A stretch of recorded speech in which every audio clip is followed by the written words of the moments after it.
stressing, cause it ain't about perfection. What is it saying? Nothing but pretend. Oh yeah. Found out that everyone's just guessing anyhow. Chance to move on. Chance to move on. Reminders for the better. Had my share of change weather. I can deal with when a failure. I'm not waiting for my savior. I don't need no vision. I'm just letting go. Made up my decision. Let the dice roll. After all, who knows where I don't belong? We might be right or wrong. And memories are meant to last. But life keeps going on. I know I get along. I might go right or wrong. And enemies follow my path. But life keeps going.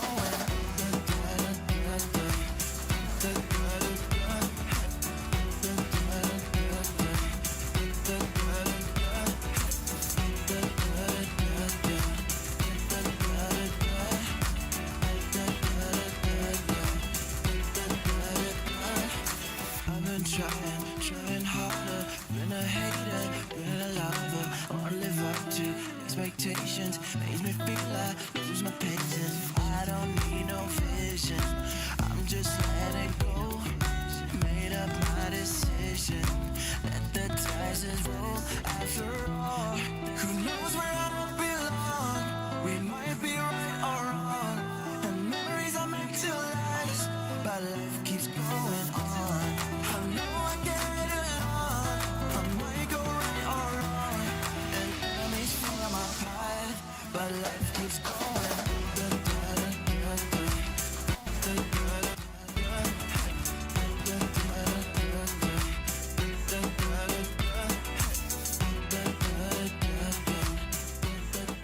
The Snapdragon Pro Series is brought to you by Snapdragon Elite Gaming and DHL.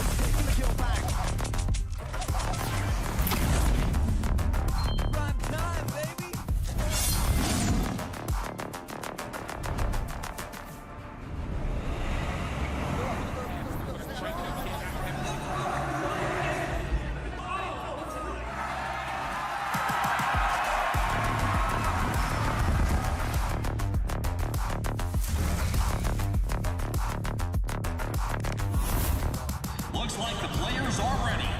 Here we go!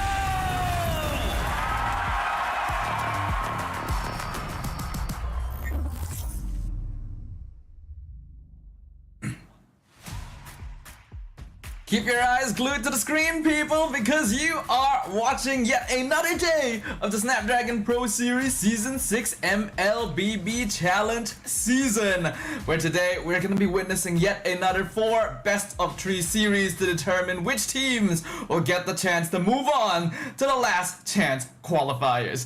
My name is Stafa, and today I'm going to be joined by none other than Gideon for all the MLBB action. How you doing, sir? I'm doing good, and honestly, you know, considering that the challenge season has been going as exciting as it has been, a lot of teams in the rebuilding phase of their rosters, we've been getting a little bit of tidbits, you know, appetizers to what could potentially be coming throughout the rest of the year. Yeah, I agree with you. I think we've already gotten a real good taste of what these teams are capable of. And we have to remember, 2025 has only just begun. We've got so much more action to look forward to, but for now we gotta focus, right? We still got 8 teams, but there's only 2 slots remaining to move on into the challenge finals.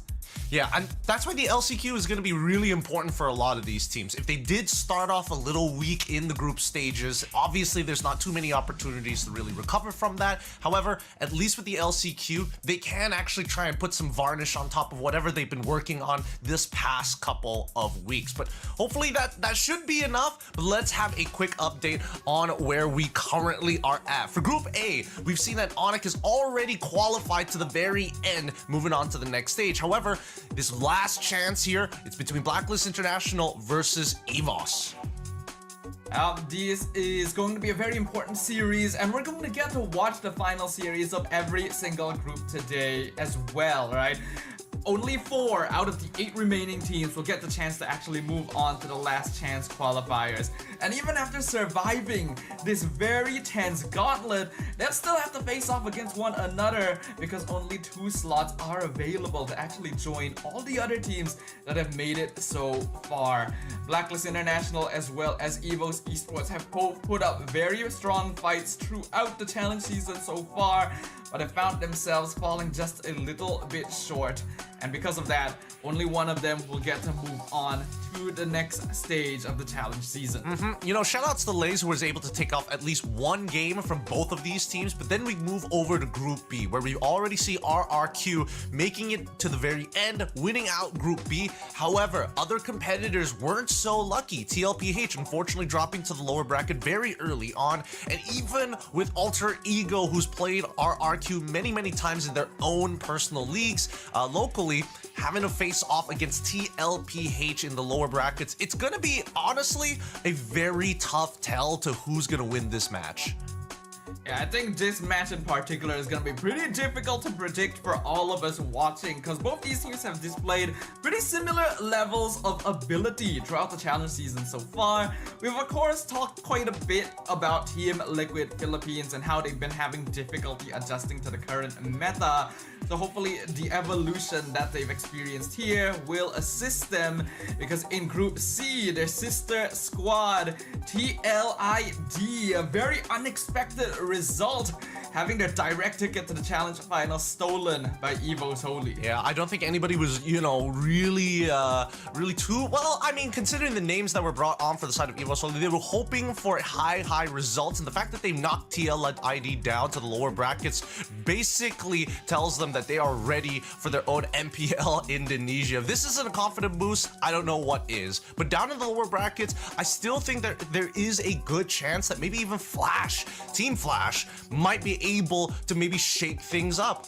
Although it's going to be a very big ask, especially when you're talking about the M6 finalist TLID.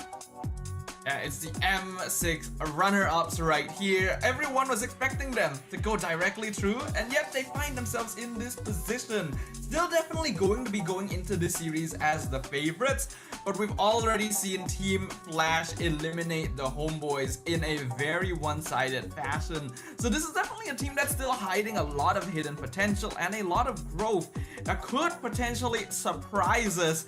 The last thing any of us would expect would be for the runner-up of M6 to not make it to the challenge final. So we gotta keep a close eye on that one. But we of course cannot forget about Group D as well. Victron Alpha, they were able to take down Aurora to qualify directly to the challenge finals. Yep, no surprises there with BTR. Every single time you see BTR, whether it's their Alpha squad, whether it's their Beta squad, they usually make it out of their groups, no problems whatsoever. Aurora, on the other hand, is where it gets a little more interesting, right? Because after taking down Todak, they did drop a single game against BTR, and with that, at least, they probably want to take their revenge, but they will have to face Todak once more after Todak beat AI Esports. And I mean, even for Todak, right, getting 2-0 the previous time, at least maybe they could have downloaded a couple of strategies to maybe take on Aurora, because even then, I would say that when they faced off for the first time, their game 1 looked a lot better compared to their game number 2. Yeah, Aurora definitely adjusted to their playstyle, and I think adaptation really is the name of the game nowadays, with the meta having a lot more possibilities in terms of hero draft that you can go for. And Todak, of course, had to play pretty late last night. It was very hard-fought series against AI, which I am sad to see go, but in the end, we are getting into the nitty-gritty. There's only so many slots open, and all of these teams want to make it all the way to the playoffs. And I'm sure you guys might want to check that out as well, right? Limited tickets are available for $5 a piece. So quickly scan that QR code, head on over to sl.gg/SPSMLBB6 ticks and, well, season 6 ticks, and get yourself the opportunity to watch it yourself. Remember that this is all building up to a huge, I mean, now if you consider this an international tournament, the scale is only going to get larger from this point onwards. Now, only bigger and bigger. Only a few of these teams are actually going to be able to make it all the way there, and I'm sure that fans of these teams want to be able to watch them live once they've actually made it through, right? So make sure to grab those straight away. There's only limited tickets, so you do not want to miss out on this opportunity. But now we gotta talk about what is going to be happening today, the final brackets of each group before the last chance qualifiers. What are your general expectations, Gideon? Honestly, I think, you know, a lot of these teams, some of them didn't get to show off everything that they're capable of just yet, while others, I definitely think that they are hitting a bit of a plateau and they can't seem to get over that hurdle. I think that some are a little slow rolling, like Todak for an example. I definitely think their previous matchup against Aurora is a little foretelling of what we should be expecting here today. But then we cut on over to like EVOS Esports for an example, where it's clear that they've got some pretty good players on their side, but they can't seem to really find the momentum in the middle of these games. Yeah, I definitely agree with you, right? We've already seen the ups and downs of many of these teams, some of which are having difficulty adapting, some of which still looking as strong as they were at the M series. But like we've already mentioned today, everyone, we have 4 best of 3 matches coming right at you. Today's gonna start with Blacklist International versus EVOS Esports, then followed up with Alter Ego versus Team Liquid Philippines. After that, it's gonna be Team Liquid Indonesia versus Team Flash Cambodia, and we will close out the day with Aurora versus Todak. Remember, every single one of these matches is elimination. Yep, this is all just to qualify for the LCQ. So if these teams win, they still have opportunities to maybe make it into the main event itself. With that being said, though, I don't know, I'm most excited for the Alter Ego TLPH matchup, because again, it's really tough to say who's going to be able to win that one, and especially in the best of 3 series. I would have hoped that it was a best of 5, at least we get to see the full scale of it all, but generally, I think it's a bit of a coin toss. I feel like we can honestly expand that definition to almost every match here, right? Now that these teams have actually battled through their groups, now that they're the final 2 survivors, with their fate still on the line, I think the total skill level between every single matchup is going to be as close as it has ever gotten. We saw a lot of clean sweeps towards the early days of the challenge season, but I think we're gonna have a lot of tight matchups here. All of these teams, they know how close they are to being able to qualify. They don't want to end their journey right before the finish line, and they're gonna be pulling everything out at this point. Any hidden strategies, any pocket strats, you can't really afford to hide them anymore. This is do or die. Yeah, honestly, I'm not so sure. I feel like out of the 4 best of 3s that we have here today, the Blacklist International versus EVOS Esports and the TLID versus Team Flash KH are the potential ones to be 2-0s. Like, there's a lot of momentum that goes into it, and I think a large part of those games in particular is going to be, well, I want to say draft, but I think the better definition for, like, draft diff has to be Aurora versus Toda. Yeah, I mean, we both have watched Todak for a very, very long time. They can be a bit inconsistent overall, but we also gotta talk about consistency itself in our daily check-in, right? So far, highest KDA ratio is an insane 54.0 by Rins there in the mid lane. Not often you see that position getting so much attention, but hey, he deserves it. We of course have Erlan and Toy right behind, sporting very impressive scores of their own, and in fact Erlan having the highest kill score in the entire tournament. It's looking good. I mean, that's to be expected for like for in terms of the data pool.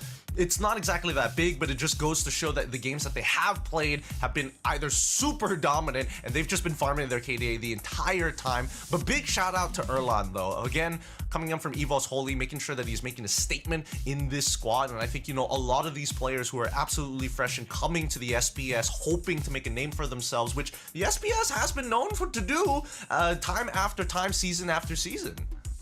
It's an opportunity for players and teams who may not get as much chance on the international stage to really shine and build up that professional experience in front of a live audience, right? Now they know that they're able to play against teams that ordinarily they wouldn't get the chance to match up against very often, and still demonstrate superiority in one way or another.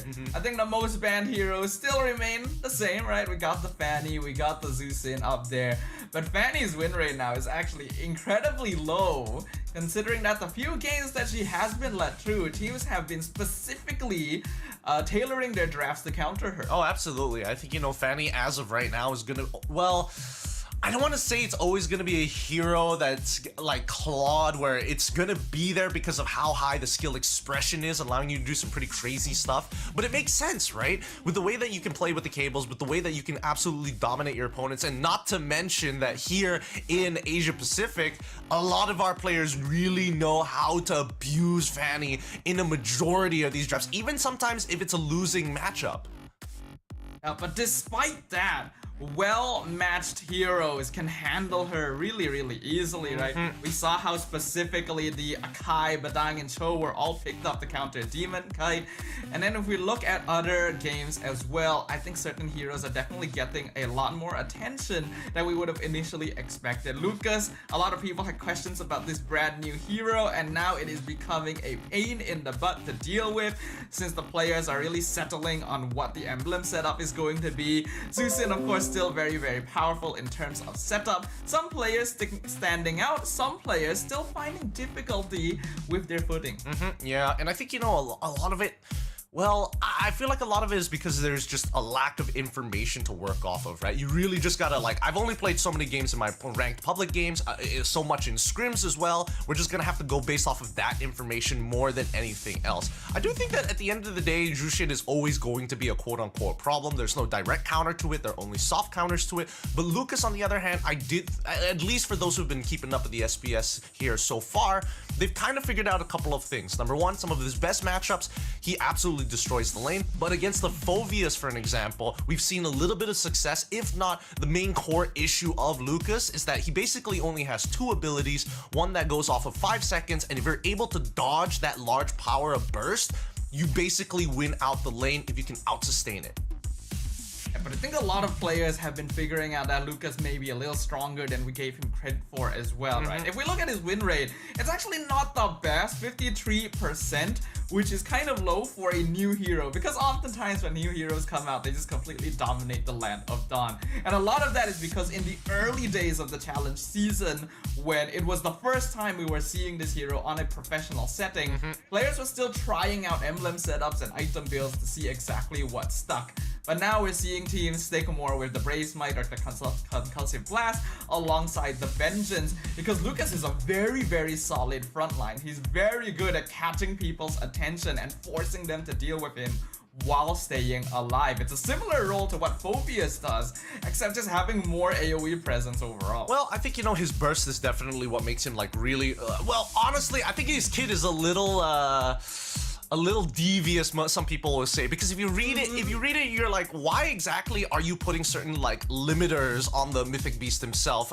For an example, his first skill already has like a 50% spell vamp ratio, and you're thinking, wait, what? This is not a normal thing to have on a hero. And it starts to make sense once you understand the numbers that are incorporated with him transforming, right? He again gives him so much attack damage, especially with the natural base damage that he has off of it. So that's why I'm curious to see whether or not teams are really going to truly abuse him by taking a more aggressive emblem setup. Maybe, well, still with the Brave Smite, but adding on to maybe a Flicker and then building into, hopefully, I'm hoping, into Queen's Wings and as well as Brute Force Breastplate to really show what a dominating snowball Lucas can be. I personally feel like I quite like the item builds that we're seeing on Lucas right now, right? Just building into that tankiness to take advantage of the skill 1 max HP regen. But let's put that on the back burner for now and talk about our teams to watch for today, because we both agreed on putting up both Team Liquids on this list alongside Team Flash from Cambodia. I think a lot of us are surprised that both Team Liquids are on this list actually, because many of us would have predicted Liquid ID to have already moved on into the next stage and like saying, oh, sayonara, I'll see you guys there.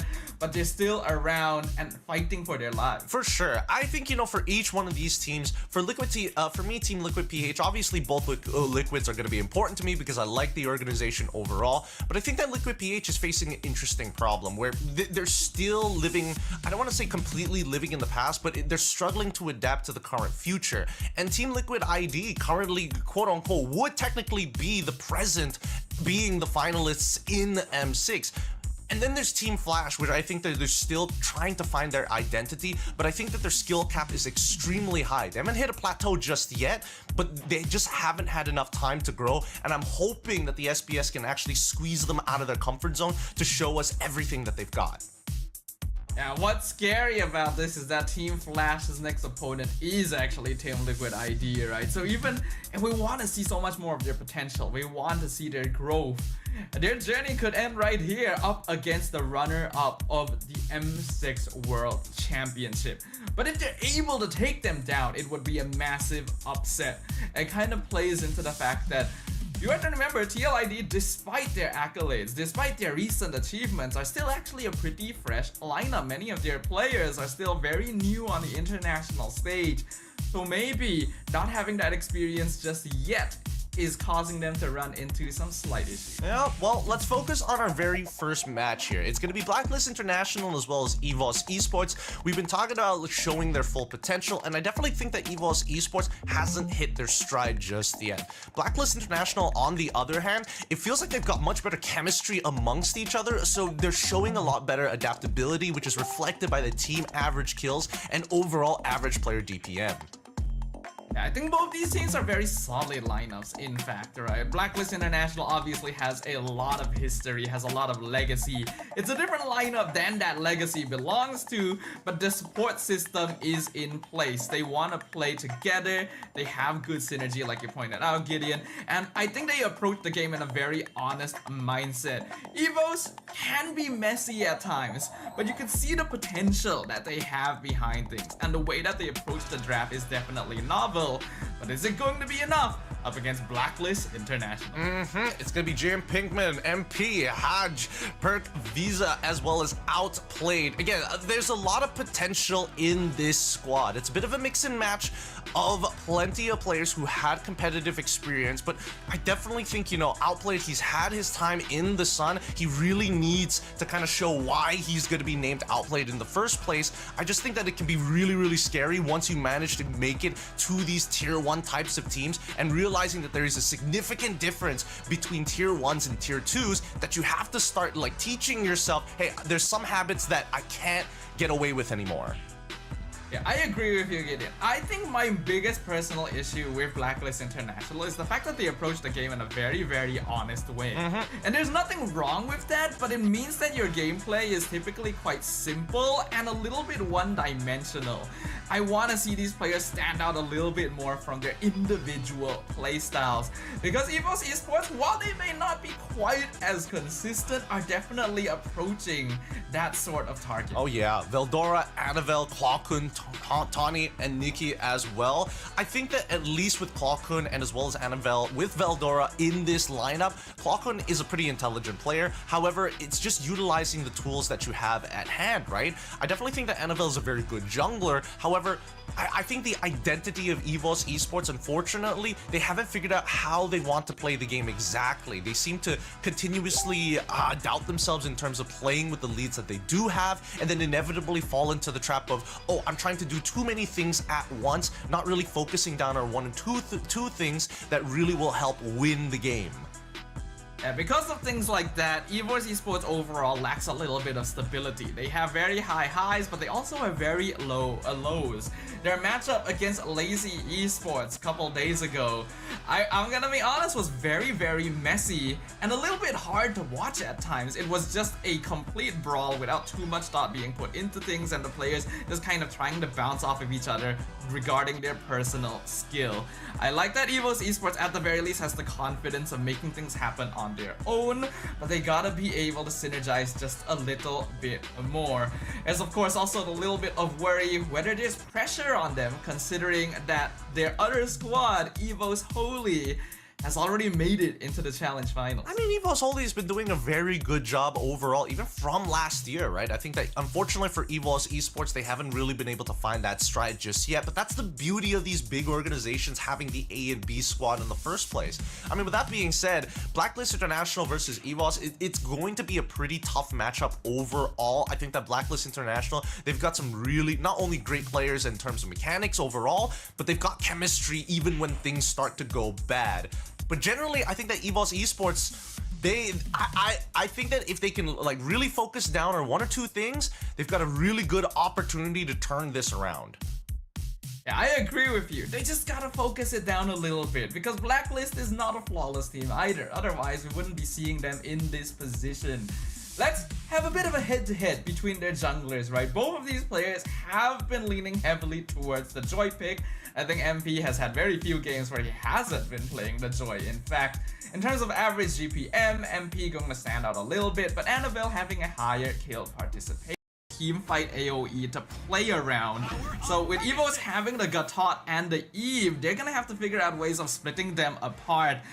And then this Badang going to come out as a final pick for Evo's Esports. I mean, you say Blacklist International were the ones coming up with the honest composition. Evo's Esports, this is very honest. Truly, they just want to catch people, wombo combo them as fast as possible. I'm curious to see how elusive Blacklist International can be, because they would prefer smaller, faster skirmishes, especially against the squishier targets. Ideally, if they can punish Klokun early in the game, that would be great for them. But other than that, as the game progresses, it's going to get harder and harder, and it will have to play around alt timings.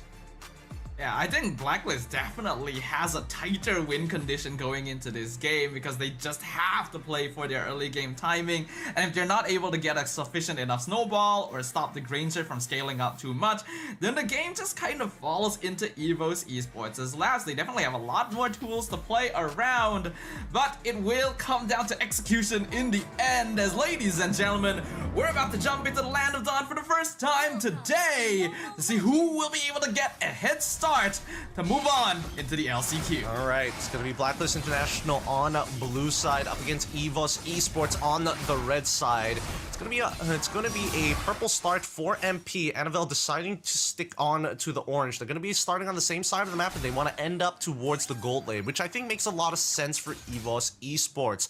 On the other hand, I feel like Blacklist International, I want to see how they want to punish this particular rotation, right? Because inevitably what it's going to come down to is, hey, can we stop Granger from scaling too fast? If we can catch Klokun off of his rotation, that would be even more ideal. Yeah, they already will have lane priority in the EXP lane with a Hilda versus Badang, so if they can get lane prio in mid and gold too, it'll be huge for them. MP coming in, gonna miss the stun on the Blade Surge, but Bergziva on top of Tawny, Revitalize, gonna be forced out here. Blacklist not able to find the kill they were hoping for. Honestly, this is pretty worth it for Blacklist, right? They've got 2 battle spells for 1 battle spell. Outplayed is currently running the sprint, so it's gonna come back a lot faster compared to the Flicker, especially since Nikki had to use it pretty early on in the lane. It's not going to matter for the upcoming Lord take, but in the meantime, just some good control coming in from Blacklist International. Oh. Ooh, MP in some trouble here, gonna be ganked by 2 members, but able to dash out just in time. Perxiva and Hodge gonna make sure that Tawny cannot chase. Is gonna be forced to recall there.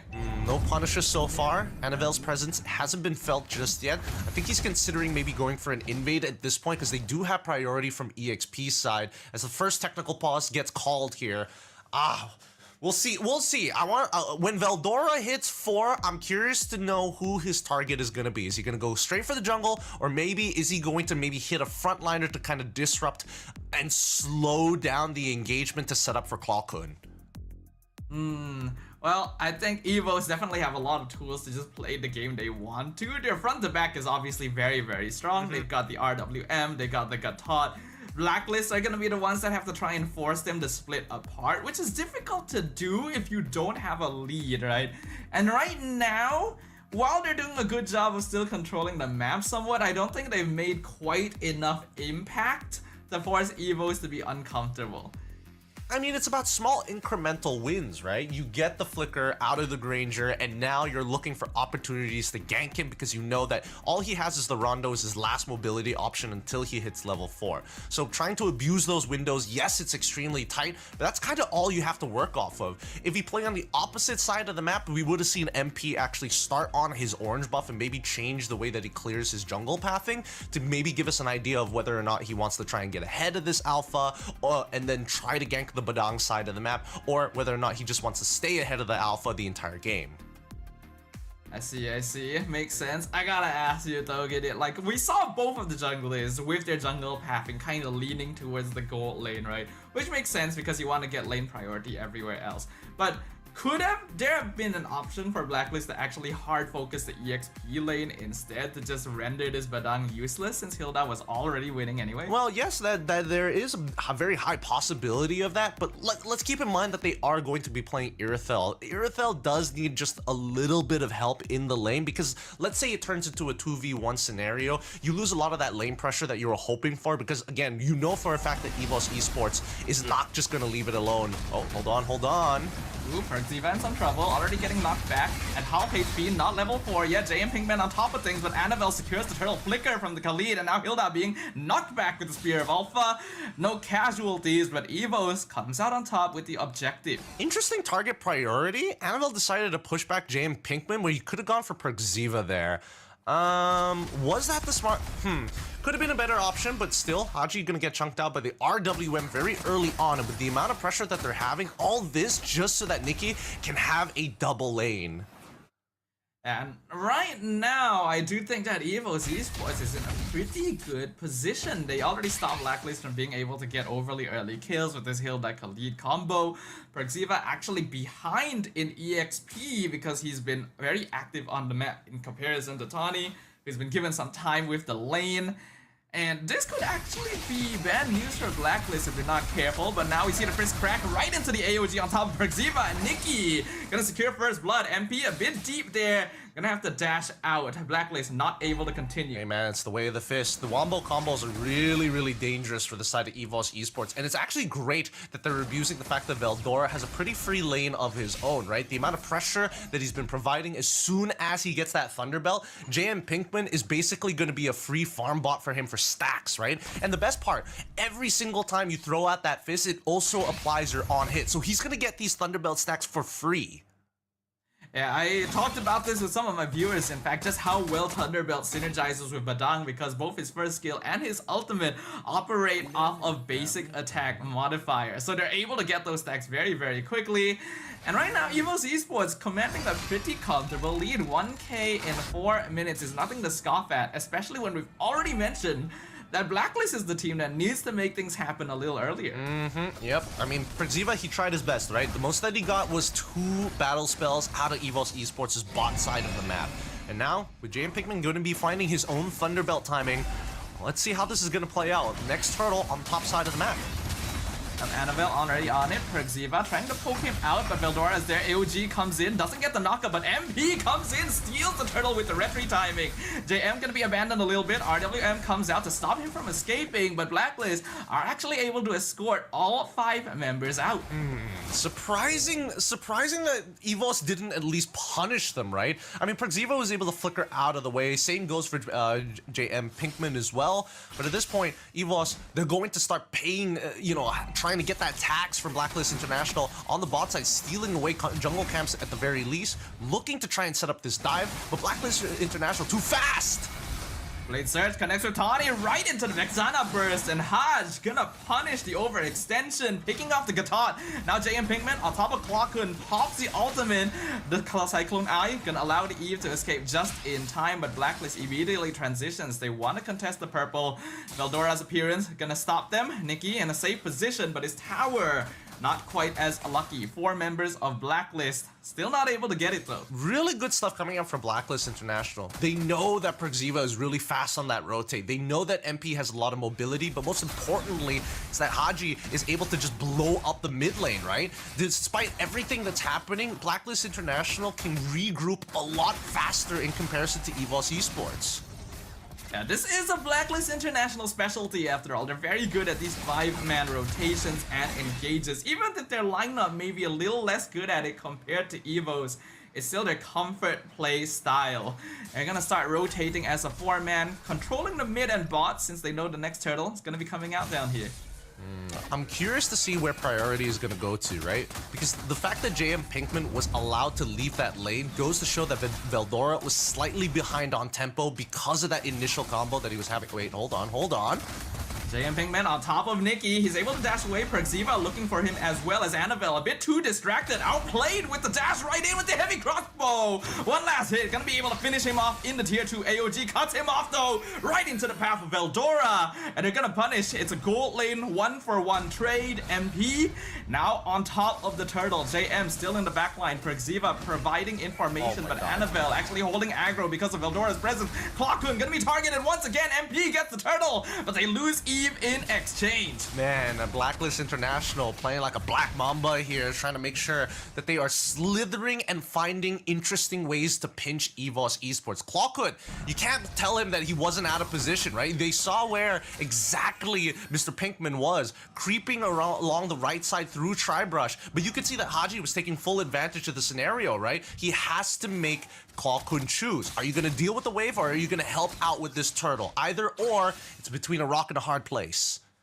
Yeah, it was a very nice layered approach from Blacklist International. In fact, having Perxiva to help out MP while Outplayed and JM Pinkman were in the back line, slowly taking off their DPS members one by one. Veldora gonna catch Perxiva right into the Spear of Alpha. Raging Sandstorm not gonna save him. Ooh, gonna set up the Death Sonata. Haji picks off in the back line. JM Pinkman now just distracting Evos to make sure that MP is still able to get his buff, is able to secure it. But the mid-tier 1 will fall to EVOS Esports as they continue on the pressure. All right, now this is where the game is going to get really tough for Blacklist International. EVOS Esports, they evened out the gold a little bit, even more, but at this point, once they start moving around as 5, Blacklist International has to use their macro to kind of split them apart. They need to be able to kind of divert the attention of where the main fighting force of EVOS Esports is going to be leaning towards to. As you can see here, right, now they're going with the 4-1 split, understanding that they can't be giving these turrets for free. Blacklist International have already lost their mid-tier 1, but at the same time, at least they're threatening side waves as well until they hit their next item power spike, which is probably when Outplayed gets his 4th item, which will be a little tough, so I'll say until 3rd item coming in from MP. But they're still holding position well. Already forced out a flicker on Clockhoon as well. EVOS Esports, I actually am a little bit concerned for them. They need to adapt their approach to these team fights, because so far they've been setting up with the fist crack into the AOG combo, but that doesn't leave any frontliners in the back line to help protect Nikki and Clockhoon from a potential JM Pinkman dive. So their positioning needs to be a little bit safer and maybe a bit more controlled now that Blacklist wants to force them apart from one another. I think that's why Annabelle has been using the Spear of Alpha and really just pointing it towards Mr. Pinkman here. Let's see how they play this out. Perxiva is in the turtle pit. Raging Sandstorm flicker lands on Annabelle, but he still gets the turtle in time. Perxiva gonna be able to heal back out. RWM comes out. JM in the backline with Clockhoon and Nikki gonna be eventually picked off by the Sky Piercer.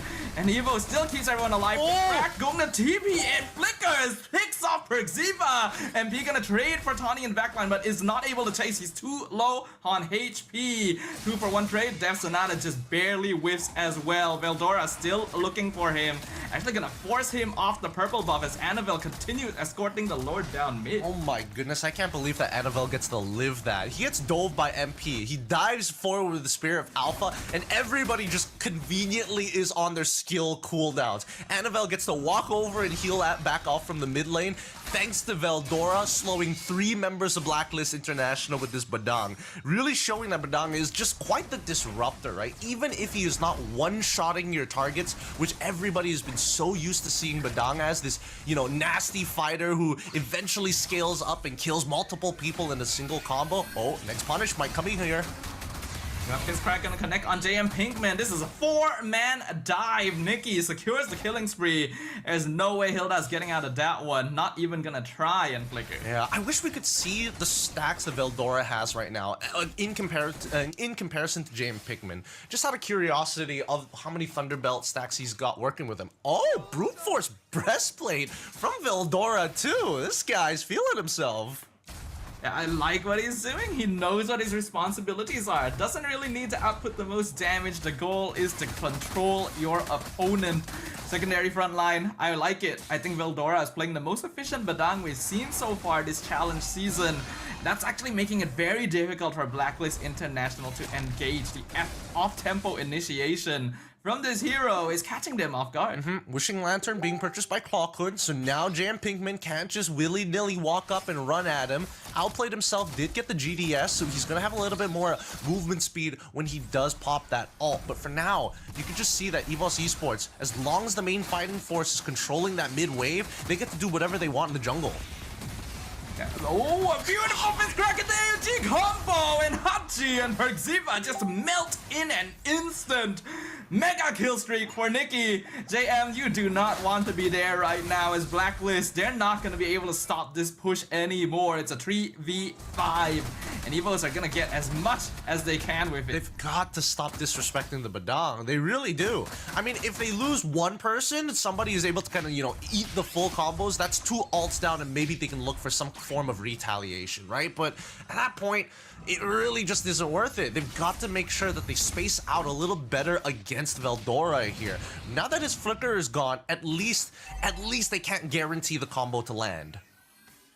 Yeah, at the very least, they have that timing to play around here. Oh, JM and outplayed in the mid lane, but Veldora has already scouted them out. No flanking here for Blacklist. Annabelle gonna continue controlling the Lord Pit as Tawny is providing vision. You can see that Blacklist, they're just not able to expand outside of their half of the map. JM Pinkman wants to be in the back line, but Evos is watching every angle so well. Pepsinata drops down Hodge, and he's just gone. Nikki gonna be jumped on by AM, but able to flicker out to safety as now Outplayed chases him down, finishes him off. Annabelle not able to pick up MP. Outplayed still going. Wind of Nature comes out, double kill on Clockhood, but will finally be stopped as Veldora and Tawny jump on top of him, and even Annabelle finally able to finish off MP. Honestly, not too bad, unless they lose another member here, then it would be really, really awful. But considering that Blacklist International has been struggling to get in on these sites, especially to threaten their positions, I think this is one of the better outcomes. They just didn't win the 50-50 on the Lord take, but they're not going to lose too much for this. Yeah, both sides actually end up with their Roman EXP alive. Fizzcrack connects, but no damage to follow up on. Eventually, the Lord will crash in mid. Veldora a bit too deep there. Has to flicker out to safety to make sure he's not punished for that. And despite their best efforts, Blacklist not able to stop the Lord from taking their mid inhib. Yeah, they really got to stop. They really got to stop using the sand.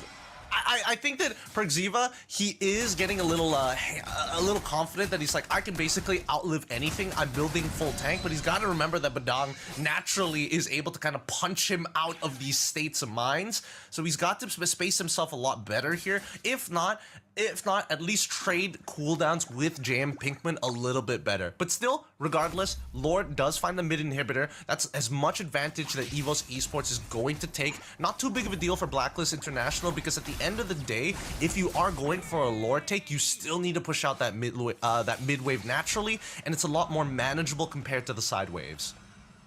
Yeah, that is true, but with one inhibitor down, Blacklist is gonna have a much tougher time actually having control of the map. We are 14.5 minutes in, EVOS Esports holding a clear goal lead, and the heroes on Blacklist side are really gonna start dropping off in terms of scaling. You can just see how easily JM is being melted down by Nikki, and he hasn't even reached his power spike just yet. I think the timing is really closing down for Blacklist. Yeah, it really is. It really is. So far, I think that the approach from Blacklist International is correct. The execution of it could be a little bit better here and there, But so far, I think that EVOS Esports, they're playing a very tight composition right now, and Veldora is really making it work, right? All of the bad scenarios have been turned around by Veldora alone. Clawhood very much is the eject button. When things are going bad, drop down to RWM to buy you that extra bit of time for some of your frontliners to actually disengage from bad scenarios. But even his position's not being compromised as much in comparison to the earlier stages of the game.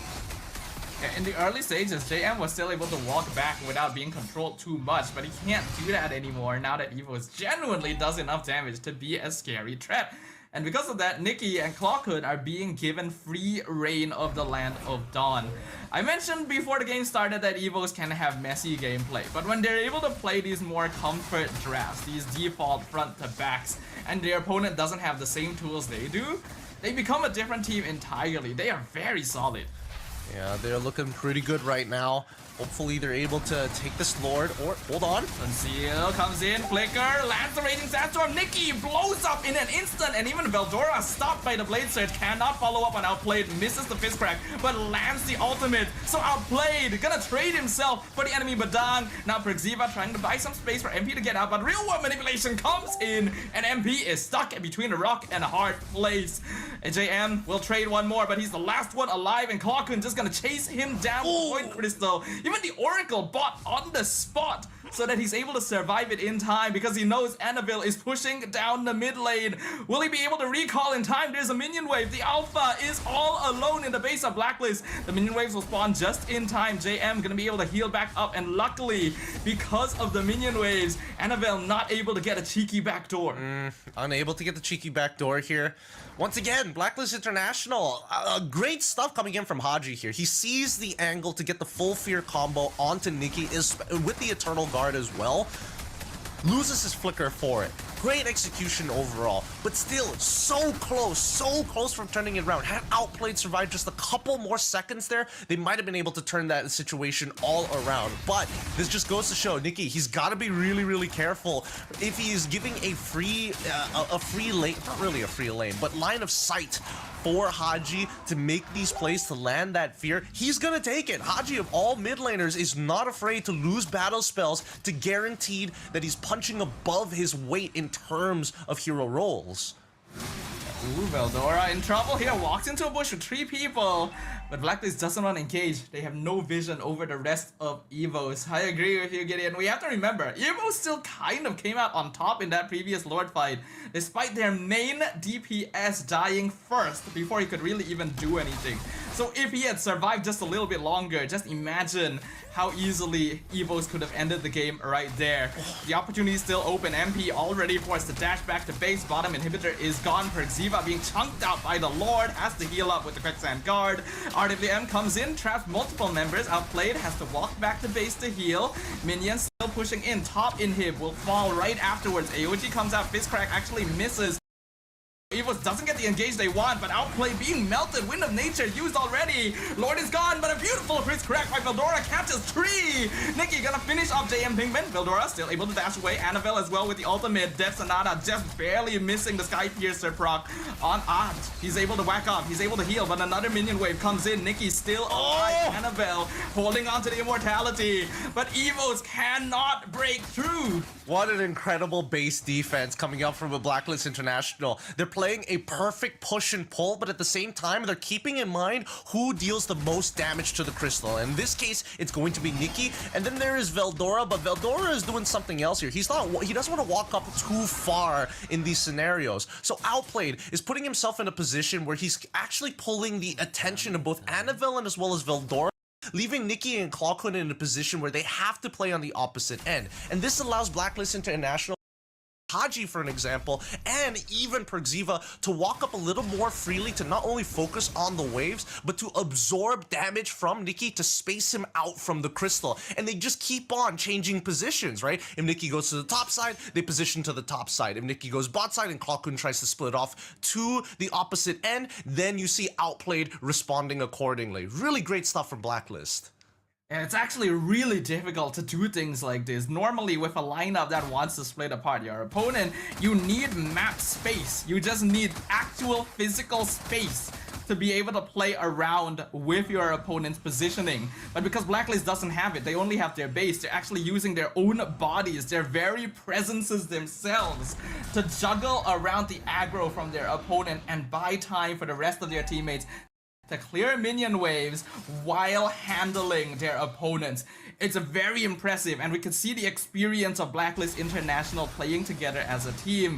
But they still need to secure this lord. They have no inhibitors left standing. We need to see a super play from Blacklist International because the inevitable is about to happen here. They're getting poked out from every single angle. They cannot deal with Clockwood with the Wishing Lantern. They cannot deal with the Death Sonata coming in from Nikki. Well, now that he's already got that Malefic Roar, your armor basically doesn't really matter in the first place. And you can see that EVOS Esports, they don't have to do anything. They've got 3 naturally pushing waves on their side. They can just drag this out. Yeah, they're just waiting until the minions give them lane priority here. Tawny actually gonna get poked out pretty hard, but that's all of Hodge's cooldowns already expended. Eternal Guard gone as well. And like you mentioned, Gideon, top and bottom minion waves are pushing really hard. Evos are just waiting for Blacklist to go back and respawn. And this should be an excellent timing for them to actually start blitzing the Lord down. There's 3 members of Blacklist still here. Haji gonna join them, but they know that JM Pigman is not around. Lord at 20%, Tawny making their way back. Death Sonata poking Proxiva out. Veldora gonna get bursted, but AOG lands on top of MP. He cannot get close. Annabelle secures the Lord, and now Tawny just buying space and time. Winter Crown comes out, revitalized, keeping him alive. Eternal Guard gonna miss entirely. Annabelle a bit too far forward, but RWM forces the flicker from JM Pinkman, and Haji barely surviving the Death Sonata once again. Somehow no casualties, but Evos got their Lord. Oh, wait, hold on. The casualty might just come through. No, Tawny! He's still alive! Jim Pinkman, he tried his best, and now he might just end up dying for it here. Proxiva's got to block some shots. Thank God he covers that ground. Good choices coming in from Blacklist International, but now the inevitable is here, and the Lord is going to end this game. Blacklist, they've whittled it down to 70%, but the rest of Evos have come back in. Proxiva gonna get caught in. Raging Sandstorm lands on 2, pops the immortality. Lord actually cleared up. Proxiva sacrifices himself for it, but the fist crack lands on JM Pinkman, and now the rest of Evos are wailing on him. Killing spree for Clockun. The crystal is exposed. MP trying to stop them, but there's just too many as Evos Esports takes the final hit and the crystal to claim game 1 for themselves. Really great stuff. Good showing from both of these teams. Some really good. I think what the real difference is whether or not that you were able to successfully pull off the micro, right? A lot of good choices in terms of overall decision making, but it comes down to whether or not you find that one kill. And I think that even for EVOS Esports, they understood at that very end game scenario while they were taking that Lord that it's already 22 minutes into the game. Well, 20 minutes at that point of time. Anybody dies has too long of a death timer to actually close out the game. There's no point taking a Lord if 4 out of the 5 members of your team dies and they have nearly a minute to wait before they come back to life. Yeah, I really like the discipline coming in from Evos here. Even though they have a comp that has so many tools for engaging fights, they're not forcing it. They understand that Blacklist International is a team that plays super well together and is very good at counter-engaging and punishing you if you overextend yourselves. They want to split themselves up very little here to make sure that they're not playing directly into Blacklist's draft. And while Blacklist tried really hard, they actually did an incredible job of holding that game and clearing the Lord. It wasn't quite enough as their heroes had already started scaling off compared to Evos. I mean, there's only so much they could have done. I definitely think that if there's anything that Blacklist could have changed about the way that they played the early game, once they realized that they weren't really getting as much value moving towards the bot side of the map, I think they needed to kind of split up their resources a little bit better. Maybe sending Haji down with Proxiva to actually focus on clearing those waves to keep outplayed out of a diveable position, and then maybe sending MP over to the top side of the map pre-level 4 against Veldora to hopefully get Pinkman a lead of his own, if not get a snowball going for MP. Yeah, I think there needed to be a little bit more focus towards that EXP lane. They just expected JM to be able to win lane priority on his own, and he did, but it wasn't quite enough to punish Veldora for playing what should be actually a pretty weak early game laner. Because of that, Veldora ends up as the MVP of game number 1. His timings, his approaches with the Badang, so good at offsetting the tempo that Blacklist wanted to play for. They're just suddenly caught by surprise by all the CC that Veldora is able to apply. And even if he's not the one the last hit, him being able to create these opportunities for Evos is what allowed them to slowly eke out the victory. But I do think that we need to relook at the Badang matchups now that he's building a more, tank-oriented build, because even his laning phase, I would like to see what the full emblems are going to be later down the line. I'm pretty sure if he goes for Master Assassin, hats off to Veldora, he played it extremely well, because when you're playing against the Hilda, the hardest part for Hilda is to close the distance to get consistent damage. Even if Hilda is trading life against Veldora, the wave push isn't that great. Okay, so he goes for the full tank build, takes support emblem, so he knows exactly what he's doing. Every single time Hilda walks up into lane to try and trigger that concussive blast, Veldora can actually walk up, push her out of position just so that she doesn't get maximum value on that wave clear. And not to mention that even if Pinkman wanted to trade against him, Veldora just needs to keep his distance, right? Either dash backwards, or every once in a while, when the power wilderness is thrown against you, just push her back. You can stop the combo midway. Yeah, I think any EXP lane mains out there know that dealing with a good Badang on a melee hero is just a pain in the butt. You are never going to get on top of him. JM Pinkman still has lane priority because Hilda is just such an oppressive presence, and there's no way Veldora is gonna get any kills. But because JM Pinkman had to be unlocked from lane and roam around to help his team a lot, it gave Veldora a lot more space to actually farm up to catch up, to become a durable and sustainable front line. If he had tried to punish him a little bit more there, then I think Blacklist would have just had a lot less to deal with. Yeah, they would. But it's tough, right? At that point, I don't know how many stacks he had by mid-game. I'm pretty sure he was like breaking into the 20s at that point. It's really tough to say. I would have loved to see his progression in terms of like his Thunderbelt stacks, because I'm guessing by the end of this game that he's like breaking 50 easily. Yeah, that play as well, that was a huge mistake by Outplayed. He really underestimated what a Badang can do to you in tiny and closed spaces. You always have this subconscious thought, hey, if I dodge the fist crack wall, then there's no way he can stun me. But then you forget there's walls all around you. And if Outplayed had survived there, it would have been a huge swing for Blacklist International.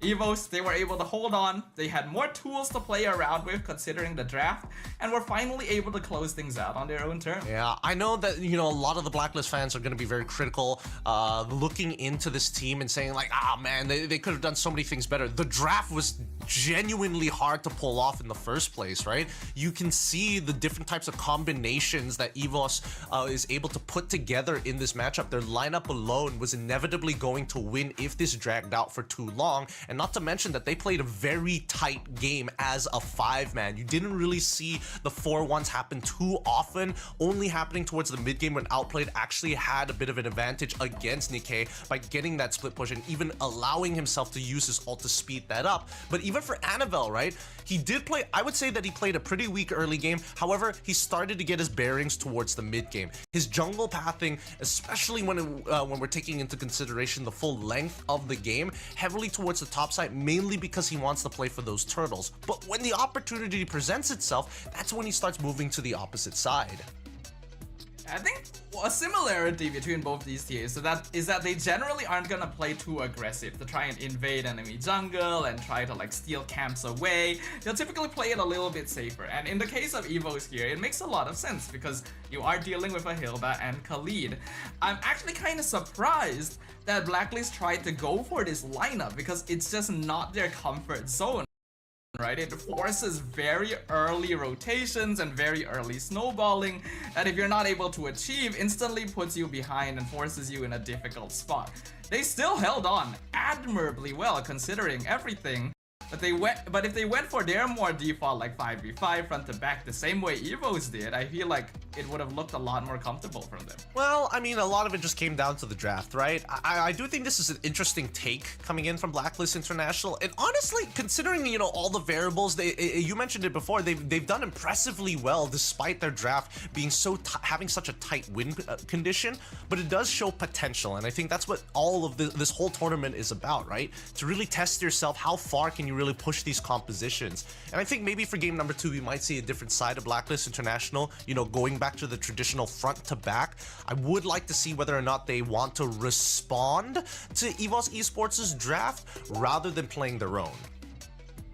I wonder, to be honest, I think what happened with Blacklist in this game is that they tried to respond to EVOS' draft. Because after the Suyo, EVOS went for the Granger and Eve, right? And it's very difficult to actually deal with these two heroes if you're playing the front to back. So I think they tried to shift into the Hilda Khalid style instead to like go run into the back line. But, well, we saw how that ended up for them, right? I think...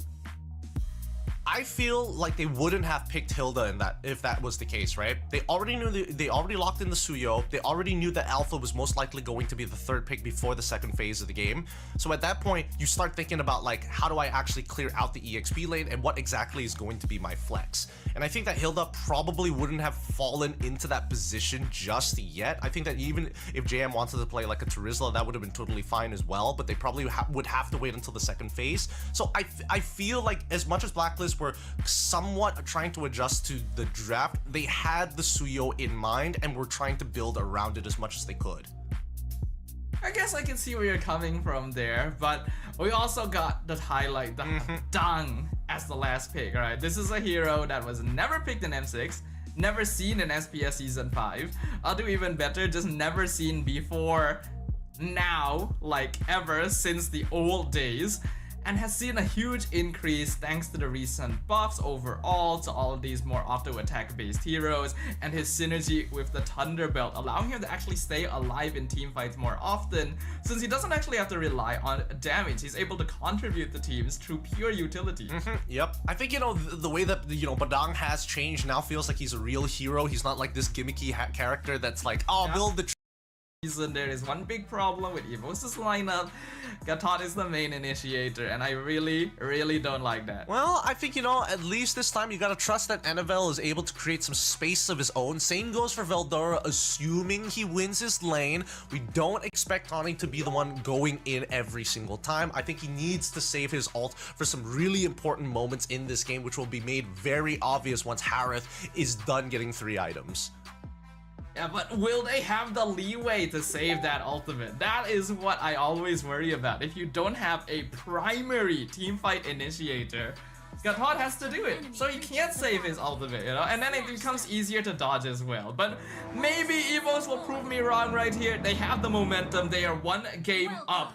1 win away from eliminating a Blacklist from SPS Season 6. So let's just see what happens in game number 2. Alright, it's going to be EVOS Esports on the blue side up against Blacklist International on the red side. MP once again on the Suyo, but he has to face off against Anavel's Joy. And this is where it gets really annoying, right? Because I think for Blacklist International, as much as we... Oh... And Pinkman trying to take the duel. He actually wins it out with the vengeance. First blood to the Lucas. Do not underestimate that flash combo. Yeah, why did Veldora purify? And second of all, they knew that the wave was about to collapse to hit his level 2 anyway, so a bit of a miscalculation there, unfortunately. But for JM Pinkman, this is great for him. Now he's got a guaranteed winning lane, and at this point, with a little bit of help from MP, I think they can truly tip the scales over. Yeah, that was really nice timing as well. MP taking advantage of Suyo's level 3 power spike to immediately gank mid after Clawkun got caught off guard trying to gank the top lane. So 1 minute in, Blacklist already leading by 2 kills. Yep. Doing some really good stuff here, and Blacklist International just maintaining some strong priority over that mid lane, right?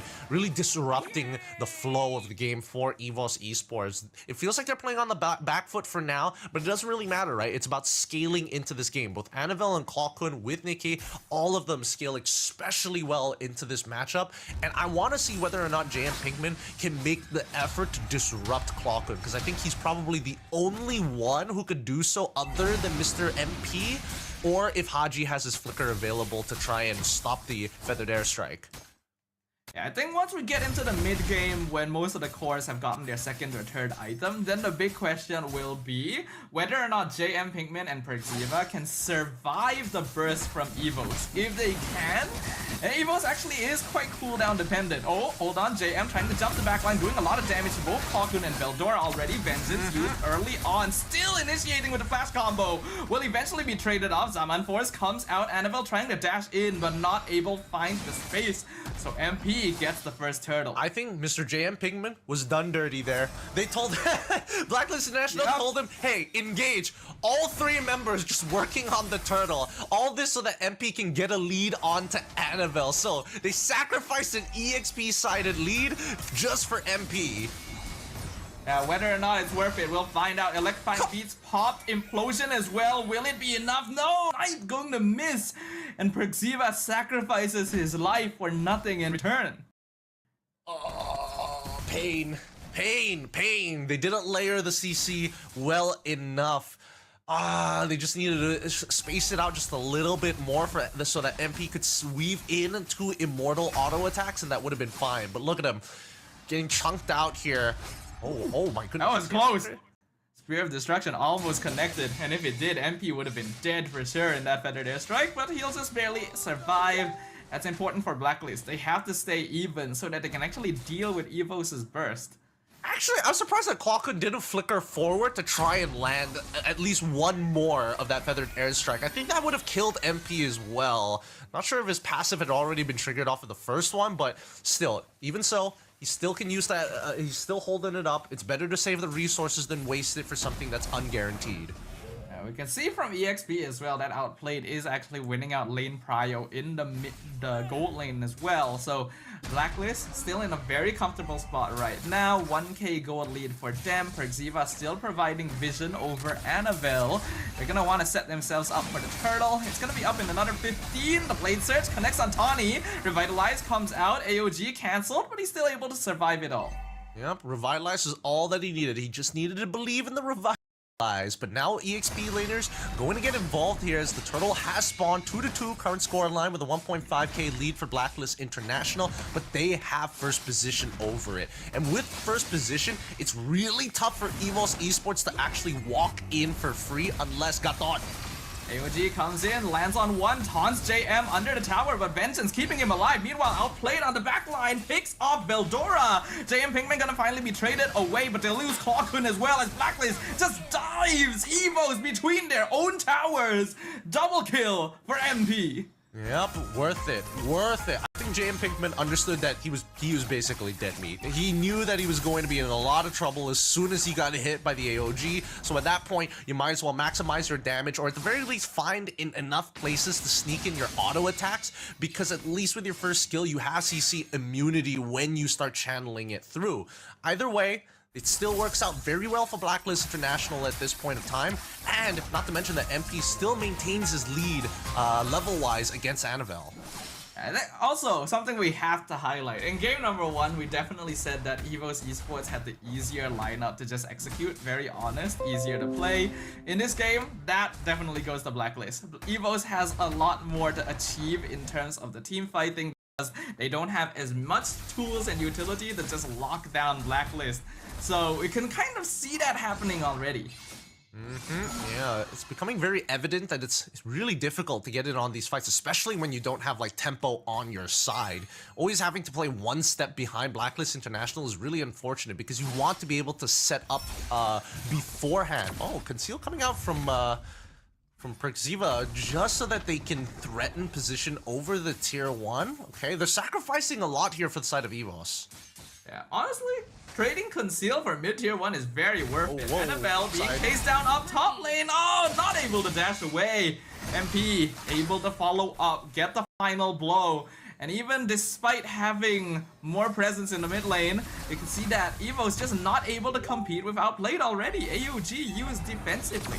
Yeah, Blacklist International is playing really well with the tempo at hand, right? They're making sure that they are preemptively sending members in the right spots, knowing that when Annabelle is behind, especially when he's behind EXP, once his camps are cleared on the opposite side of the map, look for the long lane and then look to eventually punish him, because he's going to look for a split anyways. And since Blacklist International control the timers for his buffs, they know exactly where he's going to be. Annabelle is going to be completely zoned out of his jungle for a long time here, because Evo just does not have map priority. Again, I really don't like the solo initiating the taunt. You can see that there's no way for Tawny to actually create any space for his team, and CC even went Purify instead of Vengeance, so Veldora can't even be a secondary front line for Evo. Well, to be fair, I would say a lot of the fault is really coming down to whether or not CC was winning her lane in the first place, right? Had CC gone even with Mr. J and Pinkman, technically she would have been able to kind of like lock him down in lane a lot better, and I do think that mid prio has been a big issue. I think that EVOS Esports, unfortunately, Botanian as well as Clockhood needed to control that mid lane just a little bit better, and then call Annabelle to cut off rotations rather than looking for these hard kills towards the bot side of the map. Yeah, I agree with you. I feel like EVOS just weren't active enough with a composition that actually hits a pretty powerful timing at level 4. And Blacklist took very strong advantage of that. They're already setting up for this tier 2. AOG comes in, dodged entirely. Prexiva pushes Tawny back. Revitalize use Zaman Force as well. Ooh, Spear of Destruction does actually connect. Veldora chasing Prexiva down. But Conceal gonna allow Blacklist to get out quite easily. Now the Zaman Force re-engage on Tawny since he has no Revitalize. And JM Pinkman already targeting the backline. Instead, Nikki forced the back by Evil Quelling. Oh, MP! This is the skill too! And so Nikki's able to walk out. Purify used on Veldora. At least he's able to get the mega kill on Veldora instead. Oh, the movement, the schmove. Oh, a little unfortunate. It's still a winning position for Blacklist International. They can afford these misses, right? They got a 6k lead in the bag already. They've got Lord at their backs too. There's no real way for EVOS Esports to actually find these big tempo breakers just yet. I think the only scenario we find... Oh, there we go. The Holy Crystal is already in. We need to see Annabelle make a preemptive measure, right? Jump into the middle of Blacklist International, make sure that he has his CC immunity with the electrifying beats, and then allow the vision for Tawny to jump in with the AOG. But in the meantime, he's trying to buy as much time as possible, and it's clear that Blacklist International have figured out his habits. Yeah, though Annabelle actually buying a lot of time. The rest of his team actually able to regroup now and start pushing down mid tier 1, so you can see Blacklist having to respond to that, and Annabelle actually getting out safely. Yep, he's doing a great job, but still Lord Empowered minions do start spawning now, and that's for the rest of EVOS Esports. They need to drag this game out for as long as possible so that Clockhood and even for Nikki to actually hit their item power spikes. Will it be enough time though? Prexiva already scaring Clockhood away, not even committing the implosion there.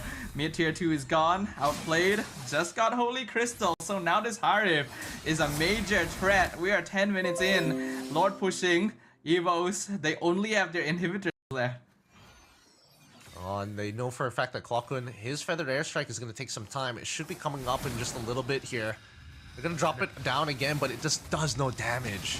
And a beautiful two-man knockup on Eternal Guard. Tawny gonna be sacrificed here, and EVOS can't even get a trade. They only are able to clear out mid-wave. In the meantime, Annabelle in 1v1 against MP being chased across the map as the rest of Blacklist is wailing on the Crystal. Annabelle will finally fall. MP will be able to come join his team. JM Pinkman ends up killing Nikki, and the rest of EVOS will just follow suit. A flicker by Clock desperately to survive, but the Crystal is exposed, and Blacklist will even things up. Ladies and gentlemen, we're going to a game 3. Good stuff coming in from Blacklist International. You know, after taking advantage of EVOS Esports' initial mistake, they maintained tempo throughout the entirety of the game. There was no coming back for that unless Blacklist made an initial mistake, or we saw a super play coming out from EVOS Esports, but they just didn't have the tools to do so, right? They needed to wait off of item power spikes, and their composition is heavily reliant on having a steady tempo, a steady build of power. Yeah, I still stand by the fact I don't like the way that EVOS drafted game number 2. Yes, it could have worked if Veldora was even or even winning against JM Pinkman in lane, but even if that Veldora was ahead, Blacklist just has way more tools to deal with them. I feel like EVOS did not consider the possibilities of just having to deal with a like straight up 5v5, which is weird considering that's how they won game number 1. Like there just needs to be so much more thought being put into the draft. Well, I think that the initial idea was okay. However, they probably they bypassed the fact that Lucas was able to get through in the first place. The Harith was definitely something they were going to give on over because they did lock in the Joy, which they highly prioritized.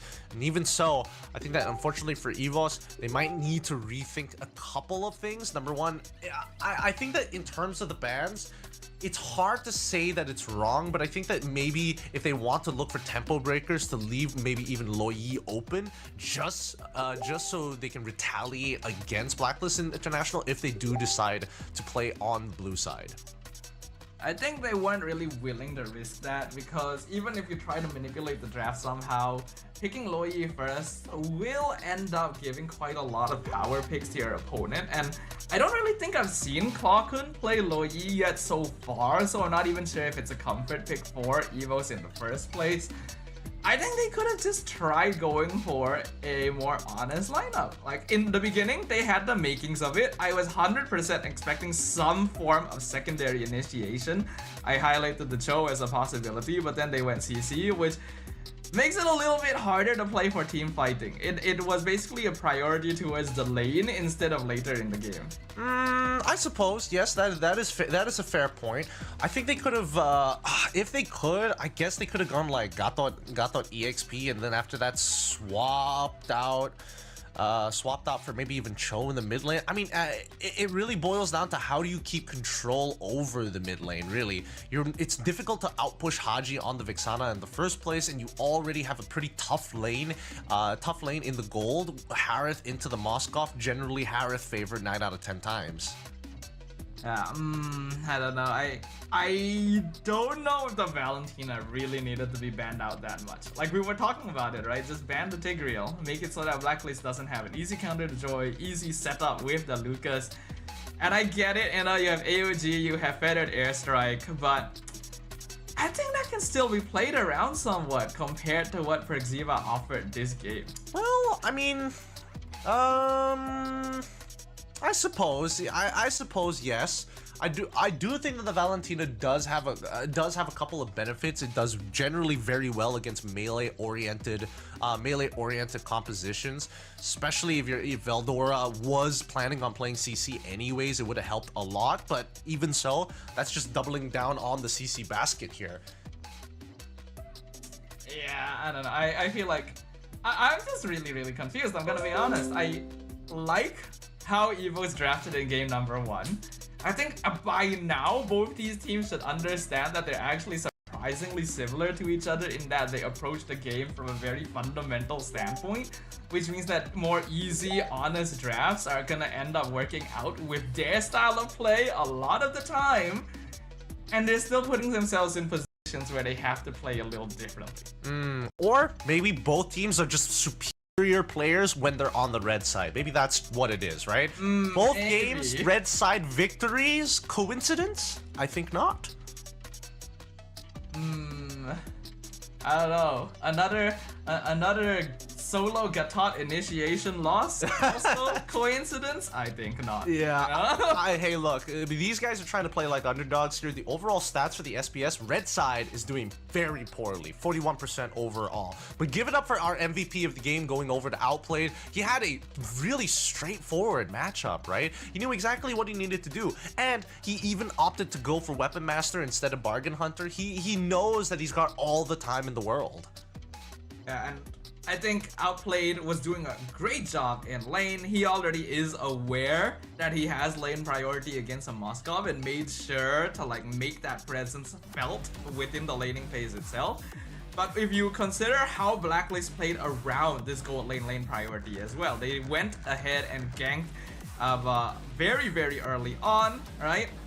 Even JM Pinkman here being able to get first blood should not have happened for EVOS, but Blacklist made the most of it and were able to slowly convert more and more of this control on the map into just straight up victory conditions. Yeah, and I mean, They played a strong game, right? There's nothing you could really do about it at this stage.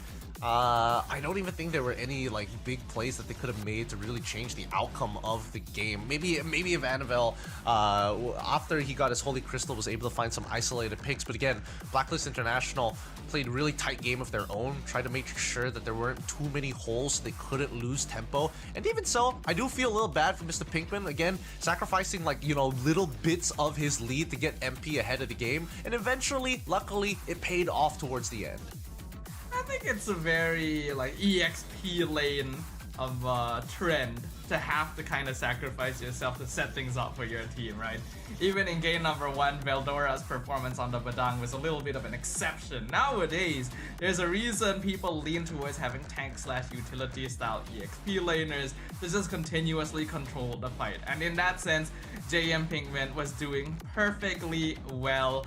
And a victory is more than enough consolation for any sacrifice he had to do there. Also true. It's the score is 1-1, which gets me a little giddy, a little itchy for game number 3. I'm curious to see, because so far it really boils down to who's got the better draft. Any draft that's able to not only maintain tempo and also, oh, we look a little different here, but hey, don't worry. A little bit, yeah. Don't worry. A little bit of magic trick for you guys. Took off the makeup, and this is how we look like now. With game number 3 about to happen, I'm thinking about whether or not the draft, if they do have a even draft on both sides, what would that look like exactly, right? Because inevitably, power picks do always get let through, and I think based off of the meta that we've been seeing here at SPS, it's very comparable to M6. A lot of the same picks and bans are still coming through with a couple of interesting takes on the EXP support flexes, but other than that, it's been pretty standard. It's been pretty standard. That's why you expect these teams to have maybe a little bit more understanding of what they need to change. But the game 3 is the opportunity for them to show us that they've learned from their mistakes so far. Since it is going to a game 3 though, we're gonna take a short break as usual to make sure that the players have the rest and time they need. And we will catch up with you guys right after this.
I'm the type of girl that turns logic into utterance. Think you know it all, but then you let me get inside your head. Yeah. Study joke design, think I know your kind. I'm about to break another code now. In disguise, fucking up your life. This is my syntax. 3, 2, 1, deploy. XOX cutthroat code. Run it again. XOX cutthroat code. Run it again. Study joke design. Think I know your kind. Yeah. Study joke design. And we're back, ladies and gentlemen. Hope we didn't keep you all waiting too long there, because I'm sure we're all very excited to witness the conclusion of our first match of the day. Will it be Blacklist International on blue side or Evo's Esports on red side? who moves on to the Last Chance Qualifiers. Alright, let's find out here. This is going to be Blacklist International on blue side, first pick, and EVOS Esports on red side as second pick. Traditional bans are coming through, the Fanny, the Loi, the Granger for Blacklist International, and EVOS Esports thinking whether or not to get rid of the Joy. They've banned out consistently the Zushin and as well as the Matilda, but really, do they really want to give Mr. MP the Joy? MP has had a pretty successful run on the Joy so far. Suyo is still open. Eve is open as well. Looks like Evo is gonna ban out the Angela instead. Just pose the question to Blacklist, and they just come up with a different answer altogether. The Harry first pick immediately trading the priority for the decision over to EVOS instead. Interesting. I think, you know, Blacklist International, they've dealt in the previous game with the Joy. It feels very manageable for them, and it also helps that Outplay was winning his lane very heavily on the opposite side of the map. At this point, I think that EVOS Esports may need to pose some new questions and different problems, maybe considering looking for their flex pick early on, if not targeting that mid lane, because again, it feels like as long as Haji is able to get that support. Oh, an early Lucas pick here. That probably wasn't the way I was thinking of it that it would go. But yeah, if Haji gets his traditional clearing, strong clearing mid laner, then I think, you know, it's all about the side lanes. I actually do quite like this Lucas being picked up early here. We've already seen that even if this hero doesn't have the best lane priority overall, he contributes very heavily in the team fight.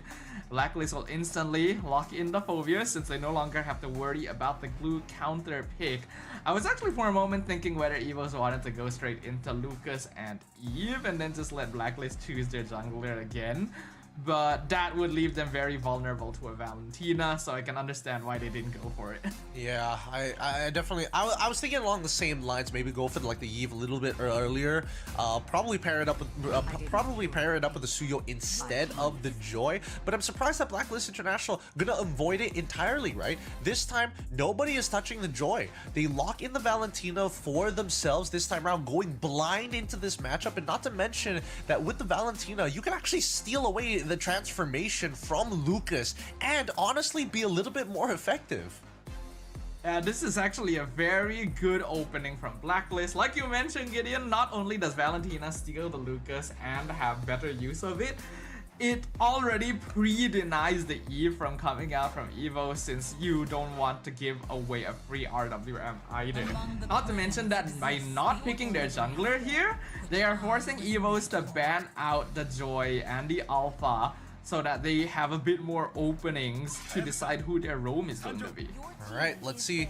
Hayabusa gonna be so fast. No hesitation from EVOS Esports. They're like, nope, not gonna let Hayabusa get through. We don't mind playing into Alpha, but Hayabusa, nah. Joy, let's see. We'll think about it.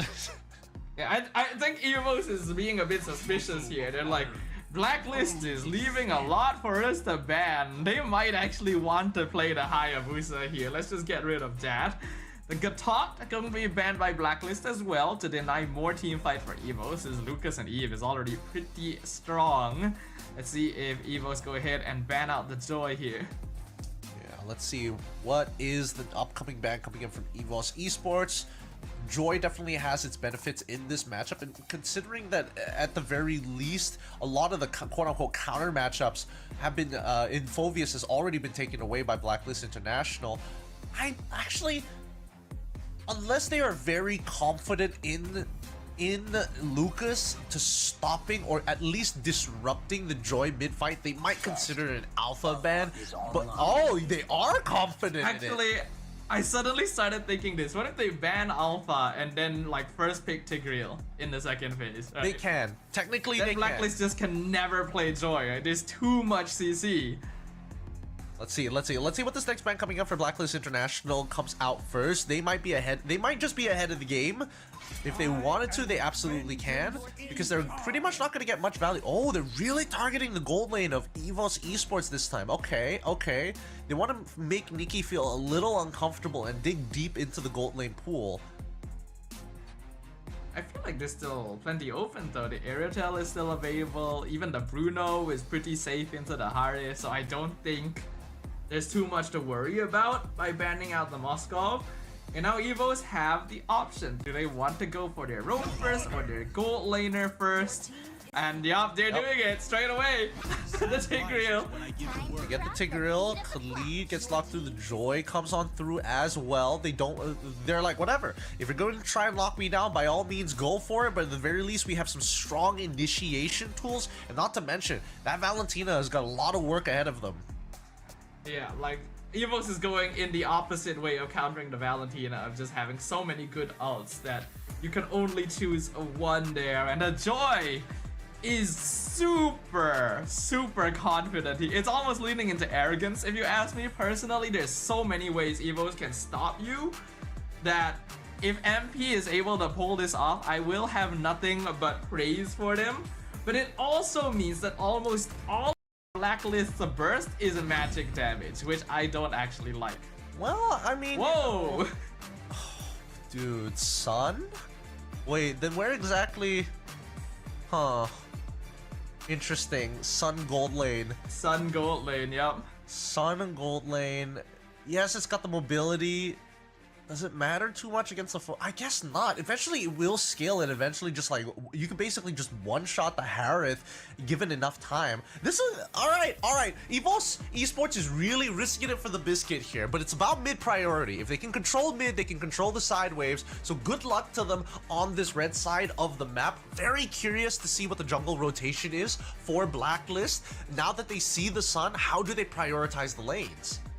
I did predict that that Evos would win when that Blacklist would win when this match started, but now I really like Evos' draft here. I kind of hope that it comes out on top because I just think it's really solid overall, and Blacklist with this Joy is gonna put MP under a lot of pressure. But it could go either way here. This is now a best of one to decide whether it is Blacklist or Evos that moves on into the LCQ. Loser goes home. Let's find out who comes out on top.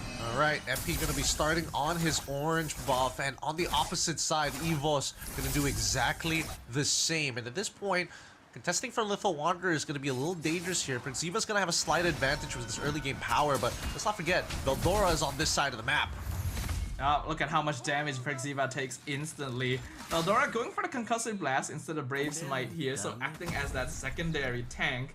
And I did notice Nikki went for Petrify Sun, so he fully intends to lean into the late game one-shot playstyle. He's a dirty little boy. He's a dirty little boy this time, trying to cheese out his opponents. I do want to see how it's going to play out. He is taking common emblems, and he's taking tenacity as well as hybrid defense. It does some pretty decent poke overall, and that's all he really wants to. He wants to be able to have a decent laning phase while still being able to scale. I am curious to see whether or not Evos Esports are going to play a more split push heavy style of play, because again, in these team fights, I don't think Nikki's going to get much value. Well, engages with the Blade Surge, but Blacklist has more burst right now, and MP runs straight into the tower, picks up the first blood and the double kill on Evos before the 2-minute mark. What was the plan? They knew that Blacklist was rotating off from the top side of the map? Alright. I mean, if Tommy dies here as well, this is just going to be extremely sad, but they've lost so much space for that. This first turtle pretty much uncontestable at this point of time. Let's see whether or not Veldora is going to look for the engage. He probably won't. He's going to just, you know, keep track of what's going on. And never mind, he is engaging. Vengeance comes out, already dropping Hachi to half HP. MP gets the turtle, but Veldora is just too far away from the rest of Evos. They cannot back him up, and he goes down the Blacklist. Is nobody counting the timing? Is nobody... I mean, I feel like Annabelle is calling like, hey, we can contest for this. He's already moving towards his purple buff and will, you know, sacrifice actually taking it straight away to run over to Turtle's side of the map, but he needs to give a countdown at least to kind of work with Veldora to have a better timing of the engagement. If they're too late and they've taken away that Turtle, then sure, you can start backing off, go back to your buffs, go back to your lanes. Nobody loses tempo at least. Yeah, we've seen in the past that Evo's esports gets messy under pressure. And I think we're already starting to see the first signs of that. They definitely are lacking a bit of the momentum since they lost game number 2. And they're feeling the pressure, already losing lane priority in almost every part of the map. We're only 3 minutes in and Blacklist already has a 2k net worth lead. Yeah, pretty fat lead for them. 3-0 into the matchup. I mean, for Nikki, it's a pretty dead lane for him. He's just going to be chilling for the most part of it. Every other lane, though, however, Clockhood and as well as Tawny do not have much control over this mid. And it's surprising that they don't. But this is just the beauty of Khalid, right? Able to kind of, you know, forcefully, even if Haji is a little slow on that wave clear, doesn't matter. Perxiva can cut the majority of that wave for him to really speed up that rotational process. Yeah, this is what was missing from Blacklist's Khalid in game number 1. I'm kind of shocked that there's such a big difference in how active he is being on the map right now. And this is how you really push that advantage forward. They are not allowing Evos to control the riverside. Yes? Nikki? Where is Nikki? What is happening to him? What was going on there for a second? Man's walking into walls. If he needs to call for a technical pause, I really hope he calls it before he loses more gold or EXP. But now for the very first turtle, next turtle of the map. Let's see how they're going to play it out. MP already on it. Oh, implosion on 1. Perxiva focus specifically. Nikki jumps in. Veldora gets the kill. MP still gets the turtle though. RWM comes out, but Haji's in the backline as the beast. And that's going to be a double kill for Outplayed, as well as another 3 members of Evo is picked off in quick succession. And Blacklist gets the turtle as well. Very free for them. Nikki? Is he going to try and do something a little wild, a little crazy here? Let's get a little bit of damage, but losing this mid-tier 1, it's so good for Blacklist International, right? At this point, based off of what we saw in game number 2, they like holding that momentum. They like holding that tempo as well, and they play very well around it. Nikki in a lot of trouble, able to dodge a large majority of the damage at least, but even so, Evo's Esports is forced to stick as 5 now, losing a lot of pressure everywhere else on the map. We already knew with the draft that Evos is the better composition for sticking as 5, but the fact that they've been forced to do it so early is not ideal. Oh, 3-man implosion! Veldora comes in and knocks them all into RWM Raging Sandstorm. Perxiva trying to distract them away. Despite everything, JM and Hachi are both still alive and healthy. And now JM is in the back line, forcing out Clockhood, dropping him to 10%. Veldora has to escape as well. They finally finish him off, but that is way less than they were expecting to get. Yep, I think even for Evos, they don't mind the fact that they were able to get 1, sure, but then let's see what the conversion is for Blacklist International. They know that Veldora doesn't have his ult, they know that Clockhood doesn't have his ult, they could do something with that information, but unfortunately, they go for the full reset here, they check the jungle, realize that everything has been taken at this point of time, they don't find much back. Yeah, that was like such a huge catch for Evo's Esports. It was the perfect combo. But Annabelle was not there, the most important piece of the puzzle, their early game burst. So Blacklist was just able to walk out of it for free and continue snowballing their gold lead. Things are not looking good right now. We can see that Evo is not even gonna try and contest the turtle because they know they just do not have control over the map right now. I think that was Implosion used up top. Yup, Sacred Hammer on JM. He is being surrounded 1v4. MP gets knocked off on 3 members into the Raging Sandstorm. And now the Diamond Force comes out, Outplayed with the killing spree. Punishing Veldora, getting a trade back for his fallen comrade. And even Nikki being chased away. Oh my goodness. JM Pinkman, before he goes down, he goes out with a bang. He chunks him hella hard before the rest of the team comes by to sweep that fight up. Even so, Blacklist International, a very clean 5k gold lead. I'm thinking that this game is pretty doomed right now. Annabelle getting his second item is great, but MP has a Holy Crystal, so the timings are just way off for them. Yeah, by now, with the lineup they have, I would have expected Evo's Esports to be the ones in control. Like, their mid-game team fighting should be so good. But Blacklist took advantage of that and went for an unexpected early game aggression. Just rotating all over to stop them before their snowball even begins. Veldora using Unleash the Beast just to defend the tier 2. This is how much pressure Blacklist is putting on them. Can't do much about it. Can't do much at all. You just have to take it. They're waiting for that big catch again, and I think the most ideal one is if they can somehow sneak Haji in. Haji and Outplayed ideally, but both of them have Purifies. It feels very unlikely that they'll make that mistake. And we've noticed that MP doesn't show himself very often. Oh, Annabelle might be dead here. Just barely surviving. Able to dash out. Perxiva gonna be stopped by Veldora as well. That's very important. Evos cannot afford to lose any more bodies here. At this stage, this Harif is a massive problem. They have no means of catching him as well. That's the big issue. Oh, unless... Outplayed commits the Zaman Force, targets the doppelganger, unlucky. Nikki still running away, the rest of Blacklist coming in to back him up, petrified to stop MP. Not for long though, killing spree for the Joy as the monkey gets taken out. Alright, interesting. EVOS Esports, they're unsure of what their next steps need to be. I feel like they're just playing too reactive right now, right? Oh, they realize that Outplay could be by himself. Realize even though that 75% of the map is basically dark for them, with no information to play off of, and even if it's not like MP who shows up or Perxiva with Haji, that would have been enough of an issue. Even if JM Pinkman showed up, they would have been having a bit of a struggle to fight. And they just don't have enough damage right now. They're so behind on itemization. Outplayed has Holy Crystal before the 10-minute mark. That's how you know this is a huge problem for EVOs. I'm pretty sure Nikki not even close to that third item yet. And already they have to play so defensively. This is a lineup that should be able to control the map, should be able to control teamfights so well. And Blacklist has just stopped them from being able to play it at all. Yep, and again, this just goes to show how important priority is in a lane. With lane priority, your team can do a lot of things a lot faster than your opponents. You are able to make that first impact before your opponent can respond. Blacklist International seems to be doing a lot more with their priority in comparison to EVOS, unfortunately.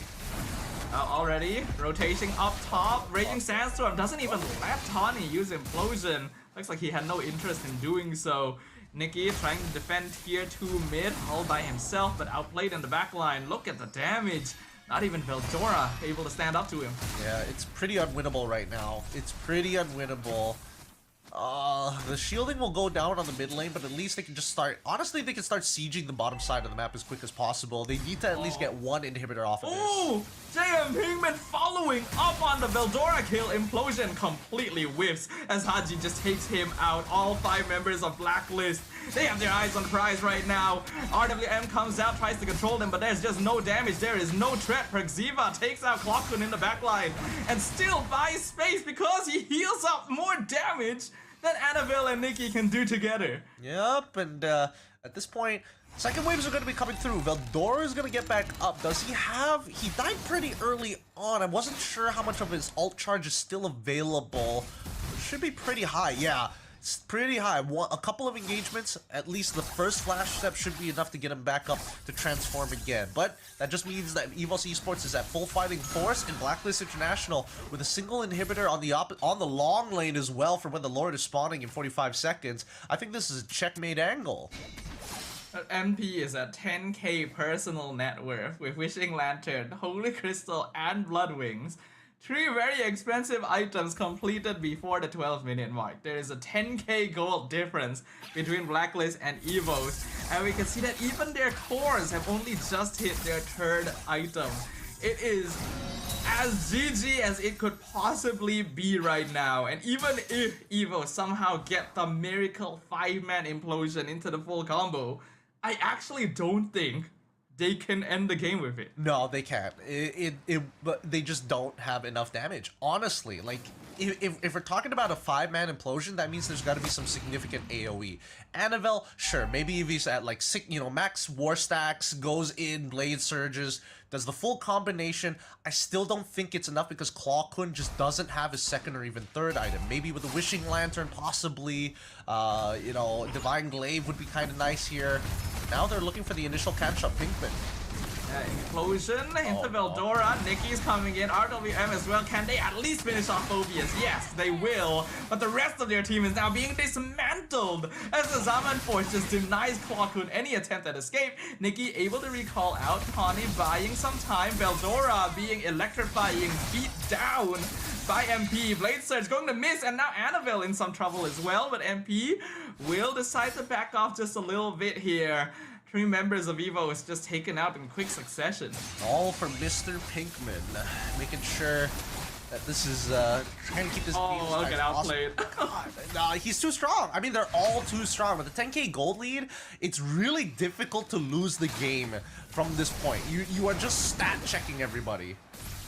Nicki, even his damage is not really able to cut them Haji of all people. Oh. Look at Raging Sandstorm. Actually, really nice dodge by Nicki, but doesn't have much left. Zaman Force almost takes him out, and even Clockhood as collateral nearly.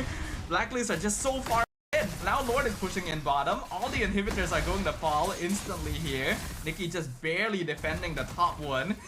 Even if Tawny is able to find that implosion, like you mentioned, Gideon, they just don't have the damage. Annabelle finally has the VOD, but I still don't think it's enough. Yeah, but however, this is dragging on longer than it probably should, right? They found those initial picks, but they haven't been able to actually close the distance again on this crystal. Well, here we go, Perziva looking for something. Yep, Conceal used, not committing his ult yet, just zoning Evos away so that Outplay can get a free inhibitor. And Blacklist back out after that. Taking it slow and steady.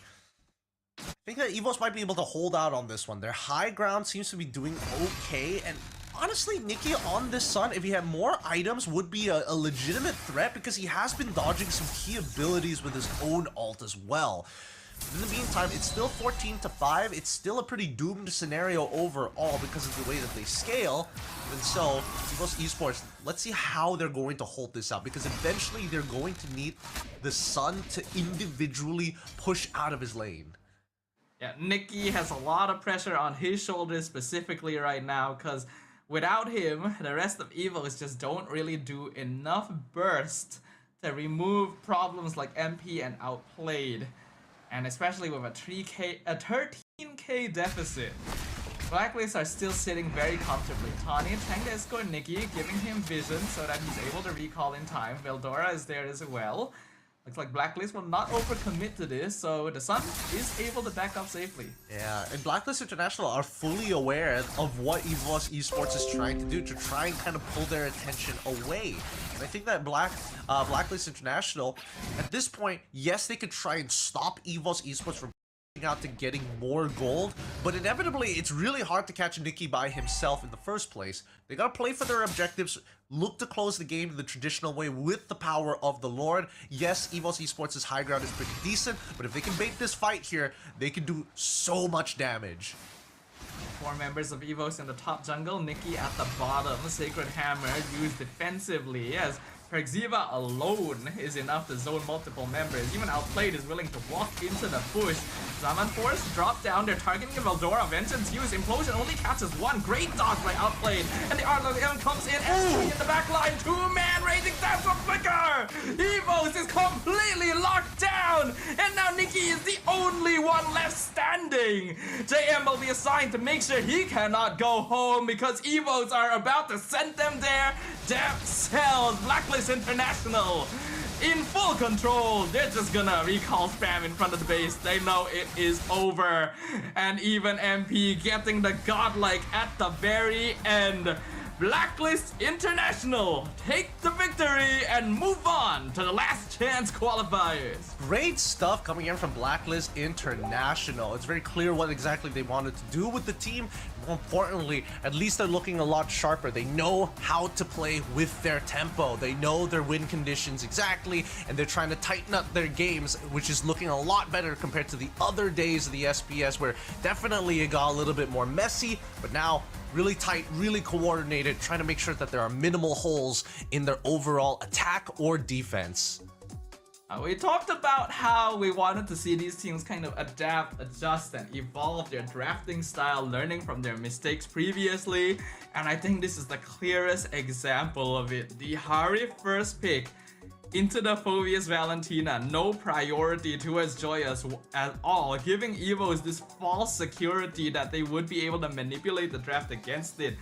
I said that MP going for this Joy leaned into arrogance. Surely he shouldn't be able to play this game at all, but Blacklist already thinking way further ahead than I am. Yep, they're doing some good stuff, and I like the foresight as well. However, this is just one of the few times where they're finding these really big punishes. I do think that, unfortunately, locking in that Lucas pretty early on didn't really get much value for Veldora, and I think that Evo's probably, yes, they are confident in handling the light of the Joy, but they need to remember that mid priority is what's been costing them a lot of this game. They found success in game number 1 because their combination of, yes, Veldora is able to clutch a couple of situations, but they had a moving mid trio that was controlling the rest of the map, which lost Blacklist International their initial tempo, and that's what we lack to see from Evos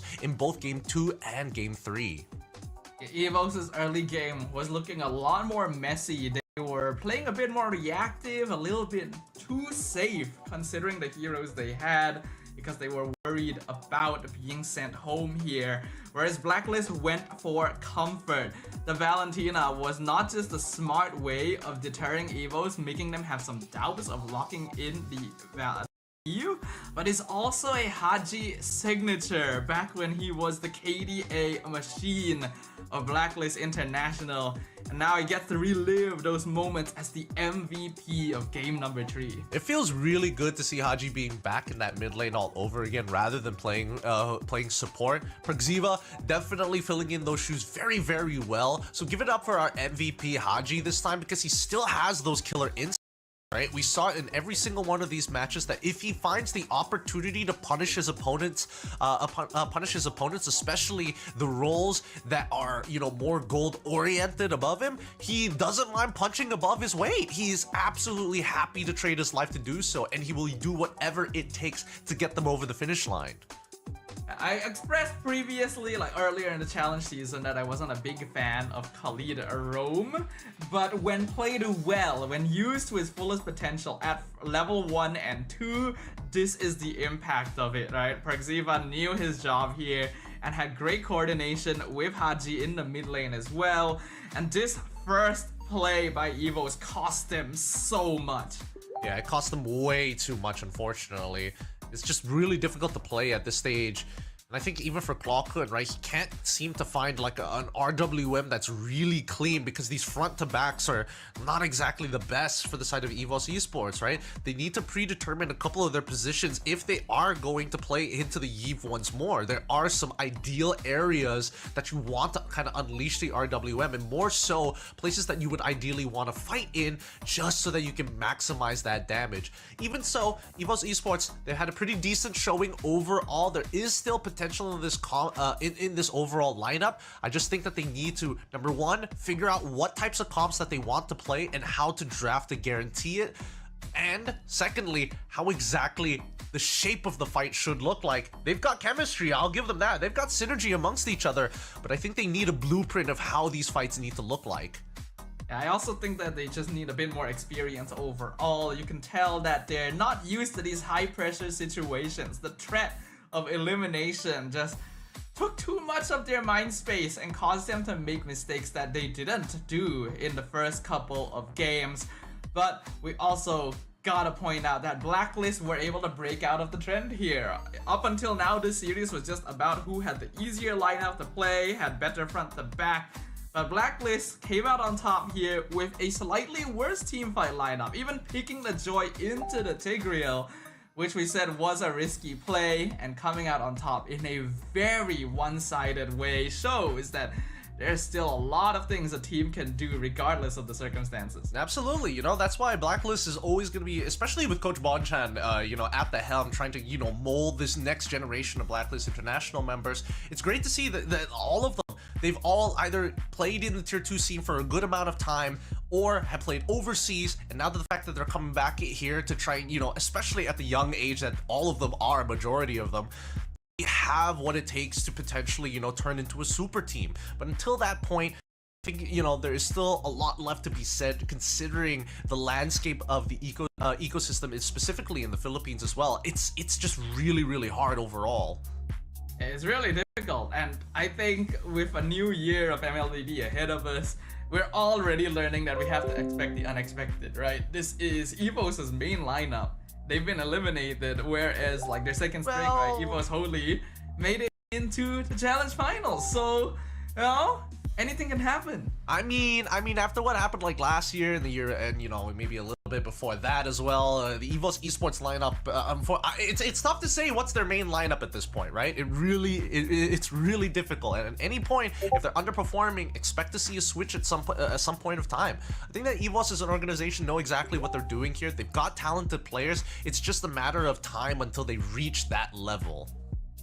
And this is the perfect time to do it as well before the MPL season has really gotten going, right? That's why SPS is always a very interesting middle ground. It's a place for teams to try things out, to experiment, to learn what new metas have for them, and what they can adjust and change before things really get going for a brand new year. But that concludes our first match of the day. We have our first team moving on to the LCQ, but we will have another one after this, which will be Alter Ego versus Team Liquid Philippines. It's gonna be the big kicker here. Nobody really knows who's gonna win this matchup, whether it be Alter Ego or Team Liquid PH. It's a really tough call, man. It's a really tough call. It's a really difficult one, so we're not gonna make you guys think about it for too long. We're gonna jump to a short break, and when we return, we will be able to see with our own eyes which of them get to stay and survive in SPS. We'll see you guys right after this. The Snapdragon Pro Series is brought to you by Snapdragon Elite Gaming and DHL.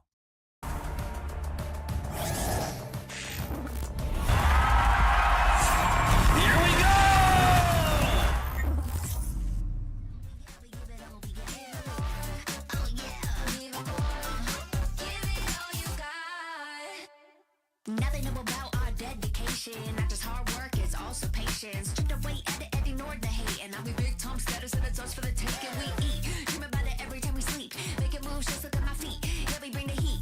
We make every situation sweet. Now all we need is, yeah, we going up, but don't call it good luck. Earning what we got, cause all we do is give it. Yeah, we going up, but don't call it good luck. Earning what we got, cause all we do is give it more. Give it more, give it more, give it more right now. Give it more. Give it more, give it more, give it way more. Give it more. Give it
to think that it's not alright.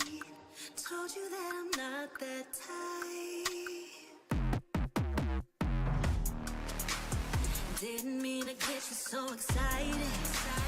Tried to tell you not to fall in love. Why you always hit me uninvited?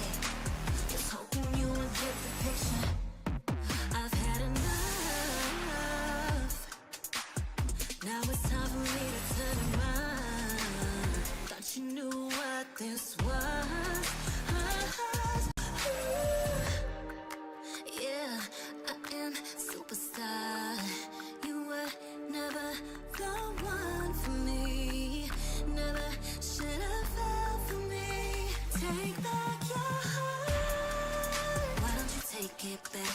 You never had a chance. I'm gonna take back the one heart. Call it a savage love. Just till I had enough of us. I'm good, babe. I'm on my own. This ain't a phase. Just let me go.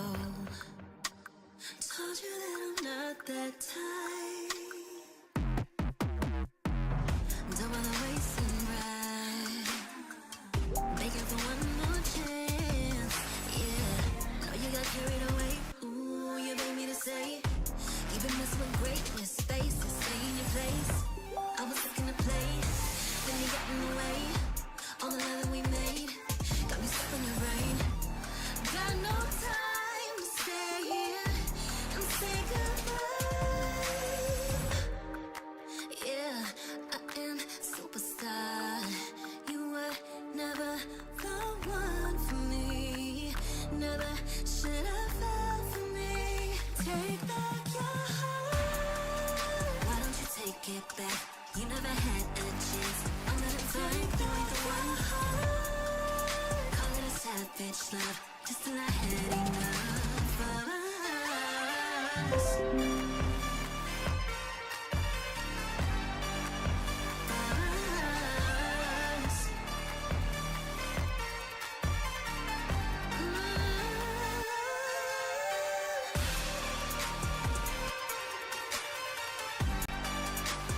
Take back your heart.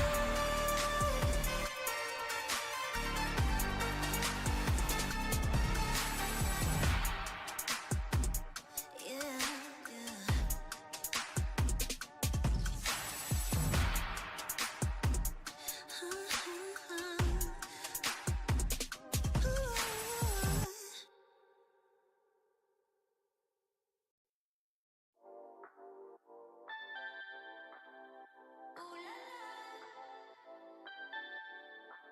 Let's go. Put it in motion. Baby, we're going faster, faster, faster, faster. Seizing the moment. Baby, keep going faster. To be a Khalid roam. And we already mentioned earlier, Khalid roam needs to be able to make things happen in the first couple of levels, or he just ends up losing in utility compared to other roamers. Well, this also begs the question, what exactly are they trying to hold back on for the side of Team Liquid PH, right? They want to have that Khalid to give a bit of a, little bit of a leeway for the mid lane, so that the mid lane doesn't necessarily have to be, oh, I push waves, I join fights, I'm a utility artillery style of mid laner. So I want to see what exactly they're preparing for Sanji. They're getting rid of the Sicilian as well, which means that they probably want a matchup that's going to be a little bit more volatile there. I wonder if they'll decide to ban out Farsa as well, if they're just generally worried about artillery. Nope, looks like they get rid of the Vexana. So if Alter Ego wanted to, the Farsa combo with Cho is not bad, but they'll lean into the Valentina in. As of right now, there aren't any notably powerful ultimates for the Valentina to steal outside of MLBB Raging Sandstorm, but I think Alter Ego is already predicting that Liquid is setting up for these bigger ults, so they're just readying themselves for it. Yeah, I think this is the decision coming in from Alter Ego. You want a volatile matchup? Whatever ult you have, I will have as well. And the fact that we have the Cho, we can also contest for that priority once more. Now we're going to see the lock-in here. Ooh, the lock-in being the Farsa as well as the Claude. Interesting choices for the side of TLPH. It means that their front to back is not going to be as good because there's going to be a very big distance between the divers of Phoveus and as well as Khalid. So now having that marksman being able to BMI into those fights to join them in that back line makes me curious to see how Alter Ego is going to play the match. Because once Alpha uses that spear early on into the team fight, he's kind of stuck wide out in the open unless you have a Matilda, which already got banned by TLPH. Yeah, Team Liquid as well definitely have some thoughts about how they want to approach this lineup. Claude naturally loses lane to Harif, so picking it into the Harif can be considered kind of risky, and I think that means that Liquid wants to lean towards ganking the gold lane a little bit more often with this Khalid and Farsa to get that innate snowball going. With the CC, locked in for Alter Ego, they also have to deal with a potentially losing EXP lane. Well, I think looking at the way that things are in terms of the draft overall, I feel like Alter Ego, they've got a couple of outs here, and I'm curious to see how Dreams is going to be playing this Cho, right? Because depending on where he moves across the map is going to predetermine where the early game is going to lead to. For TLPH, I think they have a more open solution to the lane matchups. Like, yes, both side lanes are currently losing as of right now, but when we really think about it, right, when you have that Khalid and their faster rotations, you could open up a couple of angles against Alter Ego in the sides, right? Blowing early battle spells, making sure that if CC dies at least once, the Phoveus is going to have a much easier time. And not to mention, their team fighting is very counter-engage heavy. That is true, but it does mean that we're gonna need to see a bit more mid lane priority there to unlock the Farsa, because a little bit of assistance, both of these heroes can actually roam pretty quickly overall and dominate the side lanes like you mentioned. But without further ado, ladies and gentlemen, the Land of Dawn greets us once more. Team Liquid PH is on the blue side up against Alter Ego on the red. Oh, look at that. Instant trades from the mid lane as well. In terms of emblems, nothing too out of the ordinary here. We do see Master Assassin coming in from Yuktzi in comparison to Highs, taking the Tenacity. Interesting options here, right? It does mean that at least for Yuktzi, that even if he does try to go in the 1v1 against Highs, he's going to have just enough damage if he keeps on trading upwards within the laning phase.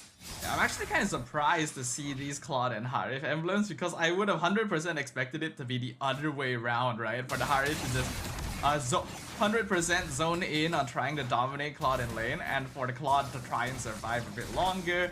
And we see even the rotation from Gebe being disrupted, Spear of Alpha forced predominantly, and JP is doing exactly what we want from a Khalid at level 2. Yeah, again, he's just man-to-man defense. He just needs to know where Gebe is going to be at all times of the map. I think that even for Sanji, he understands. Early on, he wanted to force out that regenerate coming in from Randall. Randall just needs to make sure that he stays healthy for as long as possible. Sanji hasn't needed to recall just yet. And with that control, getting an early rotation from Samford as well to eventually head down to the bottom side. They will hit 4 on time. Yep, things are going pretty good so far for now, but I'm definitely eager to look at that first turtle timing, considering everything that both these teams are gonna be pretty powerful fighting at level 4. Unfortunate direction of where he's throwing out the fans, but now this should be a free turtle for the side of Team Liquid PH here. Again, tempo, so important for this composition.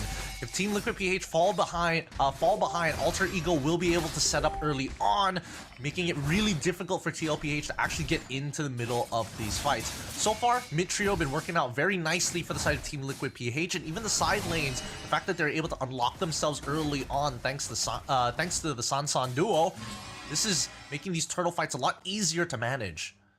We can already see the synergy coming in here from Team Liquid Philippines. This has always been one of their core tacits as a squad entirely.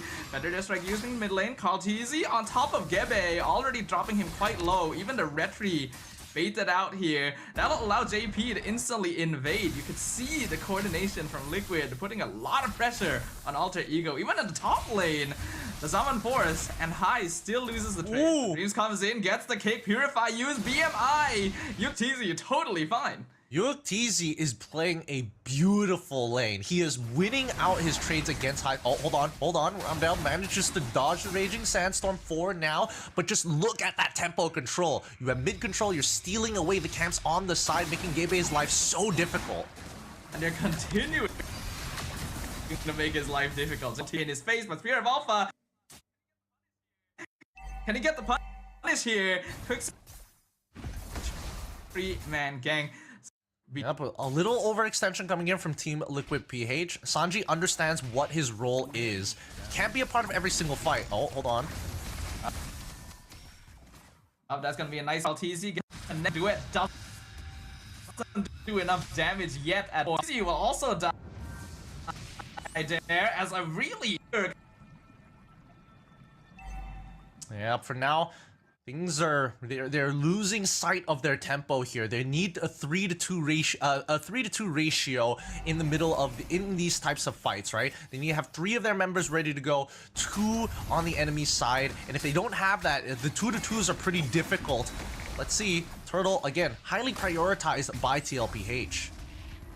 All 5 members are here. Karltzy gets it quite easily. Unfortunately, Dreams can't really provide too much outside of vision. Gebe tries to steal some farm. Not quite able to get it, and now he's being chased apart. Sphere of Alpha defensively. Groundale is here. Raging Sandstorm connects with the flicker. JP sets it up. Stolen Feathered Airstrike, dropping Sanford real low, but Infernal Pursuit keeping him alive. Dreams actually having to dive away as well. But Sanji going to be traded away with the Zaman Force. Highs coming in for backup. Gonna be able to trade 2 back for Alter Ego. Oh, it's gonna be tough, and now with that 2-back trade, they're looking for the tier 1s as soon as possible. Is Alter Ego gonna take that space here? Oh, Sandstorm God, not even gonna do anything about it. They find another kill this time around. Alter Ego taking full advantage of the space being given to them and really punishing the overextensions coming out from the side of Team Liquid PH. As much as Liquid is trying to be as fluid as possible,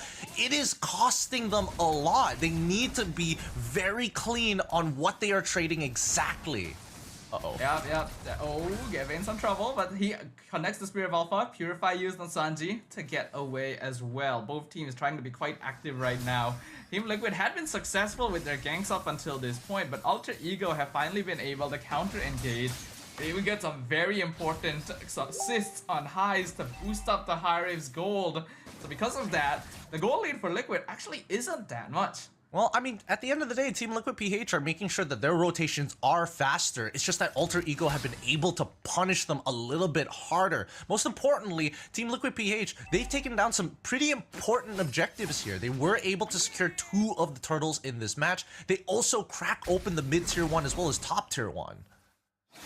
And now we can see Alter Ego shifting their gameplay style, specifically focusing on snowballing Highs as much as possible. They know that Gebe will just have to try and catch himself back up. Conceal on Dreams, looking for Karltzy. He gets the kick, not the direction they needed. Raging Sandstorm to cancel things out, but Spirit of Alpha on 2. Karltzy blown up in an instant. Sanford in the backline on top of Roundale, but with no jungler. Gebe gets the turtle for free quite easily. Sanford still trying to buy time. 1v4 almost picks off Roundale, but isn't quite enough. Gets picked off in the end as the rest of Team Liquid are forced to disengage. The push and pull is happening consistently. When Team Liquid get first position on this turtle, unfortunately they didn't have that much coverage over the entirety of the map, and Let Cho actually slipped through into the backline. And again, great target priority by Dreams, right? Making sure that he's hitting somebody who doesn't have Purify, and most importantly can't secure the objective himself. Taking down Karltzy is really huge for the composition, considering that they initially had 2 turtles in their hands, and finally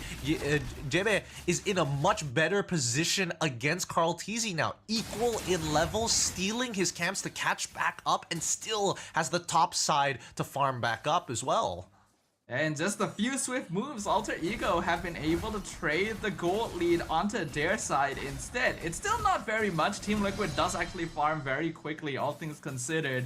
but this is a good timing for Alter Ego to play around. Their composition is quite strong in the mid game. TL trying to engage on Nino, but Spirit of Alpha comes in, knocks up 2. Feathered Airstrike gonna be used as well, but Raging Sandstorm lands on double targets. Nino gonna be traded away. Gebe losing his health as well as Dreams now chased down with the Blazing Duet. Way of the Dragon connects onto Yuktz. He's gonna try and get away, not gonna be successful. The rest of Team Liquid though has his back. They're looking for vengeance, they're looking for blood, and they will find it. 4 members of Alter Ego traded for 1. Man, these teams are looking really equal when it comes down to the team fights here. It's really coming down to like these 50-50s. Who can hit more spells? Who can get more value out of the ults right now? The Feathered Airstrike, a very large component of it. And I mean, Roundel had the right idea initially, right? Start targeting the members down. You're looking specifically for the low targets like Karl'Tezi, but he gets himself out of that fight. So at that point, who else do you need to start beaming down? And they were able to actually punish Yuktz with the help of Dreams once again. But I think that Alter Ego also need to consider, hey, the main win condition is going to come through Highs. If Highs doesn't have that Zaman Force available and you can't fight around it, you need to calm down and pull back. Yeah, I think Alter Ego definitely got a little bit too antsy there. They thought they could catch Team Liquid off when they started disengaging from the dive, but Team Liquid still had a lot of their resources, and Alter Ego were actually putting themselves out of position, so they cannot really afford to repeat that mistake, since the gold lead they had tried so hard to reverse instantly goes straight back to their opponents. Now TLPH setting up for the next Lord. Been a consistent back and forth between the two squads. Despite Team Liquid having more goal. Oh, hold on. Ooh, Dreams with the concealed Karl'Tezi, but finds the kick on Khalid instead. They're gonna pop the Feathered Airstrike. Doesn't really find anyone, but now Sanford left all by his lonesome, trying to buy space and sacrifices his life for it. Man, really good stuff coming in from Dreams, right? Again, I would have liked the kick to actually go on to Sanji's side, but I think he got way more value out of it. The Purify coming out from Sanji for free, so it's like it happened anyways. Oh, wait, no. Ooh, Team Liquid playing on the edge right now, but they're taking so much damage. Purify Force, BMI as well. Yuktz almost exploded in an instant from that Spear of Alpha. Lord dropping low, Gebe gets it. Raging Sandstorm entirely, and another Way of the Dragon onto Karl'Tezi. He's not able to finish off the backline, and Roundel is buying so much time and space. He will lose his life for it with the Blazing Duet, but his job is done. 1 for 3 Highs. It's on trouble. Commits the Zaman Force. Dives the tower. Not just the Infernal Pursuit, but will he be able to keep it up? This is a 1v2. Sanford jumps back in. Able to finish him off and actually trades, but it's still favored to Alter Ego. Dang. Sanford, he tried to save some lives there, but unfortunately all he could get was the trade with 4 down as well as the Lord on their side. Alter Ego take a well-rounded fight. Honestly, big props to Roundel there. His target priority has been exceptional in these fights. Ooh, Dreams caught out as well. Team Liquid literally chased him across the entire mid lane. Nino has to be a bit cautious here. So Liquid fights back a little bit. They're able to clear up the Lord down bot side, but they are still losing most of their towers for it. Only inhibitors left standing for Team Liquid Philippines. Yep, but this back and forth between the two teams, right? It's very brawly right now, right? It's a coin toss every single 5v5 we've seen in this game. And the lead initially going for TLPH, then falls into Alter Ego, and then it reverses, and then it reverses again. We need to see some concrete leads coming up from these sides if they're looking for an endgame scenario. But it does go to show that these teams are about as evenly matched as we initially suspected. Alter Ego likes to play for that aggression, but Team Liquid has the superior synergy and experience here. And still, we are seeing a lot of trades happening. Highs finally hitting that Holy Crystal timing. Very strong power spike now for Alter Ego. We are 12 minutes in. Lord still 60 seconds away. No real reason to fight just yet. But Alter Ego poised to contest the purple. Gebe dropping low. Docks up 2 with Spear of Alpha. Winter Crown comes out. Sanford gets picked off and Dreams with the knockup. Flickers away. Zaman Force uses well. Blazing Duet defensively. Team Liquid able to get out with 4. They need to respect their positionings at this point. I think that Nino with that curtain call has been getting way too much value in these fights. And I think that's been the big deterrent here because Team Liquid, if two, hold on. Ice jumps back in with the Zaman Force. Yuktz way too greedy. They're not even able to jump back to the BMI. Purify will not save him from that one. I'm sorry, what was the plan there? You already know that 2 of your members are down. For majority of Alter Ego is going to be on the side of the map where they know that has some form of gold. Happens to be on the bottom side because they were initially contesting for the purple buff earlier. So what was the plan there? There was no retribution from Kaltizi even, so like, I don't think this was a necessary fight. I think that Team Liquid PH now biting a little more than they could potentially chew here, hoping that Alter Ego drops the ball. Yeah, we're reaching the point where you really just cannot afford to lose your gold laners, and UTC just jumped forward for no real reason without his team backing him up. Got a bit antsy there. Dreams once again looking for a target, not able to find JP, actually dragged out, loses immortality straight away. Zaman Force comes in, Raging Sandstorm lands on 2, but JP is being melted away as Roundel being 1v1 by Sanford, who comes out on top, flickers away. It's now a 4v4. Dreams has to recall. They will let the Lord reset as neither team is ready to fight anymore. Yeah, they don't want to do this. They definitely don't want to do this. I think for Alter Ego, the onus is on them because it is JP trading up. Oh my god. Fear of Alpha connects on Carl. He's able to iframe his way out, but Sanford may lose his life for it. He's still buying a lot of time. Vengeance used on Nino to avoid Yuktz. Sanford finally picked off. Blazing Duet comes in, but Purify used. Yuktz cannot continue. Ooh. And High is being targeted by Sanji, but he survives on a tiny sliver of HP. And Sanji is punished for it. Team Liquid trying everything they can, but nothing is working.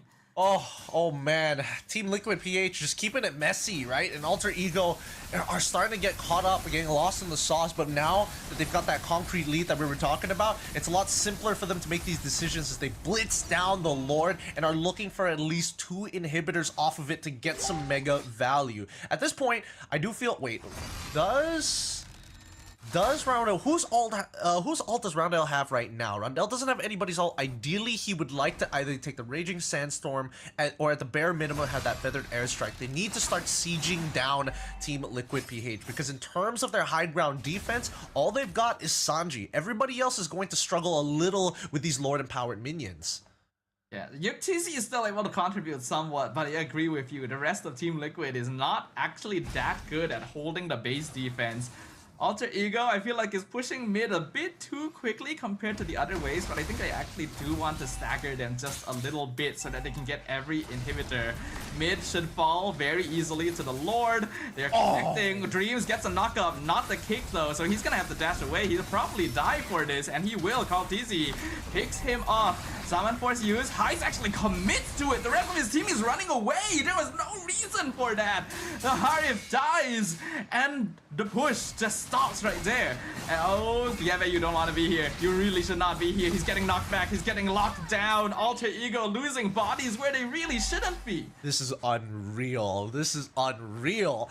The amount of miscommunications that are happening, it's really wild. It's really, really wild. I'm guessing that Highs knew that his flicker was about to come off a cooldown. He was hoping to bait out Team Liquid PH into an unwinnable fight, but Gebe already used the Spear of Alpha to create some distance down by the mid lane, so that was not an option anymore. And this turnaround is looking great. Oh, Dreams taking a lot of damage, but he's actually eating it just fine. Nino actually becoming a threat to Liquid.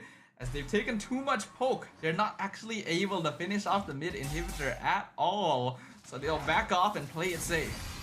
Nino's been playing a very strong game right now. He's been creating angles for Alter Ego. He's been able to lock down the correct targets and getting maximum value with the curtain call. At this point, it's just about whether or not they're overheating or they're just not communicating the right ideas to each other. At this point, Alter Ego just need to calm down for a second, rethink the plan, and wait for Team Liquid to try to make the play. We have the Dragon onto Kaltizi, right into 3 members of Alter Ego, and he is gone. Raging Sandstorm will not save him. Feathered Airstrike to continue zoning, and in the backline, Nino with Vengeance, making it so Liquid cannot retreat safely. Stolen, the Feathered Airstrike comes out once again, this time from Sanji. Going to try and zone Alter Ego. They only have 1 minion, so it's unlikely they can push and end this right now, and yep, they will agree. They'll go back and set up for the Lord. I'm surprised that Alter Ego even bothered walking up that far to try and contest it, but at least now that they get to stagger themselves back, JP is going to have to try and open the map as much as they can.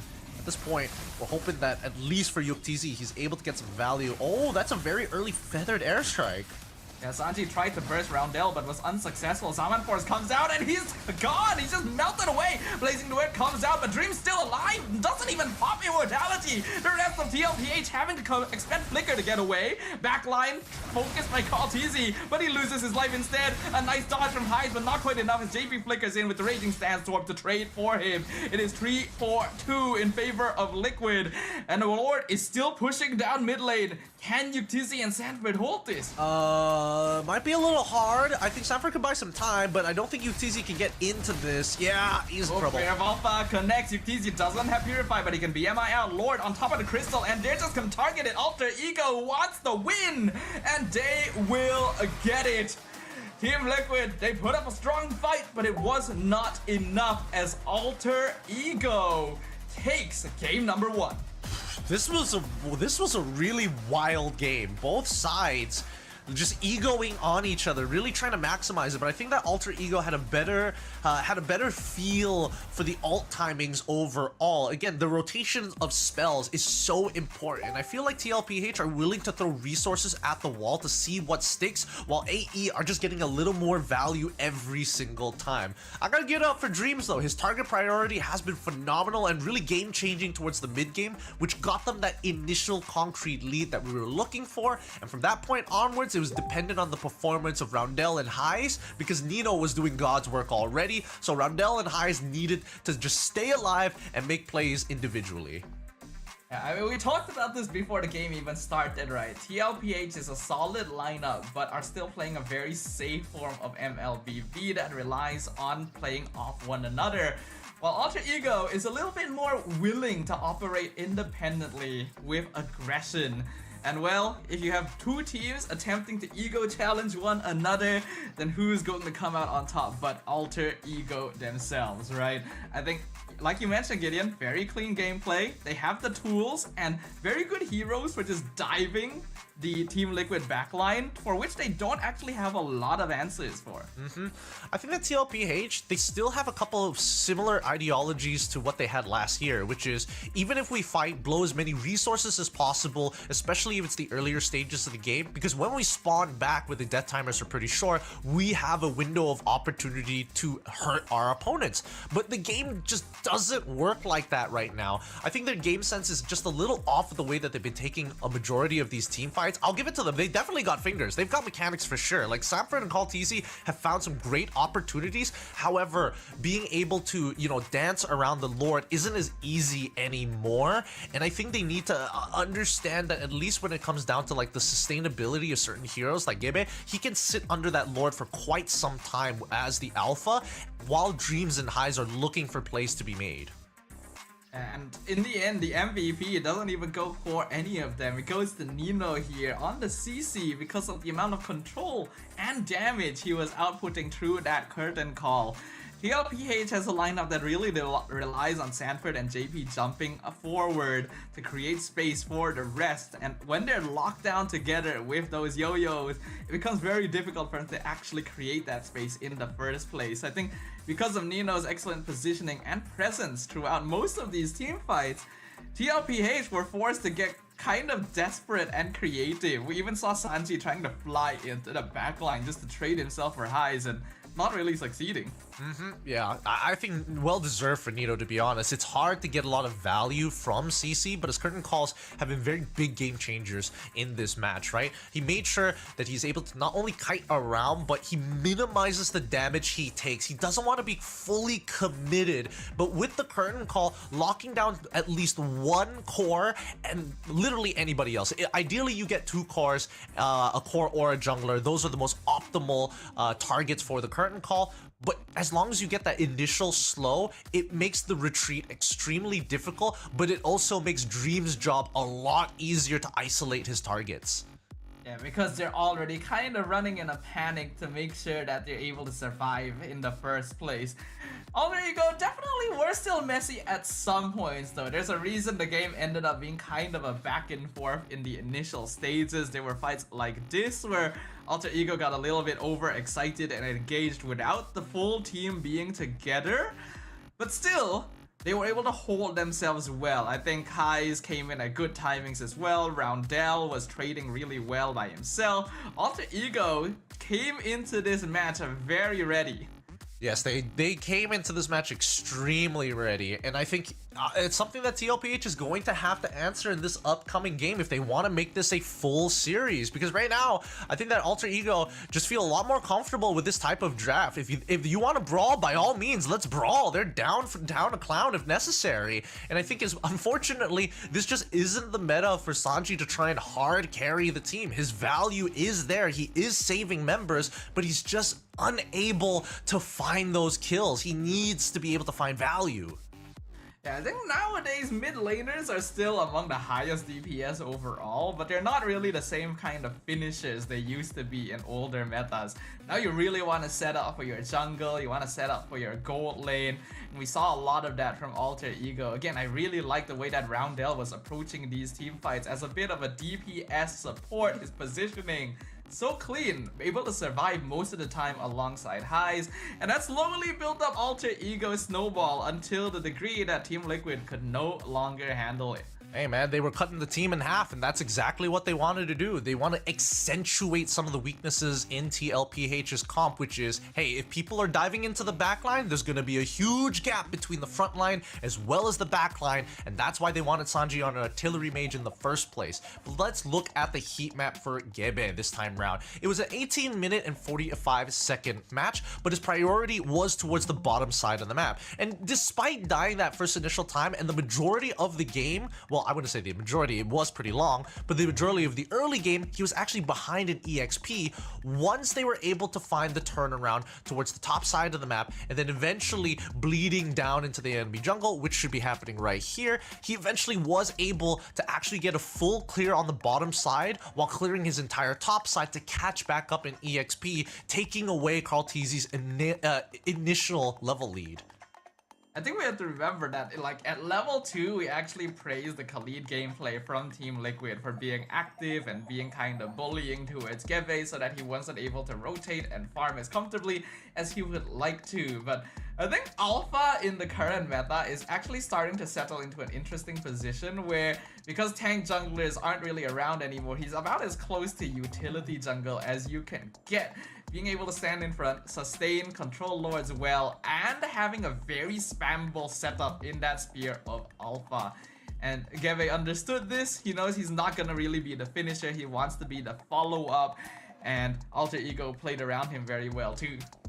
I think that Alter Ego, they allowed for him to actually catch back up, and they found opportunities to actually give him the lead back into this game. I think the mistake coming out for TLPH is once you've already tracked down where Gebe is across the map, you don't need to man-to-man defense him. They gave up a lot of that mid pressure, and that's where Alter Ego took full advantage, because Sanji can only do so much as Pharsa. If you're talking about a one-to-one trade, yes, Pharsa is going to outrange and out-damage the Valentina overall, but in terms of raw pushing power, if it's a 2v1, unfortunately Pharsa isn't exactly the greatest clearer in the world, especially if her first item is going to be the glowing wand.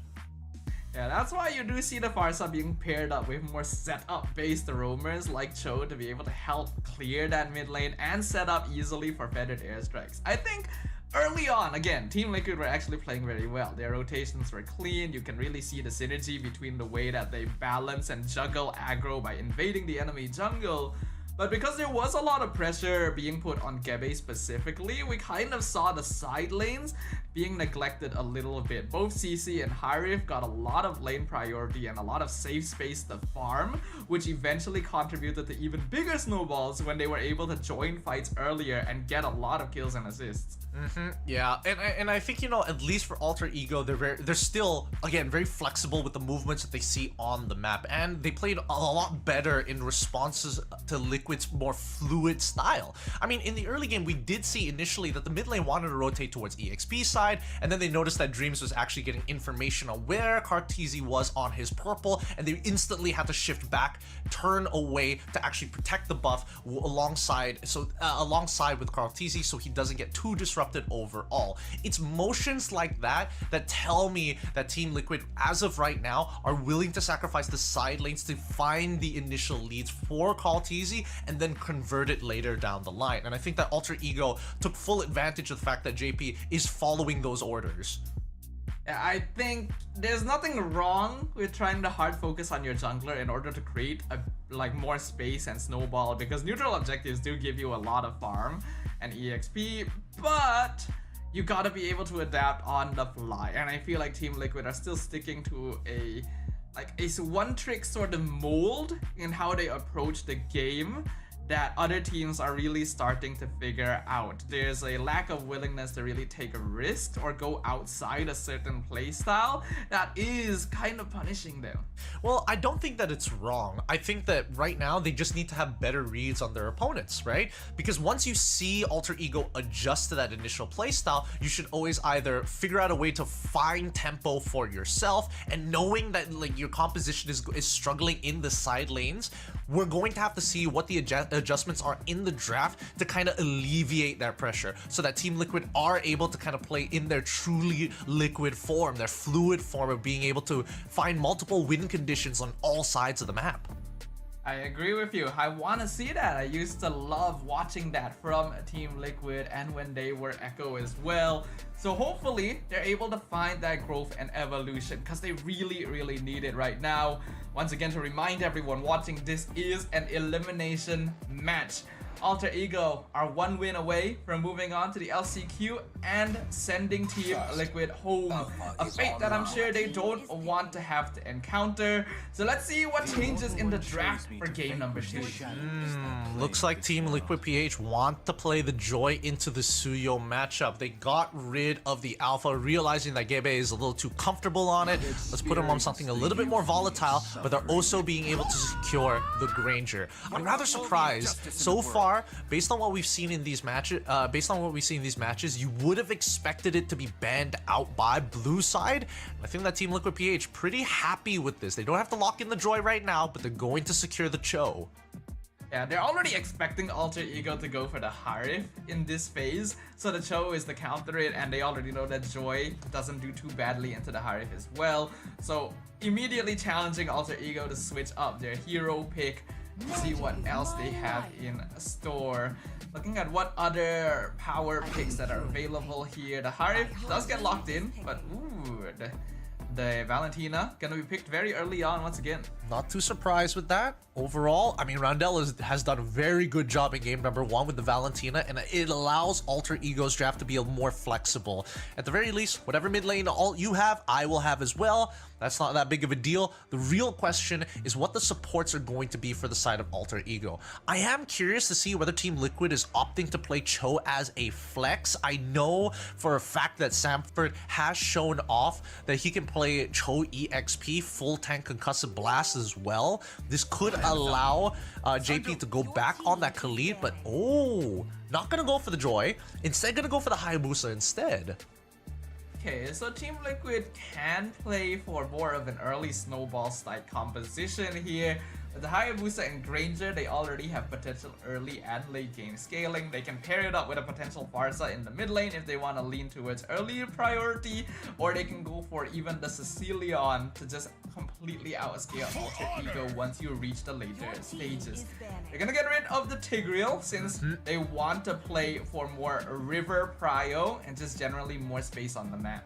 I like it. I like it a lot. I am curious to also know what the EXP matchup is going to be like, and I think Team Liquid PH are more aware of that. I think they're not going to reveal, they're not going to do a double flex just yet. Oh, but Alter Ego get rid of the CC here. Huh. Fulvius is still open. Lucas is also still open. They don't want to show the EXP first because each have their own difficult counter matchups.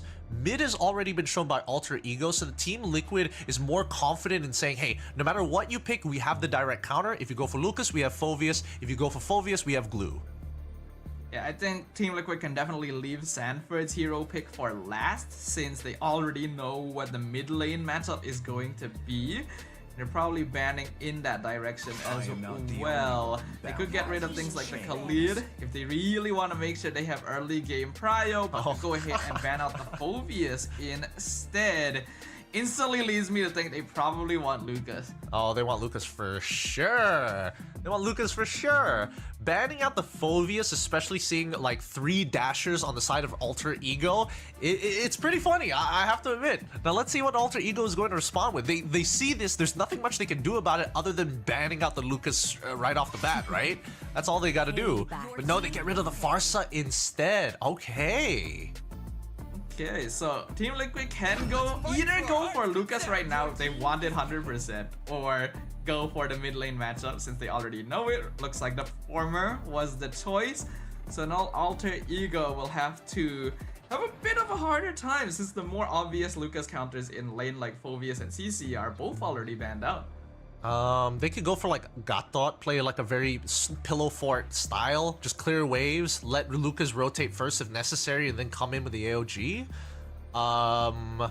If they want to win out lane, they could go for something wild and crazy like Dyroth, but even then, it's still a little risky considering how easy it is for TLPH to actually attain a snowball with their current 4. It's probably Hilda, yeah. I think that's the last real good lane matchup against the Lucas. And now they're gonna be looking for a roamer. We've already seen like the Hilda Khalid as a way of dominating early, but the chip going to come out for Alter Ego here. Very, very interesting. And then the Vex as a final pick for Team Liquid. Okay. Alright. I'm actually okay with this. I feel like Alter Ego's composition, I want to say the power spikes are going to be a little interesting, right? Because if they take fights too early, especially not on winning terms, like they can't just throw out the chip shortcut willy-nilly. They really have to consider a lot of factors in this match. And I think that TLPH, if they can avoid the initial power spike of TLPH on this Hayabusa at level 4, they might have an opportunity to actually take control over the mid game. Yeah, I think Chip gives them the opportunity to invade the jungle very early on to stop Hayabusa from hitting this power spike too early. But you are right, Gideon. It's gonna be risky to go too hard for the dive initially if you don't already have some priority in your lanes and in the map as well. So right now, we're gonna see how this does work out for them. Team Liquid in a tough spot. They do not want their journey to end here. They're gonna play like their lives depend on it as we jump into the Land of Dawn for game number 2. Yep, game number 2 here. Gebe going to be starting on his orange buff, Karltzy on his purple. He's going to get a full leash just to kind of speed things up. He wants to be able to hit level 4 on time, but Team Liquid PH will need to make sure that their whole team moves as a unit, especially the mid 3, which was the big problem in game number 1. They weren't able to find that space and time. Yeah, Team Liquid tried to play a bit too aggro in game number 1, which ended up splitting their mid trio, but at their core, they're actually quite good at doing that. We can already see it. They're targeting for Dreams to get rid of the chip. Sanford gonna get first blood. Gebe chasing the back line. Sanji will be traded. It is a 1-for-1. I'm surprised that the fight turned out that way. Like, Dreams was expected to die there. Keep in mind that, like, Hayabusa, despite not exactly being the earliest of early game junglers, with Warcry, he does a surprising amount of damage. Nino, on the other hand, playing a strong lane, but here comes Karltzy. The 1v1 against Sanford, actually a little more difficult than you would expect, and Nino has to play it safe now that Karltzy is up here. Alter Ego gonna try and engage on JP. Oh, the evil quelling, dropping him though literally 1%. He will be able to get out there. Oh boy, this is not looking easy. The gang comes through. I don't think he'll find the kill. Yeah, unlikely here. Nino, they're gonna be able to survive on that one.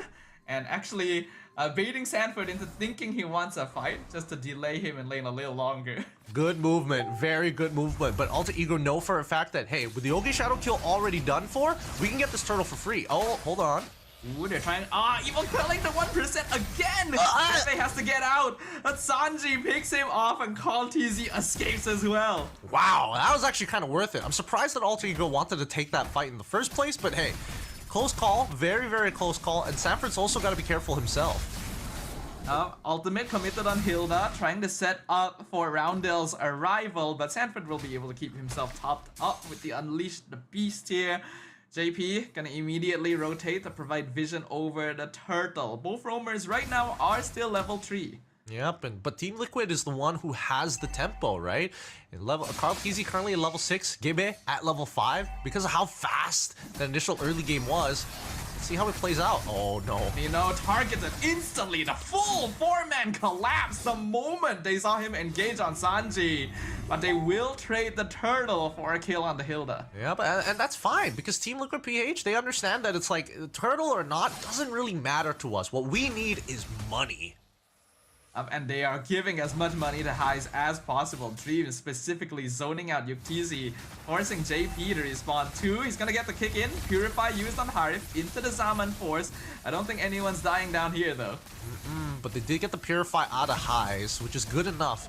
Yuktisi at least can even things out. He is still missing his flicker at this point of time.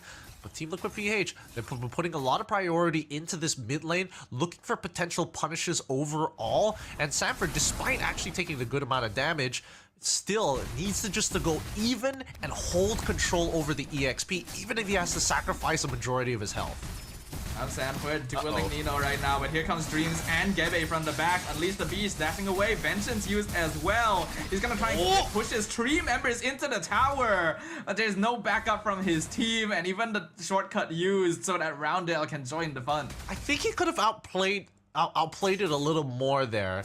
Because you do get clean animations when you transform, when you unleash the beast. Oh, this should be a guaranteed Flicker kill. Wave the Dragon, no Purify. JP knows it for sure. That is a dead Highs in the gold lane. Again, great abuse of the windows. At this point, towards that top side, I'm curious to see whether Suyo is in a lot of trouble here. He should be dying. He is in a lot of trouble. Two-man ganked by Sanford and Carl Teasy. Team Liquid playing a lot more solid now. Their understanding of rotations even better than it was in game 1. They're making some very solid decisions overall, right? More importantly, they're not hesitating on these decisions. That's what we want to see, right? There was some hesitation, some reactiveness in game 1 from Team Liquid. There's none of that. You can see the experience really playing for itself. You know, trying to jump on Sanji, Eternal Guard knocks him up, surrounded by 3 other members. He'll have to run away there. This turtle is definitely going to be contested. They brought the full fighting force here, not to mention, Yukti just used his flicker as well. You tried to gank the jungle, gonna jump back. Nino scouts him out. Dreams is there as well. Way of the Dragon onto the Hilda, right into the full burst.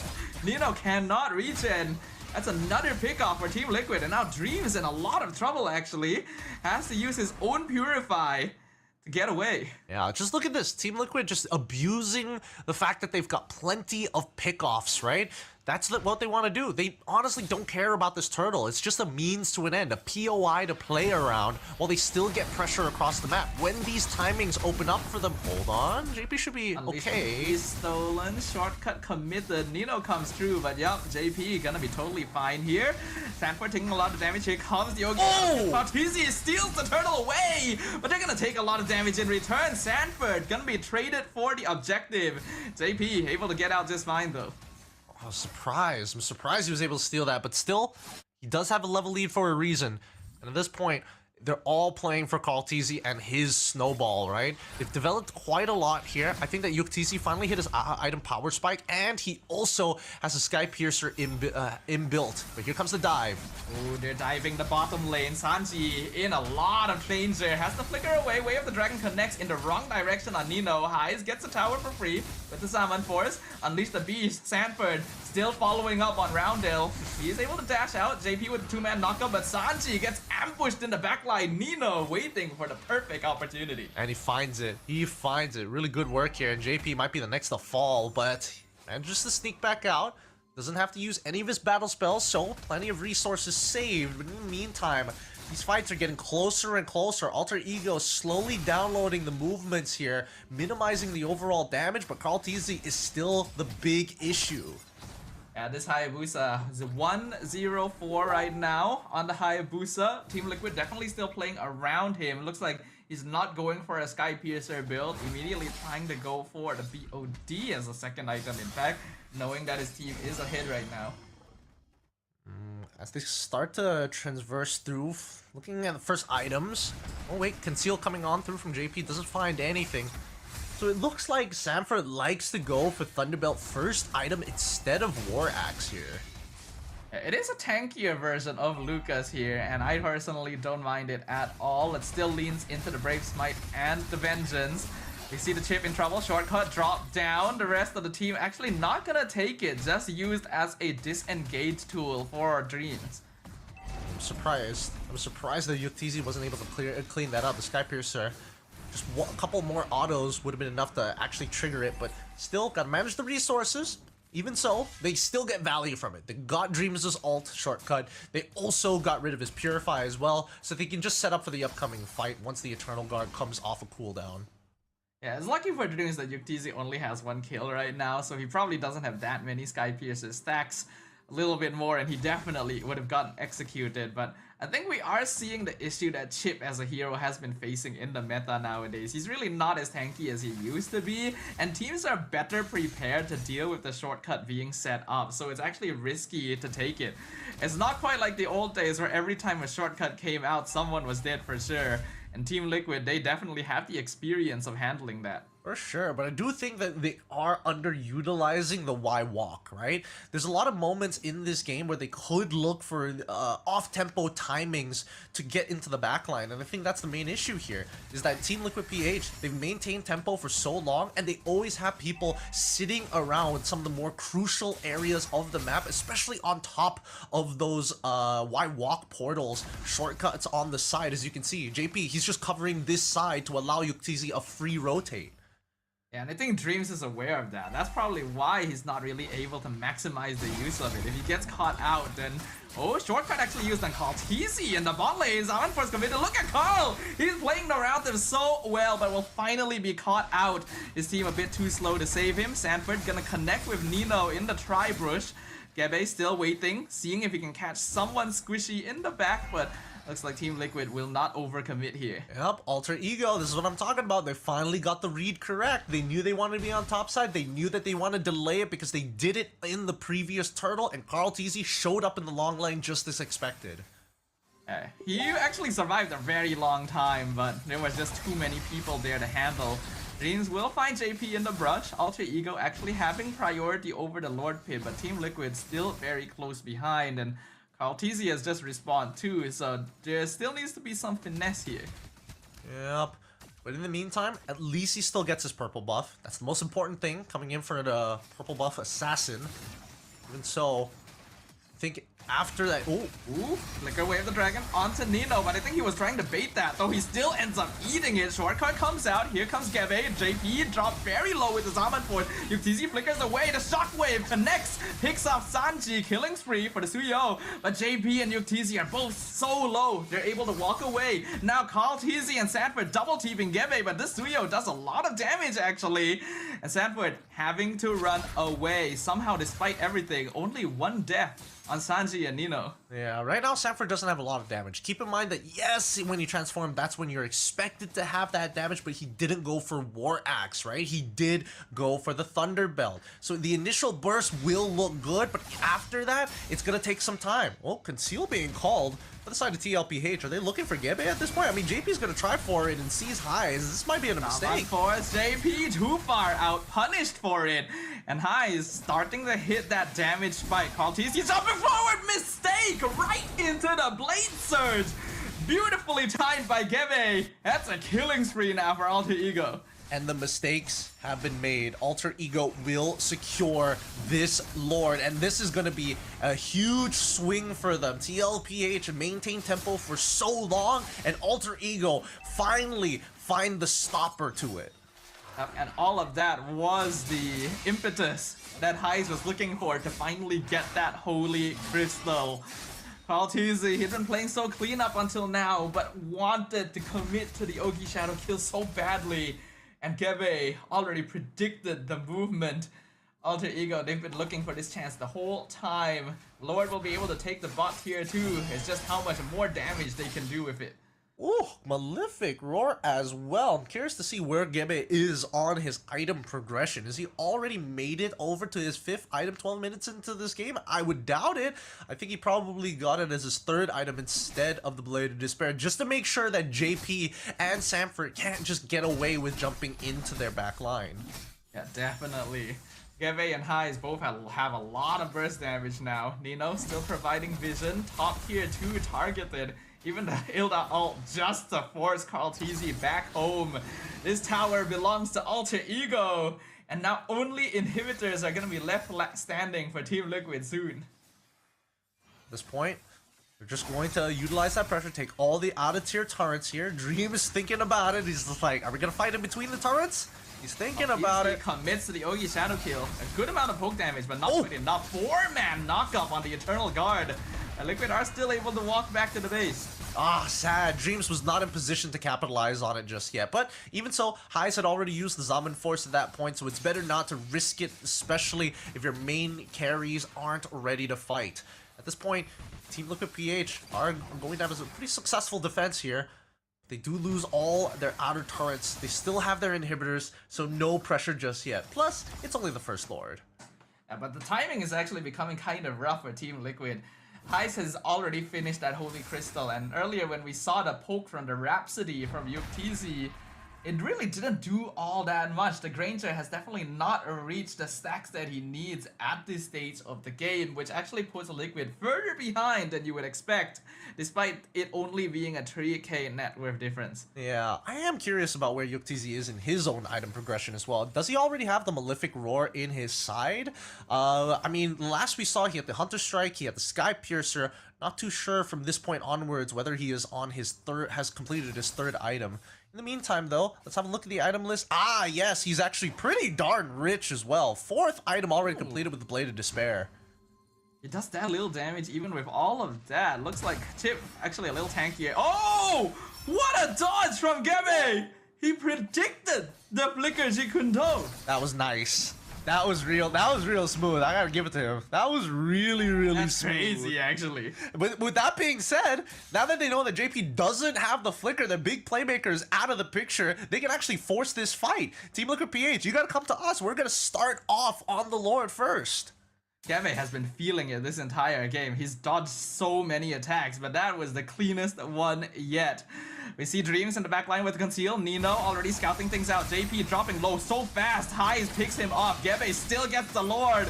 And KarlTzy trying to escape, but he dances right back into the shortcut and gets stunned. Alter Ego with 2 kills and the Lord.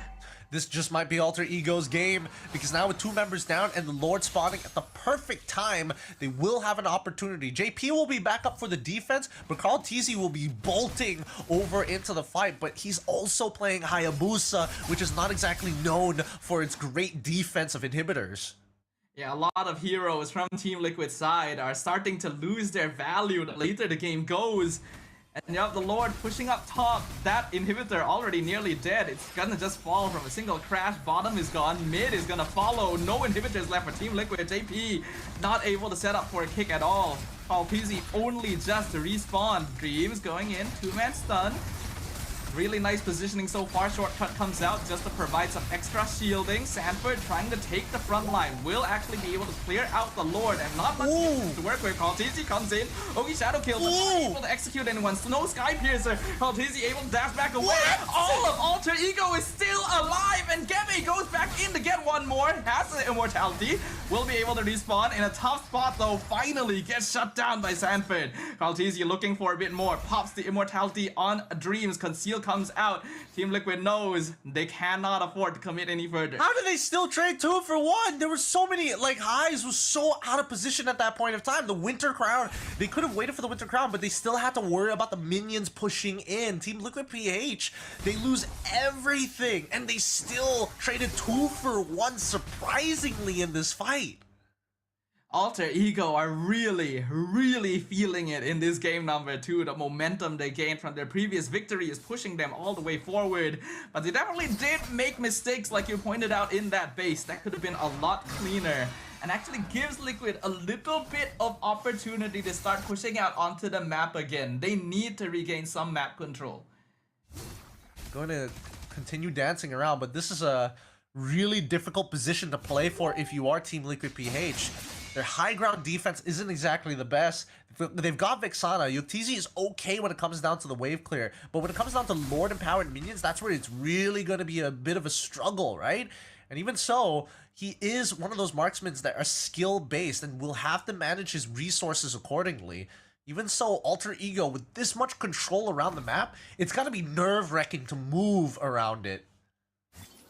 Because you never really know where Dreams is going to be either. You have to move so closely together to make sure that you're not ganked as a single person by that shortcut.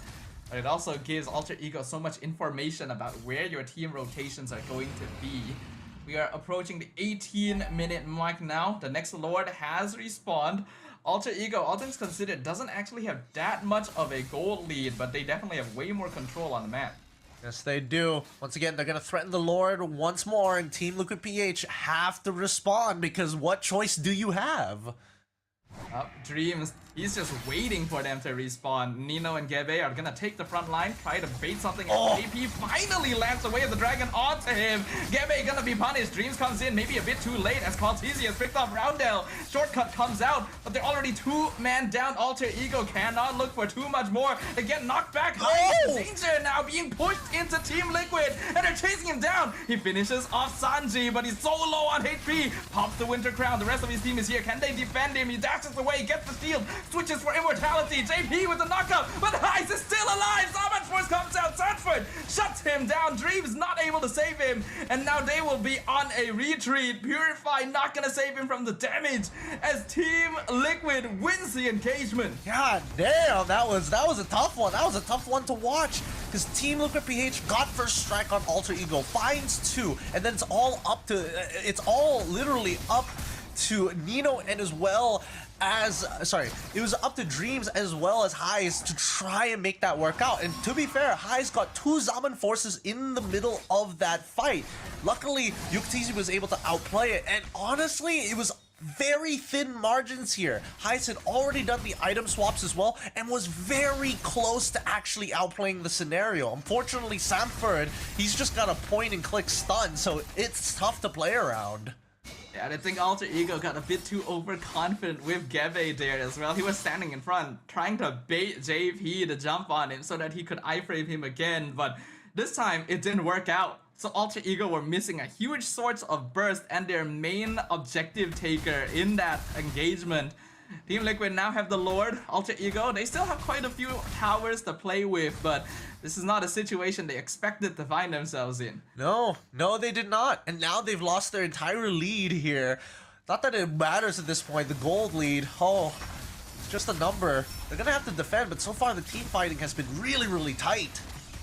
And Yuktisi has actually reached that power spike. Oh! 3-4-man, Jikundo finds Gebe! JP, he has a bone to pick with you! And the rest of Team Liquid are right behind him. Gebe and Roundel are already gone. Highs to half HP. Dreams drops the shortcut, tries to live off of it, uses the immortality, but he is getting picked off as well. Highs takes the shortcut into the backline, aims down Sanji, actually finishes him off. Highs with the Summon Force, taking control of the fight. 3 people down, double kill, triple for Highs, and they are going to chase down Yuktisi.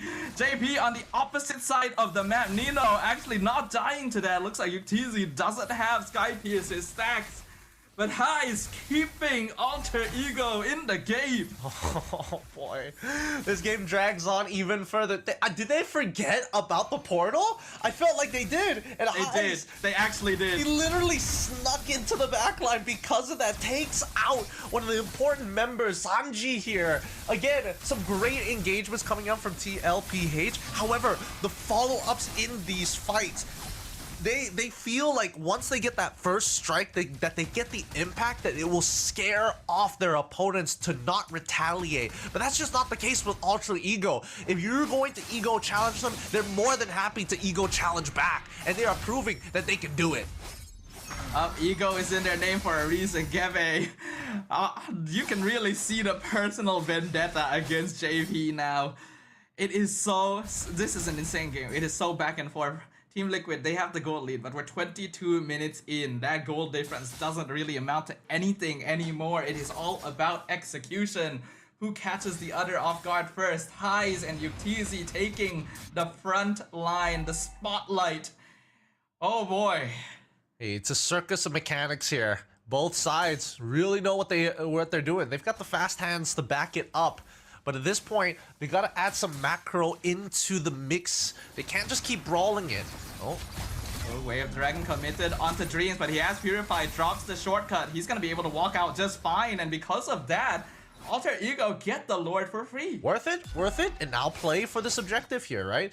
Gibbe is able to recall and come back into it. It's totally fine, but they need to start working as a squad. They can't stick too close together because they should know that JP should have his flicker online once again, and it's gonna be tough, but they need to make sure they create enough space for Highs, and I think that Roundel needs to be able to kind of hover around Highs' position, knowing that TLPH are going to be looking for him.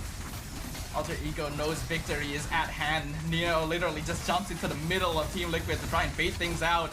Dreams with the conceal, doesn't drop the shortcut just yet. Still safe, setting up, still waiting. Vengeance used on Sanford, he jumps in, but he gets picked off by Roundel. Call TZ goes in, but the Winter Crown on top of High switches for Immortality. Purify used as well. He gets blown up by the Death Sonata, but Gebe on top of the Crystal. Alter Ego have their eyes on the prize, and they don't intend to let go of it. They will take game number 2 and clean sweep Team Liquid Philippines out of the challenge season. Woo! Alter Ego! Big stuff coming in from the muscling up, flexing on him a little, both sides trying to show off, but man, Alter Ego, strong team fighting here, great mechanics overall, and despite taking some heavy punches from TLPH, AE show that they've got a chin to take it. But that was definitely one of the best games we have seen in the challenge season thus far. Team Liquid Philippines, they've definitely figured some things out. That early game was a lot cleaner from them compared to what we've seen so far.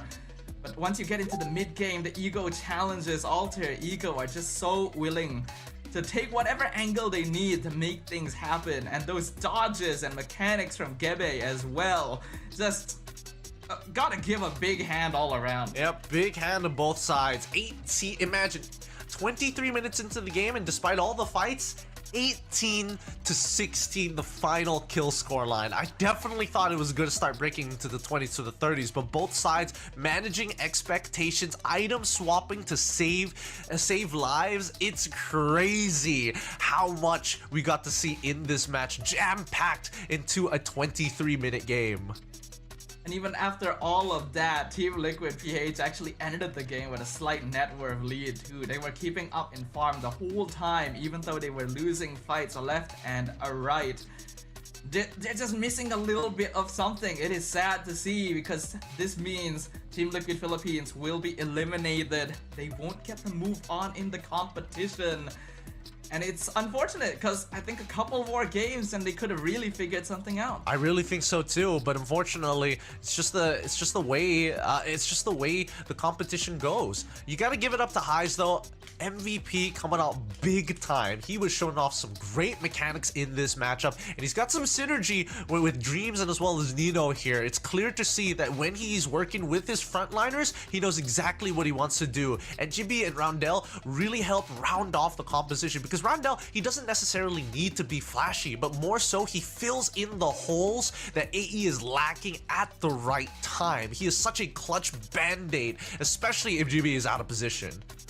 Yeah, Roundel definitely isn't going to be on the forefront of most people's minds after that game, but I love what he was doing for Alter Ego. Like you pointed out, he is literally the glue holding the team together. Alter Ego had so many good ideas. They wanted to set up the chip for off-tempo shortcut plays, so Nino was actually in the front line a lot of the time, providing the vision and the confidence, the ego. There's a reason it's in their name in the first place. But the damage dealt actually leaned towards Team Liquid Philippines as well. So it could legitimately have gone either way all the way at the end. Yeah, it really did. I think, both sides didn't exactly have the cleanest of finishes, but man, were the team fights epic. So fast, so impactful. And unfortunately, the first strikes were just not enough from Liquid.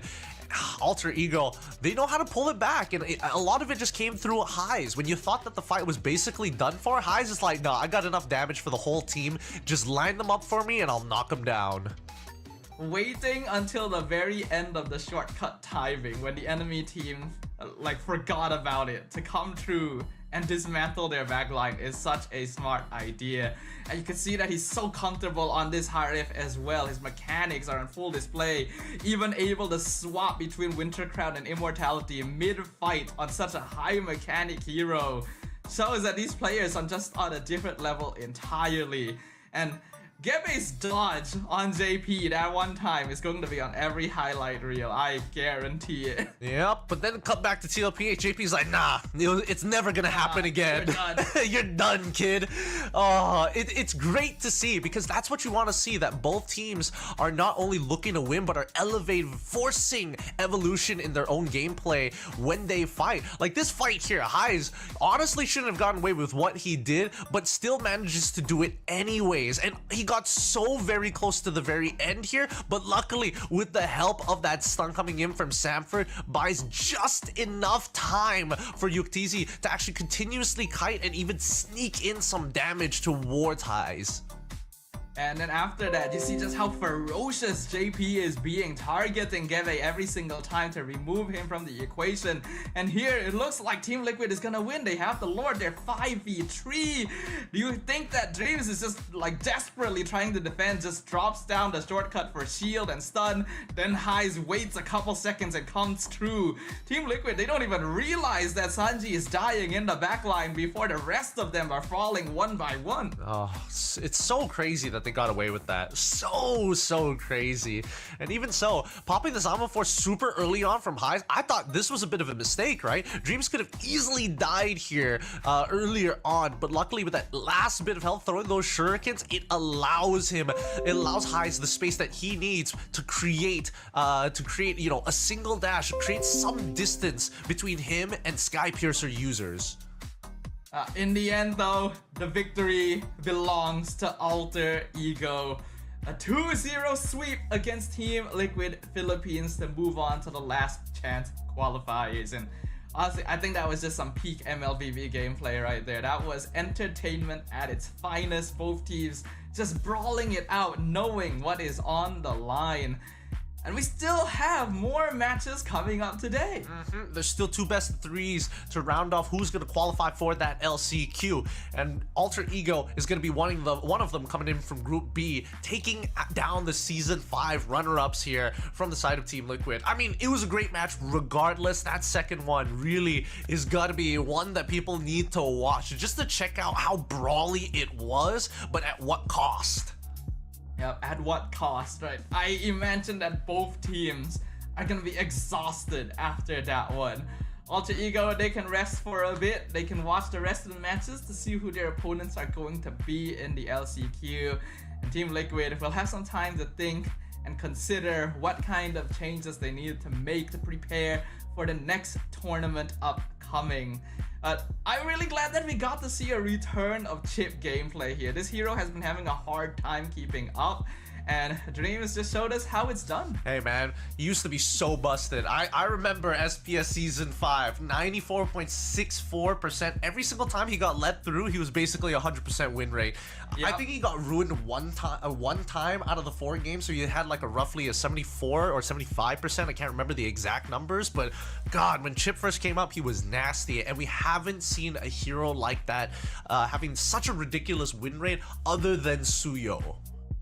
Yeah, absolutely. I think Chip is in a good state now where he is kind of a niche pick, you know? You have to really figure out how to make him work, and you gotta have the coordination between your team to pull it off. That's how he was designed in the first place. So while we don't see as much of him as before, I think that he's in a pretty good place. For now though, we are actually gonna head off, you know? We're actually gonna swap places with some new casters with new energy and refreshed perspectives, because we're exhausted after that one. My name's Staffa, this is Gideon. Hope you guys enjoy. Gideon, how you feeling, man? I'm feeling great after seeing this, you know, coming into the SPS and one of my favorite, third-party tournaments here for MLBB competitive scene.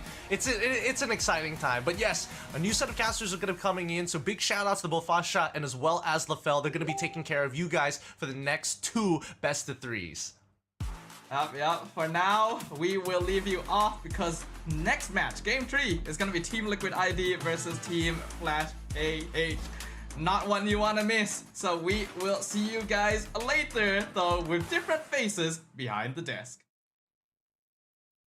The Snapdragon Pro Series is brought to you by Snapdragon Elite Gaming and DHL.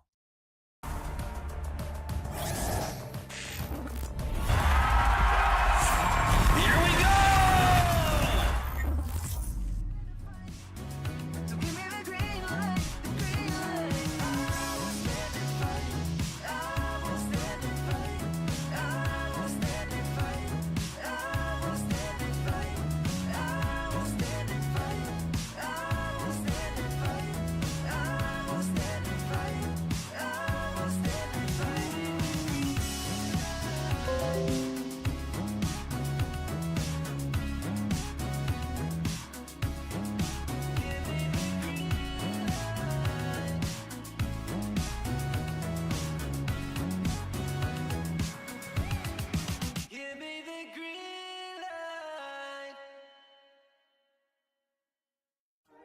You waited all night for me to come back. Oh, why'd you think that it's not alright? Told you that I'm not that type. Didn't mean to get you so excited. Tried to tell you not to fall in love. Why you always hit me uninvited?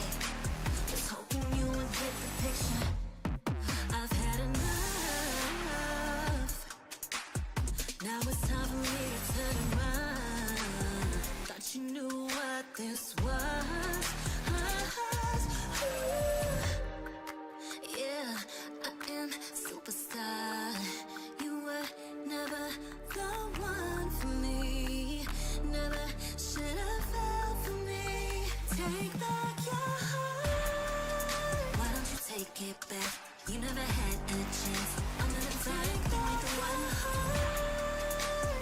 Savage love, just till I had enough of us. I'm good, babe, I'm on my own. This ain't a phase, just let me go. Told you that I'm not that type. Don't bother wasting right. Begging for one more chance. Yeah, know you got carried away. Ooh, you beg me to say. Even messing with greatness, space, to stay in your place. I was looking to play, then you got in the way. All the love that we made got me stuck in your brain. Got no time to stay here and say goodbye. Yeah, I am superstar. You were never the one for me. Never should have fell for me. Take back your heart. Why don't you take it back? You never had a chance. I'm gonna take back one heart. Call it a savage love, just till I had enough of us.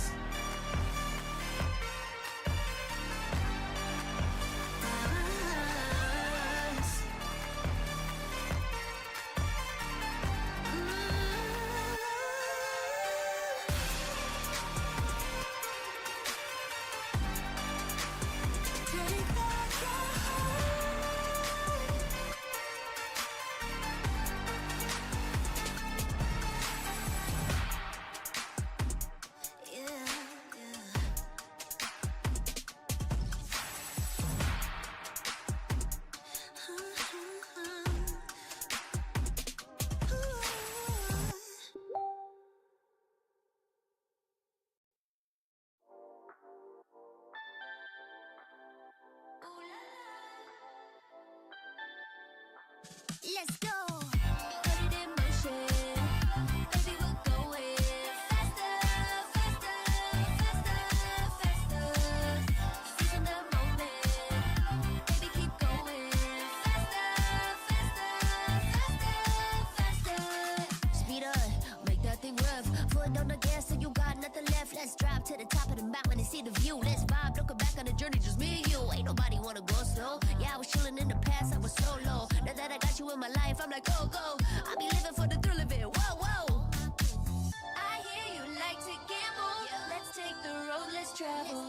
No, I'm a lot to handle, but I wanna go fast with you. Think we could go the distance, although I know we're different. Together we both fit it, so I wanna go fast with you. Put it in motion, baby, we're going faster, faster, faster, faster. Seizing the moment, baby, keep going faster, faster, faster, faster. It's like they never even seen us, and nothing will ever get in between us. I'ma ride by your side every season, and if anyone try to stop us, we just speed up. Yeah, always keep it at 100. Top down, pretty face, so sun-kissed. Know it's scary, but I swear I really love this. Big shades on, summertime in London. I hear you like to gamble. Let's take the road, let's travel. No, I'm a lot to handle, but I wanna go fast with you. Think we could go the distance, although I know we're different. Together we both fit it, so I wanna go fast with you. Put it in motion, baby, we're going faster, faster, faster, faster.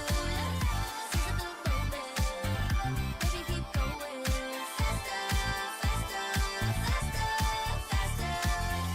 Put it in motion, baby, we're going faster, faster, faster, faster. Seizing the moment, baby, keep going faster, faster,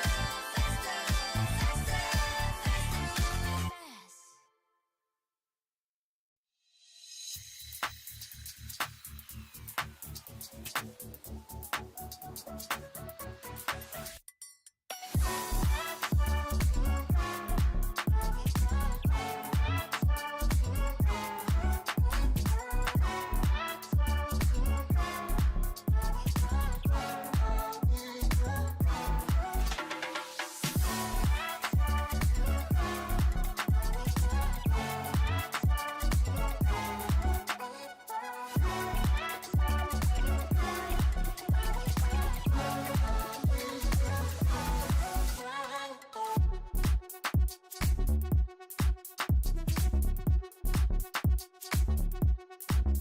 faster.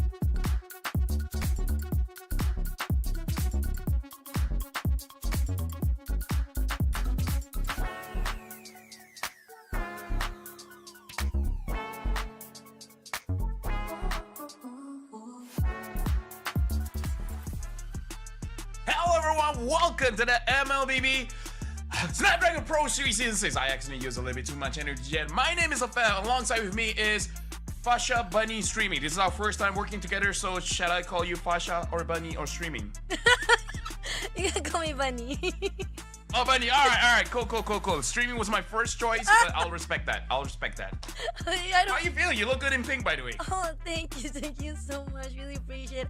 I mean, I'm really honored to be here, definitely, because again, it's first time being part of SPS, and not only that, being able to partner up with the one and only Lafel, our caster idol right here. Melody is in the house, so I hope to learn more from you, definitely. And looking at from the past two matches that we saw just now, the energy is so intense. I mean, talking about how Altego was able to take down Longer range than TLID. Picking up the Eve, picking up the Granger has one of the longest range that any team has. But they banned out the Sicilian as well as Farsa, long range mages as well. So they're really trying to win off of range. But it's unfortunate that you can only ban 2 heroes, because TLID has shown before they can use picks like Novaria, like Xavier, that has long range as well. Yeah, I mean, looking on the side of how we are seeing that Team Flash would like to avoid any close range, I mean, there's still a lot of pools of mage to be picked up here from Team Liquid ID, but on the side of Team Flash, I mean, if it's going to be a long range, they have to be aware of how Team Liquid, if they have at least an opportunity to go into the backline, it's gonna be risky as well. And now Hilda getting picked up, so able to disrupt the Suyo just a little bit. Team Flash KH now is building their front line. There's still a high loss that they can maybe pick up later just to make it like very, very tanky for the front side. So like basically making a barrier where Iritel will have difficulty going to the front lines. Now TLID going up against Team Flash KH, Team Flash predicting they want something long range. Barca Cecilian getting banned out. I wonder here whether Ezekiel will go for long range or he just wants more utility by picking something like the Valentina up, the Vexana up, so that you can disrupt the front line. So you have two ways to go with this, either long range or destroy their front line. Oh. And they go for the Vexana. They go for the Vexana. I mean, Vexana is a really good pick. This definitely the fact that you have that Eternal Guard, it can definitely be just dropped down anywhere that you need it, and you can be far away a little bit far off from any team fight unless you are being tagged off, and either way they will be able to cover the team's ground, especially with Lucas on the side as well. And we've seen how Lucas been adapted into the gameplay so far after the meta has been changed. It has been phenomenal, and if you have a really good tanky items to build himself, he can actually be, I mean, I've seen a lot of teams has been using Lucas as a sacrificial lab, and it has been very fruitful to either side of the team itself. Yeah, honestly, Lucas is a very cool hero. I really like the Lucas pick here, but you can counter it with a Phobias. But that does mean that you have to put the Hilda in the silent. But no, they pick up the Carmilla. So this is going to be Hilda and the EXP. And this might be Team Flash KH using their strategy where they used against Homeboys yesterday, where the Carmilla Curse Blood, hitting maybe like 3 people and just maximizing the damage that Cray and Donut can do. I mean, like, if it's not broken, why fix it? So this is Team Flash already sticking up to what they feel that the strategy was perfectly done and executed yesterday. They're gonna actually repeat again for today. Let's see if against Team Liquid, if they actually saw what happened, can they actually counter it out, and can they actually find some way to actually cancel what has been done from Team Flash? Oh yeah, for sure. Going into the game, we have to look at, honestly, both teams, they have a good draft for front to back kind of team fight. So not a lot of flank potentials, except for the EXP. Like someone like the Lucas can really dive to the backline and really disrupt it, so that TLID has an advantage in the fight. For Team Flash KH, I guess Chama, but honestly, we're looking at a draft here where both teams, in terms of the team fight, likes to play front to back. So this matchup might be a little bit honest. It's really about who has the better mechanics. And if you guys hear my cat, that's my cat. I can hear it. Okay, you can hear it. Yeah, I can finally hear it. I was looking for it yesterday where you were casting with Husky, but now I can hear it. It's so cute. But anyway, welcome guys to the SPS Challenge season. This is match number 3 for today. They are trying to get into the LCQ. It's going to be Team Flash versus Team Liquid. We've already talked about the drafting. We've already talked about the lineup. Now it's up to them to figure out if they can actually figure the game plan right here. So far, we do see most of them are trying to actually focus more onto the top lane. We do see the setup is being done a little by little, try to actually make sure that maybe there's a possibility they'll find a break in. Now, Lafal, I know that you've talked about the itemization or the fact that what they're going to actually try to do it. But for the earlier games, who do you think has the better skill set to actually push in and go in for the team fight? I mean, once you hit level 4, I kind of feel like Team Flash KH, they have a lot of ways to actually start the fight. So I would say that they have the advantage. But TLID, as a reputation of how they've been playing, they are looking to be the ones that actually have a better early game presence. So in terms of what the players have showed before, I would say TLID. But in terms of the heroes, I would say Team Flash KH. And looking at here, T is down solo, looking like he wants to get a farm. But oh, look at the gauge from Team Flash KH. RWM being put out already, and here or not, Iron try to go in all out, but doesn't get anyone. So far, this is just a tease between the two teams.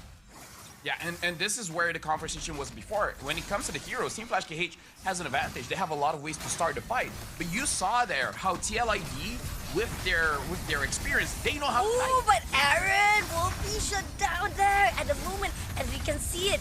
Going out all out with the Eternal Guard, shutting down, Turtle will be stolen, but at the same time, TLID was able to take down 1 kill before Team Flash shut them down for good.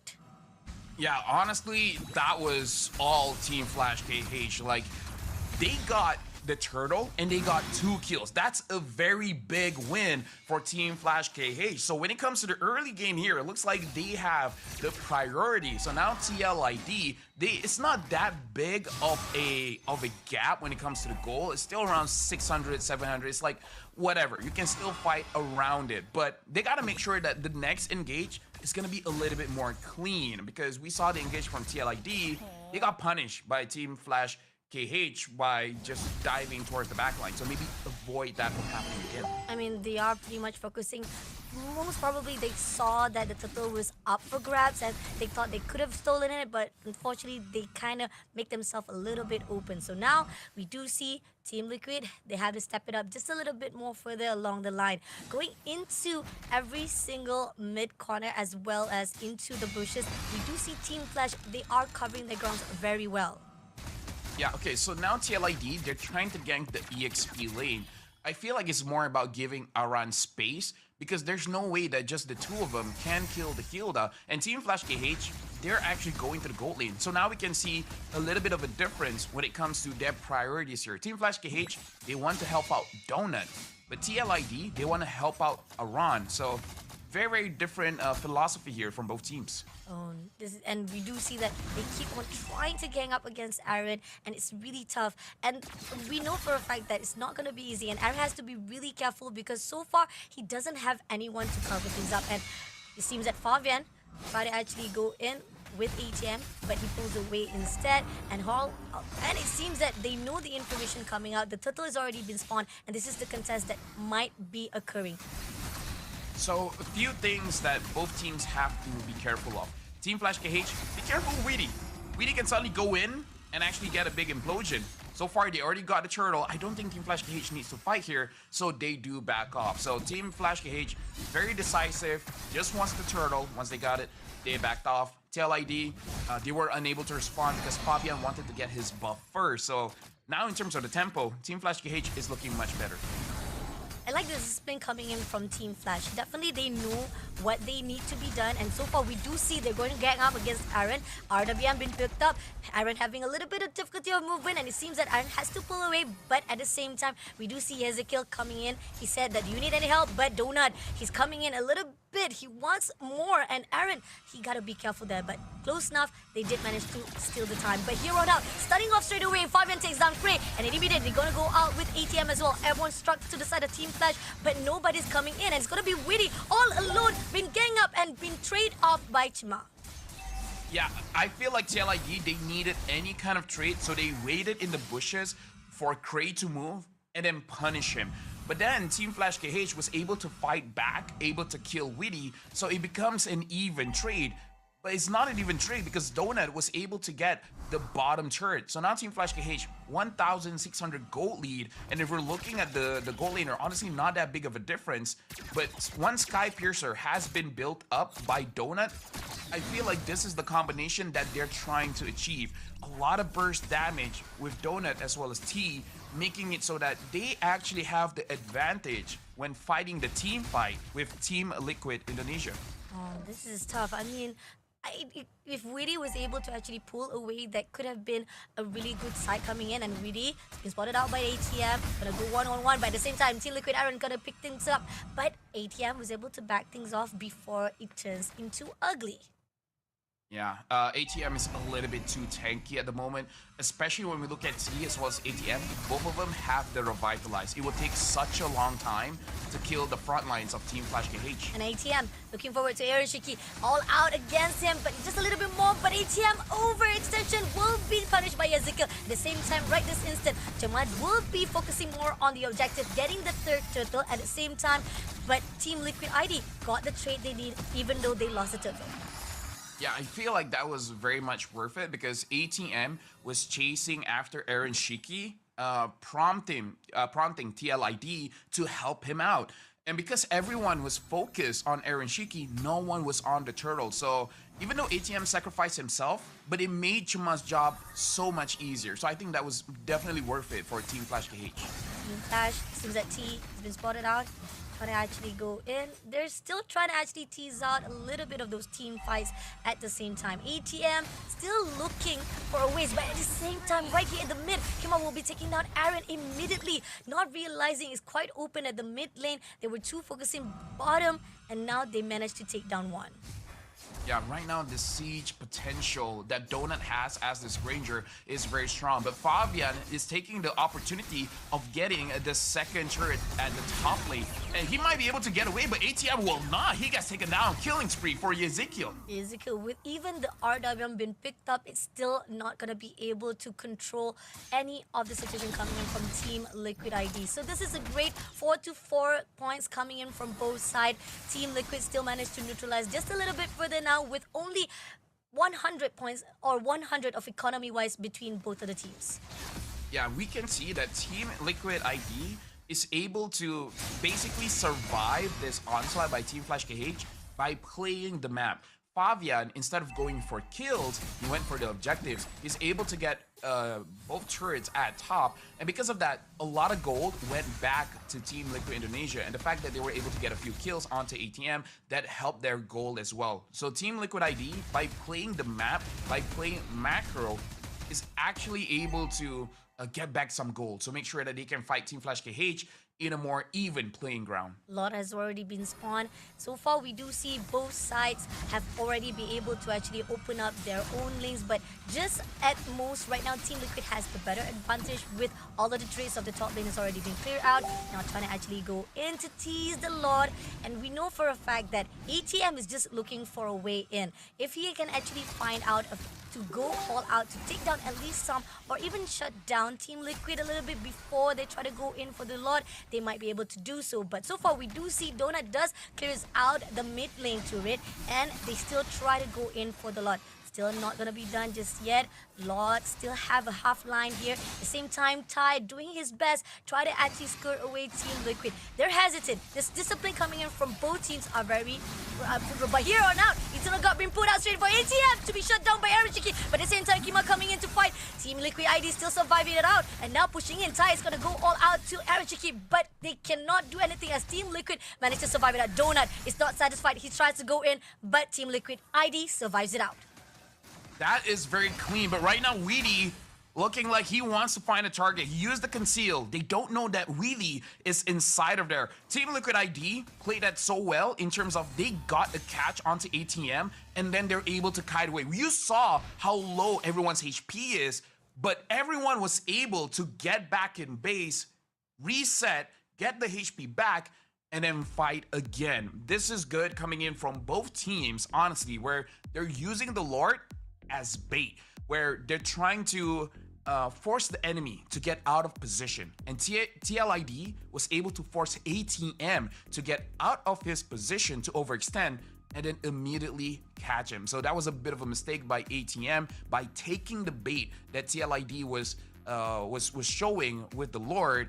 It is something that they have to be a little bit more careful in further trades. Oh, agree. I mean, the fact that there was such disciplinary coming in from both teams, waiting for the right time, and we saw ATM was just going back and forth, trying to figure out which target would be the best one to open up for Team Flash, but the overextension, what made Team Liquid was able to just shut him down for good and opening wise, and even with Kumar trying to go in, and there was upon a time where Team Flash tried to trade it off. They let go of their objective. Ended up, it didn't do anything. It couldn't actually be done. And they lost the lot as well as losing one lifeline to the side of Team Liquid ID. I mean, like, at least I feel like the Lord is still, like, you know, like it's still there. No one has taken it so far. But one thing that I guess Team Flash has to be a little bit more careful is Aaron Shiki, where the thing about an Iritel is that she is able to lower the enemy's physical defense. So if Aaron Shiki is able to tap ATM a bit, making his physical defense go down a little bit, that makes it so that as tanky as Hilda is, it's not as tanky as you thought that she would be. So just be a little bit more careful. If you're attacked by Aaron Shiki, you have to be aware that you're not as tanky as you thought you are. So it's something that ATM has to learn. If not, he will get punished over and over and over again. And Lord Respawn here at now, they have done the triumph on the early runs, but they didn't manage to actually pick it up because of the loss. Now let's see if the second trial they can actually make it happen. Fabian is overlooking to ATM. They know the information, the location wise. Kamad trying to do his best, at least try to lower things down. But Aaron is on the front side as well, trying to find a way to go in. And there's a lot of a mixed match as well right down below, and they're still trying to do it all. But Weedy will be stand up, and it seems that we're gonna go all out right here. Weedy having a lot of pressure at the moment. It's gonna be the first blood by Kumar, but at the same time with a trade off by Ezekiel, Donut takes down Aaron as well. So now it's gonna be 3-3 at the moment right now for both sides, even though Team Liquid is losing 2 lives.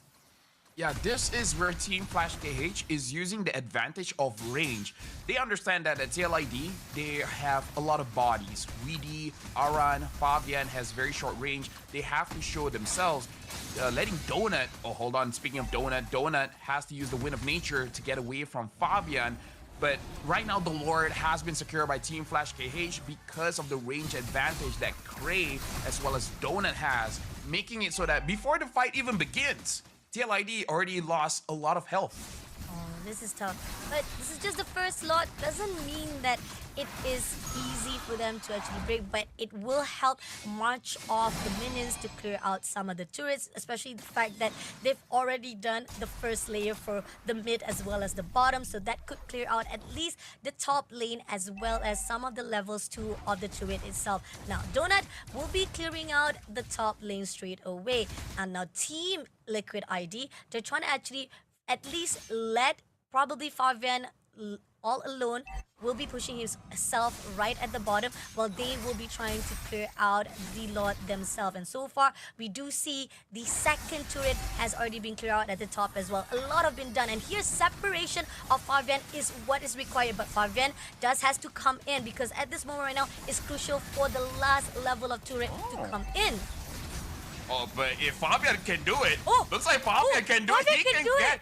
Yeah, he got the inhibitor, and he's going for the face. Crystal. No, he's going for the face. He's going for the crystal. Can he do it? Can he do it? He can do it on his own. He can do it on his own. Oh my God, Team Liquid ID doing it very, very fashionably to a point that nobody could expect it. Team Flash, they lost their own objective just because they were too focused on the Lord. Oh wow. That was a painful defeat.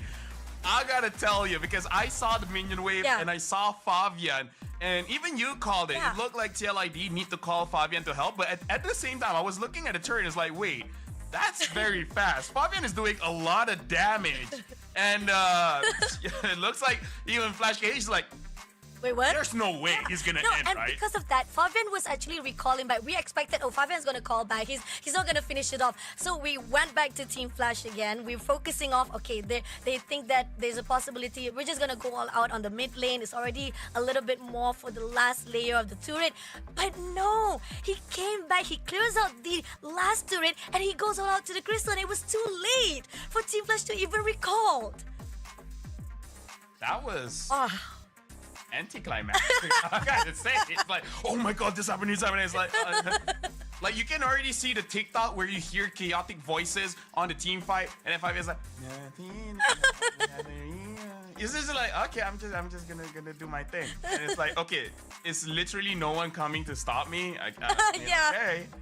Okay. The elevator music just enjoying himself, doing whatever he does. But I mean, a great job coming from Team Liquid ID. I mean, you talked about this. You said that sometimes you kind of need the surprise element, and I was expecting from Team Flash because we talked about how Team Liquid ID, they were able to take down Team Flash 2-0 in a very straight manner wise, but didn't expect that Team Liquid ID was the one who brings the surprise element here for our first round.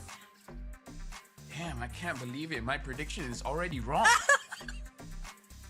I thought it was gonna be a 7-0, but I guess that's not possible anymore. I love that. No, please. Yeah, Team Flash KH. Sometimes you win and sometimes you learn. I'm pretty sure this is a learning experience for them because honestly, ATM could have stopped that. When Team Flash KH was pushing in, they don't need everyone to be there because they have a lot of AoE, especially with the Carmilla. So you don't need every single person to be there. You can send one, maybe two people back to base, just so that you push Fabian off, like make it so that he can't actually do what he did. So it's something that they should learn, not to put all your eggs in one basket. Consider the unexpected, and then try to play for it, because this one I feel like it's just tunnel vision. They tunnel vision too much to try to beat TLID then and there. I mean, not to discredit Team Liquid ID though, because again, at the earlier runs, you talked about how Team Flash has the battle levels coming in for their own skills. Team fight-wise, they definitely have to get away very easily. It's going to be a little bit tough. And looking on the side of Team Flash, they're actually quite hesitant. They want to actually push more off the jungler. They want to deny more of the pulls to Fabian, or will they actually figure out that should we also prioritize the populous or the signature heroes that Team Liquid ID might potentially pick up? Now, Jushin is pretty much a popular ban. We do see a couple of times that She's amazing. yeah, She's definitely. absolutely great. She doesn't even wear shoes. That makes sense. There are also shadows. Oh, Louis gets banned as well. So it looks like TLID, they're just banning out control mages here, like Louis, Jushin, but also because Team Flash KH, they themselves banned out the Fanny, made it so that TLID, they have a little bit more options in terms of the ban. But either way, this kind of shows a bit what TLID wants to do, and that's to move freely. And you don't get to move freely going up against the Louis and the Jushin. Okay, so that means mobility-wise will be the focus-wise on Team Liquid ID. Now, Team Flash, they still have the last ban. Are they still going to focus on junglers, or are they going to actually try to figure out what Team Liquid is going to do? Will they actually take away at least a possibility of mobility? Yep, they ticked up Matilda. Matilda, you know, when it comes to his the movement of Matilda to be used in a map, definitely you're not gonna allow that disruption to come in. I mean, circling eagles, that's one of the popular heroes, or even the heroes that to be put out. But on the side of Team Liquid ID, who they will ban? Will they actually pick out even more of the heroes to not or deny most of their mobility wise? I mean, I don't know. I kind of feel like Granger is a pretty good ban. Unless they were very confident after game number 1 that they can still fight the Granger with the Irrital. But no, they just ban out the Granger. So Team Flash KH here, Suyo is open if they want to prioritize that. I don't think Joy was that prioritized in game number 1 just now. So Suyo looking to be the priority, but then TLID, they can just pick up the Joy themselves. Or Harry. Okay, never mind. They take the Joy.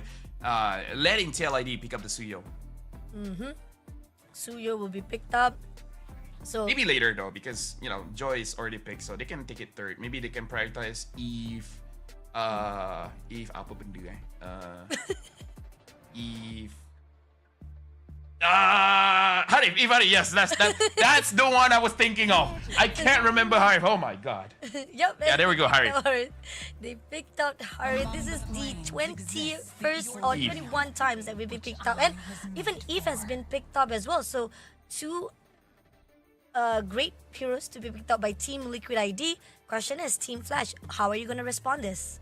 I would say Gato Kacha is a pretty good pick, or anyone that can really dive to the backline, or Phoveus. Phoveus can deal with the Harif very, very well. So I'm thinking like Phoveus, Gato Kacha, just get your front line strong so that you can deal with TLID. The other option is get your gold leader now, because it's confirmed gonna get banned out. So Moskov, Irritel, yeah, Moskov gets picked up, and then Gato Kacha here. There you go. Damn, I'm smart. You are smart. I mean, only the fact that you're predicting Suyo, the 7-0, but yeah. People think I'm dumb. There. You're not. Nobody thinks you're dumb. You haven't seen my comment section. No, but you're predicting the heroes very well. You know what? I'm just gonna let you predict the last two heroes. I mean, like, because the fact that you're doing so well, you're on a run right now.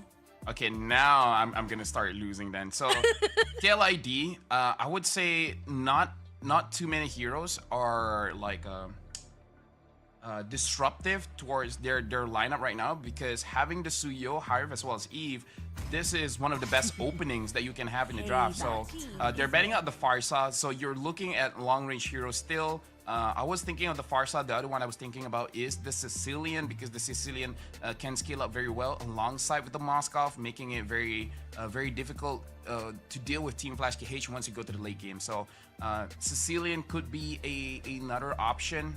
If not, what are there? I guess a Vexana, just for more interruption. Team Flash KH, they should be looking at the EXP at this point. Or if they're worried about Weedy, then looking at the Tigrils. Oh, Badang. Oh, yeah. So they're looking at the EXP. Badang is a very interesting band here. Badang is a very interesting band. I do like Badang, though. Oh, you like? Some people actually For the ultimate find it is a little bit Annoying? yeah. Hey, you know, that's why I like it, man. You know what? It's like, if I can't win, at least I'll make you miserable. Yeah, that's Yeah. that's the main core. I mean, pretty much most of the time, if you come down to the last point of the lineup, you definitely put Badang. It will still prolong the fight itself to a point that it's either your opponent gets tired and then you ended up being able to switch things around, you know, for it. So now Team Flash KH, the final ban here, which also interesting just to point out, even though ATM was punished quite a lot in that game, they still ban out the Hilda, and Tigril, as we were talking about, got banned as well. So now the pickup here is the Phoveus. If you really want to fight against Phoveus, a good pick would be something like the CC. And then in terms of the mid lane, you can go for either the Valentina or the Sicilian. Other than that, you can also go for something like a Valentina for a little bit more control for Harif. Another option is Aurora, but Aurora doesn't have enough damage. So Aurora is kind of like much lower in priority, in my opinion. That's true. I mean, and the fact that Aurora, not just the damage wise, when it comes to mobility, it can give more risk to Team Flash. But you said it already, Sicilian will be picked up straight away. So one more heroes to go for Team Flash. If not, they can just pick up a high loss just to make it very, very simple. Yep, there you go, high loss. You are on a roll. Hey, what can I say? I've been doing this for years. Till ID, final pick here. I don't know. Why now? Why now you say you don't know? You were on a roll. Say it now. Say it now. You gotta say it now before he picks. Please, please. Hold on. Romer.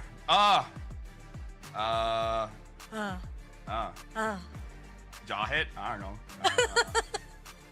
I feel like I'm missing a very what you call it, obvious pick here. Like there's one other one that's really obvious I can't think of right now. The other one is Jawhead. I don't know why I think of Jawhead, but something obvious. I'm like, it's something obvious. Why can't I think of it? I'm set.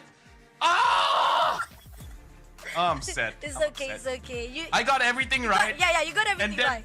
And then I forgot about the Cho. How could you forget the ways of the dragon? What now? But still, that was really a good pick. I mean, like, you pretty much predicted every one of it was right. Only the Cho one, it just slipped your mind. And on the wise of drafting, I feel like all the response, it's really good from both sides. Again, lineup-wise, we don't really have to worry much. Team Flash as well as Team Liquid ID has what they want in their own idea of their own gameplay. The question is, Team Flash, you made not just the biggest mistake, but pretty much the ultimate mistake that you shouldn't do. Hopefully they will be able to learn from that coming into this round number 2. So let's go in straight to the Land of Dawn, guys. This is match number 3, round number 2. If Team Flash give this win to the side of Team Liquid ID, they have to say goodbye, and we're gonna see Team Liquid ID tomorrow for the LCQ. Yeah, this is an elimination match, something to really remind everyone here. With the draft that Team Flash KH has, they can actually fight the side lanes, because with the Moskov, you can use the Spear of Destruction to immediately go to the side lane. So, you know, it's one of the ways to prevent what happened just now happen again. But Team Flash KH, again, I kind of feel like they have a very strong early game here, especially with 2 Revitalizers there, and then Weedy is there saying Chima, and be like, yo, what's up? And then he immediately gets out of there, because you don't want to overextend in the early game. Yeah, and we do see a little bit of the damage coming into the side of Ezekiel, trying to actually put down the mid lanes as well. So far, I do feel like this is pretty much just to make sure that they don't overextend to their own territory. But we do see there is going to be a little bit of extension coming in right there as we Weedy coming in. Fight comes through, Ty getting a lot of damage, but Weedy had to pull away. But Jima not allowing Weedy to pull away that quickly, but they had to pull away right here. Pazden also tried to take him down and backed off as respectfully from both sides. Yeah, that was a good try by Favian going inside of the jungle of Chuma, trying to steal away one jungle camp so that he gets level 4 much faster. But as we saw the levels just now, Chuma was the one that secured his own jungle. So Favian was not able to capitalize on that one. So TLID tried to win the early game a little bit there, but it was something that Team Flash KH was more or less expecting, and they played around it very, very well. In fact, looking at the map here, where TLID is, that's where Team Flash KH is as well. So both teams have made their due diligence by studying each other up, knowing each other's movements. Oh, but there you go. Hylos coming in with the glorious path. RWM been put down as well, but TLDI was able to actually back away. RBN's gonna actually try to steal away. He did manage to steal away the turtle into the hands of Till Liquid ID. But Ty will be Fusion, pursued by Weedy. Will Woody be able to actually take it down? It's gonna be ATM who takes down Fabian, but the traders come through. But ATM still not gonna deny it. He's gonna push out to Ezekiel. Weedy comes along to finish his off, and double kill goes into Weedy. Yeah, so that was two different team fights where you basically have the damage squad going up against the tanky squad, where we see the frontliners diving the backline for both teams. I would say they got a pretty good trade for both, but definitely better for TLID as they got 2 kills and 1 turtle. So it's actually the reverse of what happened in game number 1. Ooh, and Weedy, gotta be careful there. Was just trying to disrupt the farming wise, but then again, it's okay. He did get the information, and somehow it does give an opening to the side of Aaron Shiki to actually get the gold crab. And somehow, at the point of right now, at least inside the gold lane, they are doing well, just controlling themselves. Now, it seems that Weedy is overlooking from every single, and I like the fact that Weedy is just always everywhere to make sure that he's on guard. Yeah, Weedy is doing 2 things. Number 1, providing vision and slowing down the jungle path. Like one thing that we can see here, Weedy is down in the bottom side of the map. He sees Ty, but he doesn't see Chama. And just with that, Fabian automatically knows that he's at the top. Looking at Aran, he's also just staying inside of his turret. So with one person, either you see him or you don't see him, you know exactly where Chama is. Oh, but they are going all out to Ty just a little bit. But no, okay. Disciplinary-wise, not going to overextend. Just a little especially bit. Because the turtle is spawning. Like if you use all of your skills, like if it's the jungler, 100% go for it, right? But because of the roamer, you don't want to expand every single thing for that person. I mean, it's a bit wasteful of the resources that you want to pull out. So once the turtle spawn, this is where the fine line of you want to actually do it. But here on out, Ty does try to actually pull away into Aaron's area. Aaron's is going to wait for the right time. They do try to tease the turtle wise, and somehow they're just going to wait it out. So far, we do see that Fabian is still on his farming on side, so they're just going to wait it out for a while. Ty is also overlooking on the location of Fabian, so he has to be aware of this. He has to be really careful before being taken off and backed up from that backside. It seems that Ty is going to go all out to Fabian, but Glorious Pass comes through. Now ATM and Ty sticking together to go it out. RWM being picked out by Ezekiel, but nope, they're going to actually pull away, not going to allow it. But at the same time, Kima also tried to fight it off with Aaron and Widdy, but still not going to beat up. Aaron pushed it out to the side of Ty. Gonna go all out right this instant. Had to move away with the Avatar Guardian, but ended up being taken out as well. And Fabian gets the turtle for himself.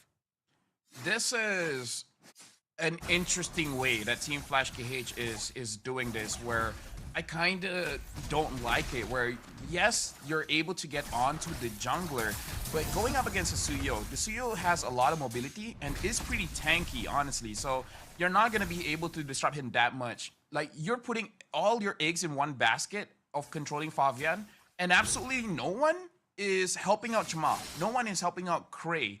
And if no one is going to help them out, they can't follow up. They can't help you do damage. So I kind of feel like if you really want to control Fabian, just send one person. the other person should be helping out the backline. So I don't know. I kind of feel like they're, you know, misusing their priority here.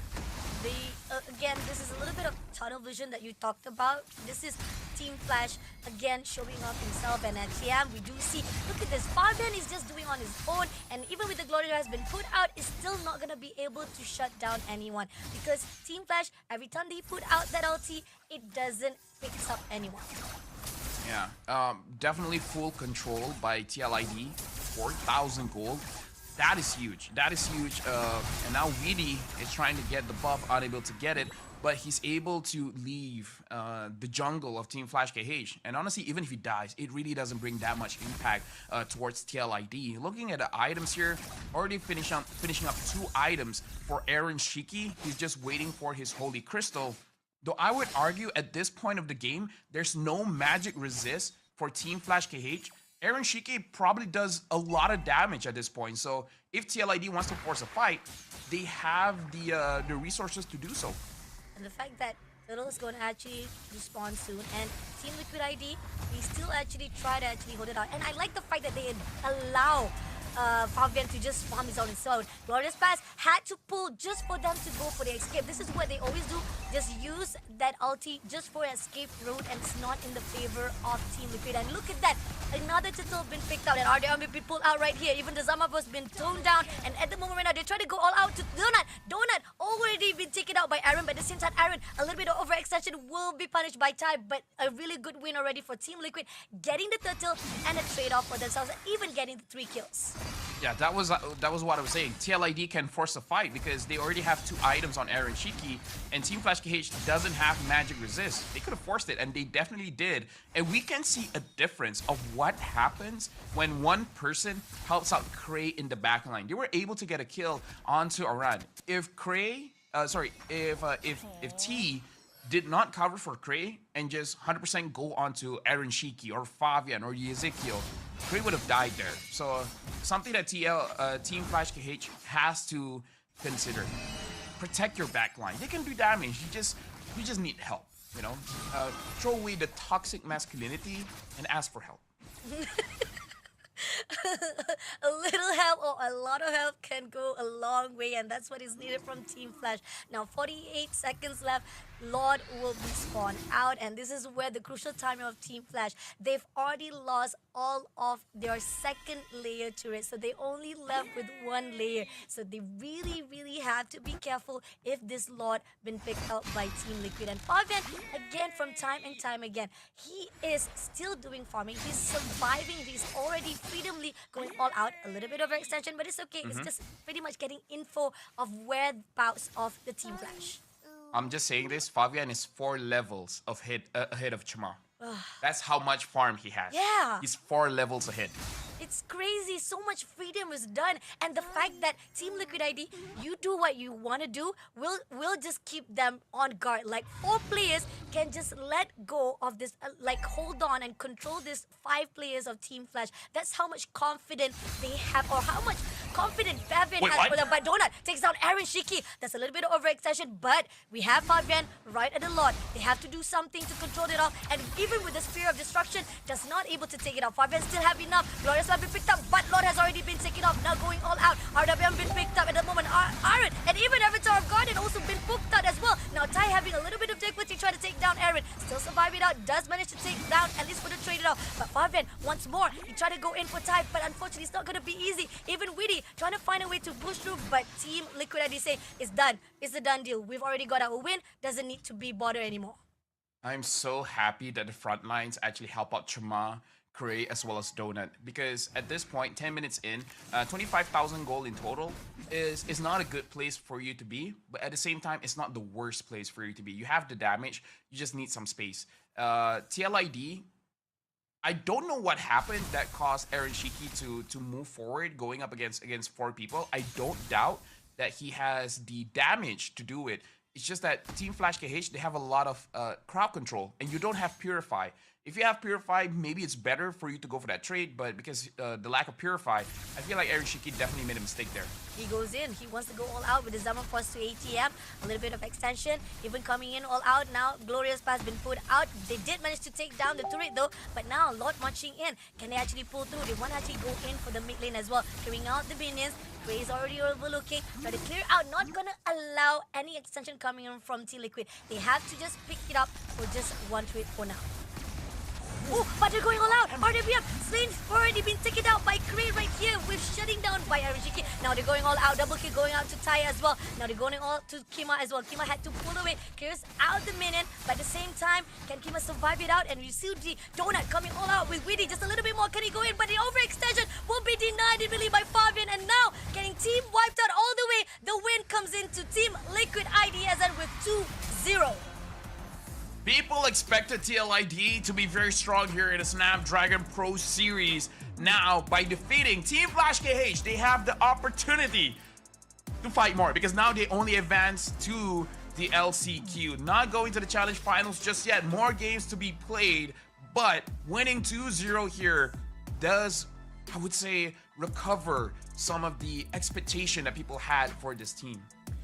Ooh, I mean, okay, this is a better fight or game that we see or witness coming in for the victory. I think Team Liquid also will be satisfied compared to the first round itself, and the fact that they are in a better formation, even though there was a little bit of mix-hap on the mid game itself where you talked about how Arishiki was a little bit overconfident with the overextension, but it doesn't matter because again, from time to time again, we do see that Team Liquid ID has so much hope to Fabian, and even Fabian has so much confidence for his own team that he can do whatever he wants around all entire map itself. And Team Flash, however, it's how do I say, probably not the right word, but I don't want to put them down, but it seems like they're very hesitant and afraid to go all out to Team Liquid ID because they don't want to make any more mistakes. I would say it's the understanding of the draft where they had a game plan where they want to disturb Fabian, but I would say if he's using something like a Suyo, an Alpha, a Fredrin, something that is very tanky or able to heal up, is kind of not a good idea. If it's like a very squishy hero, say like a Hayabusa, a Joy, a true assassin, then yeah, you can do that. But the Suyo is an assassin fighter. He has damage reduction. He has a lot of dashes. So going straight for him, he kind of doesn't care. He might even ask you like, bro, what are you doing? Like, hello? Do you not see the Cho and the Phobius on your Sicilian? Hello? Nani? What's going on? You know? So I would say Team Flash KH, good idea, bad execution. Yeah, I mean, again, when it comes to drafting wise, great response from both sides, and the fact that it's just pretty much the decision making of the right timing of what they want to do and who they want to actually target here on out into this round number 2. But Aaron Shiki, deserving wise of the MVP with 4 kills, even Weedy himself, I love how, again, he's allowing all of the players of Team Liquid ID to do whatever it takes. And even despite the Fabian, there were certain times we do saw that Fabian was denied of overextending or even try to actually infiltrate the territory of Team Flash. It doesn't really matter. He was just on a roll. I'm just gonna do my thing, and that put a lot of great success coming in from Team Liquid ID themselves. Holy cannoli, look at the damage that Team Flash KH does, which is not very much. Oof. I mean, look at Chama, 17,000, Grace 16,000, Donut 16,000. And then when you look at the tanks, 13,000, 14,000. When your Assassin, Mage, and Marksman does as much damage as your tanks, holy caramba, that's not great. I mean, look at the damage for TLID. Like that's a big difference. Yeah, it is a big difference. I mean, looking from Ezekiel as well as VD, right? That's how much of Ezekiel putting out that RWM just right on time and denying every of the opportunity from Team Flash itself. And that's what you want. That's what you want from your teammate itself, so that you can do so much. And for the side of your tank as well, he's able to survive it out. He's gonna be the one who just initiate and let all those damage bursts coming in from the rest of his own teammates as well. But Aaron Shiki, getting the MVP wise, we do saw Fabian was on a rising, but Aaron Shiki was definitely the one who pulled it all together here for round number 2.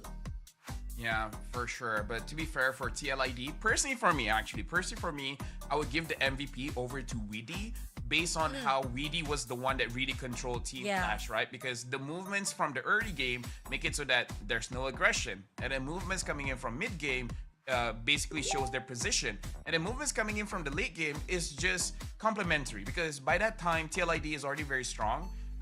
Weedy doesn't need to do too much. He's just there, providing space. And if he needs to catch anyone, he will do it. So I feel like Weedy made the game very easy for TLID. Yeah, and the fact that that's what you want from your own roamer, right? You want someone to actually deny anyone who wants to go in for a fight. And even so, I think pretty much, yes, it's a pretty much risky motion coming in from Aaron Shiki to actually be taken out at that bottom lane. But I think they wanted to give so much space to Fabian that didn't really matter much because at the end of it all, they got the lot and it was the first lot to be put on even more on the fact line, right? It's the first lot and it was so much pressure for Team Flash to even shut it out. They did manage to clear out the minions, but once they push into that mid lane, it didn't even bother. They didn't even care whether the minions was clear out. They go all out straight into the crystal and shut them down for good. And there you go, folks. Team Liquid Indonesia was able to take down Team Flash KH in a very clean 2-0. Where Team Flash KH actually looked very strong in game number 1, but still, when you lose, you lose. There's really not much to talk about there. So, Team Liquid ID gets to play tomorrow, where Team Flash KH, they get to play, just maybe not in SPS, just in rank. But I feel like they need to train a little bit more, especially when it comes to the chemistry. Bunny, don't look at me that way. Lights out for Team Flash.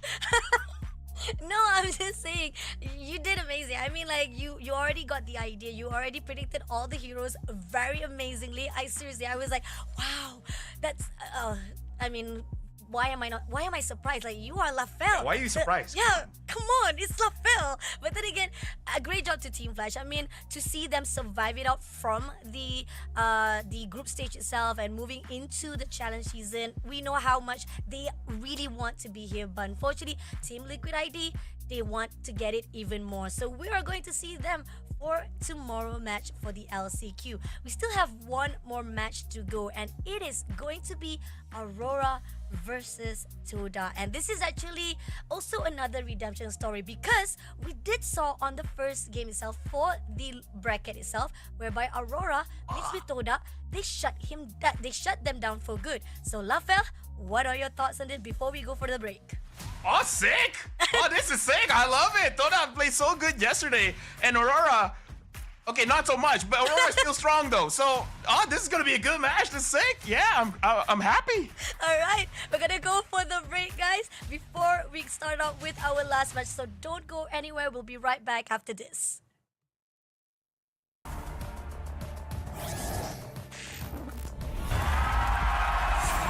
Here we go!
That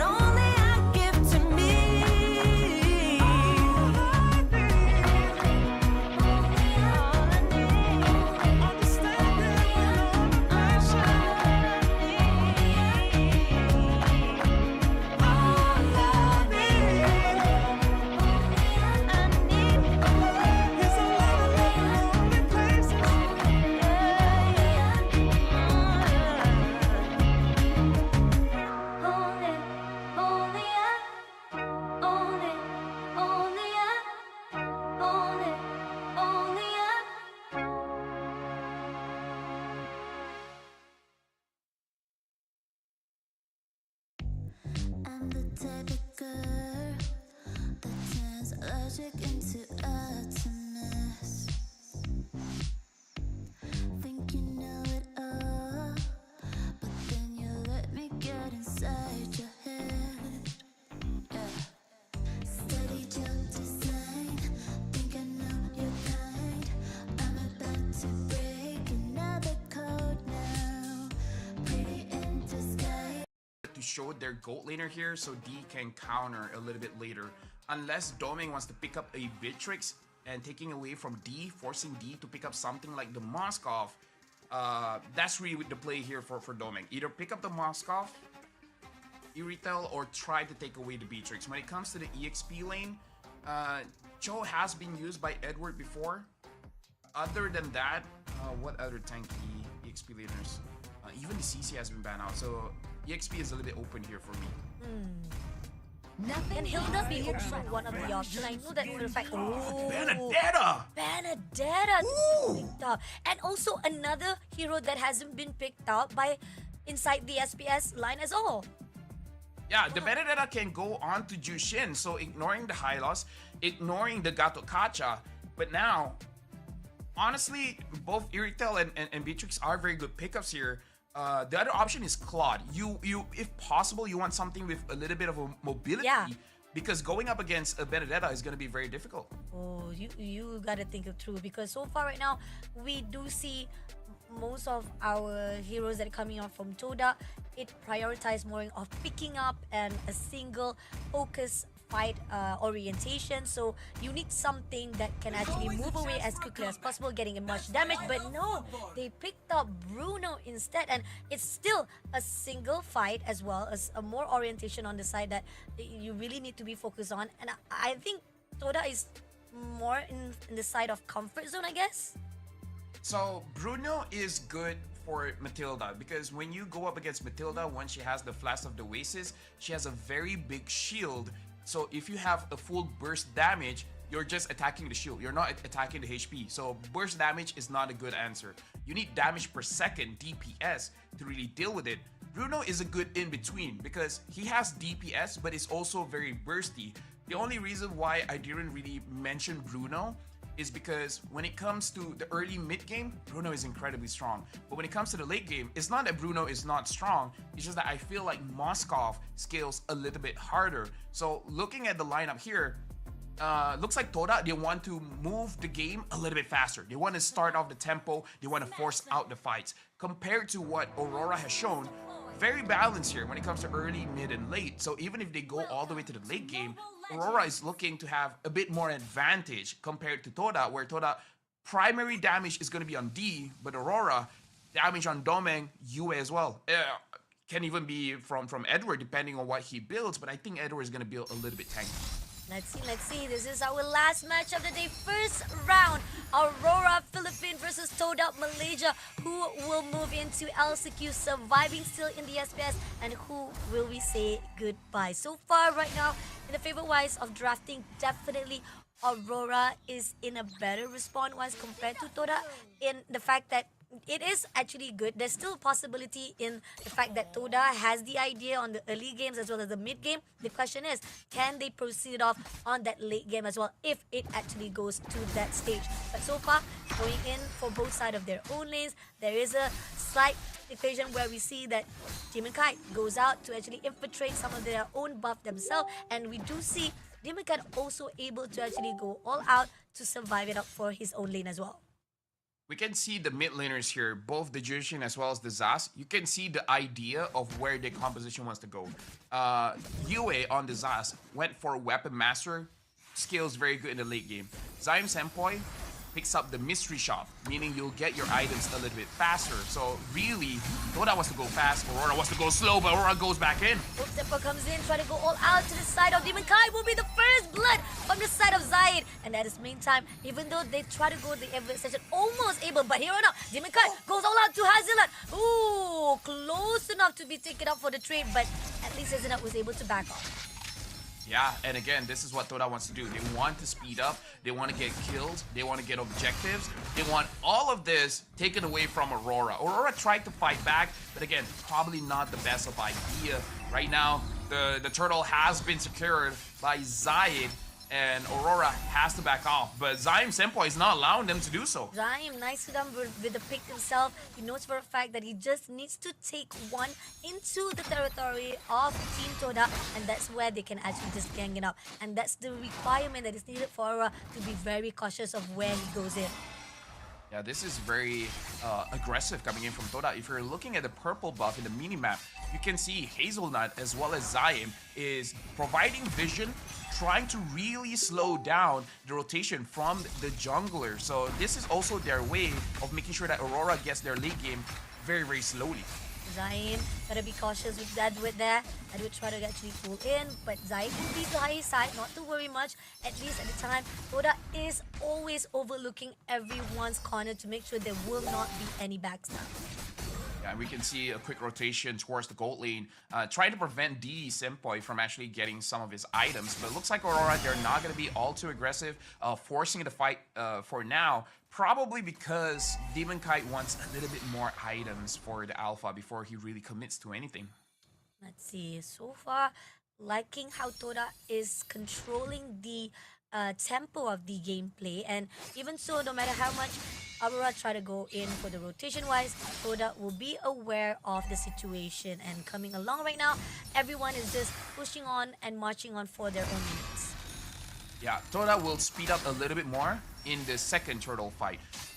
Because right now, they don't really have that much damage to fully kill anyone. Especially because Yue is already at level 5, so he has access to his ult, making it very annoying for you to take him down. So I feel like Toda, they're gonna get 4 kills, but they're gonna get kills around the turtle. So Aurora, they can play around this. Either don't contest, or get kills as well, you know? And we do see D a little bit ambitious there, try to go all out to the side of Domeng, but at the same time here, when actually try to contest for the turtle, we do see Momo is overlooking, stunning off straight away Yue, but still not gonna go be opening. Glorious Path been picked up, but is it gonna be easy? Nope, he pulls away straight away, not denying any of the way of Toda to go out. But at the same time, we do see Zaid comes through, but at the same time right here, Renegade comes in, and at the moment, pushing off to Stratusfly, Hazelnut will be trying to go all out, but it's not going to be easy because Demon Kite was able to back away as quickly as possible.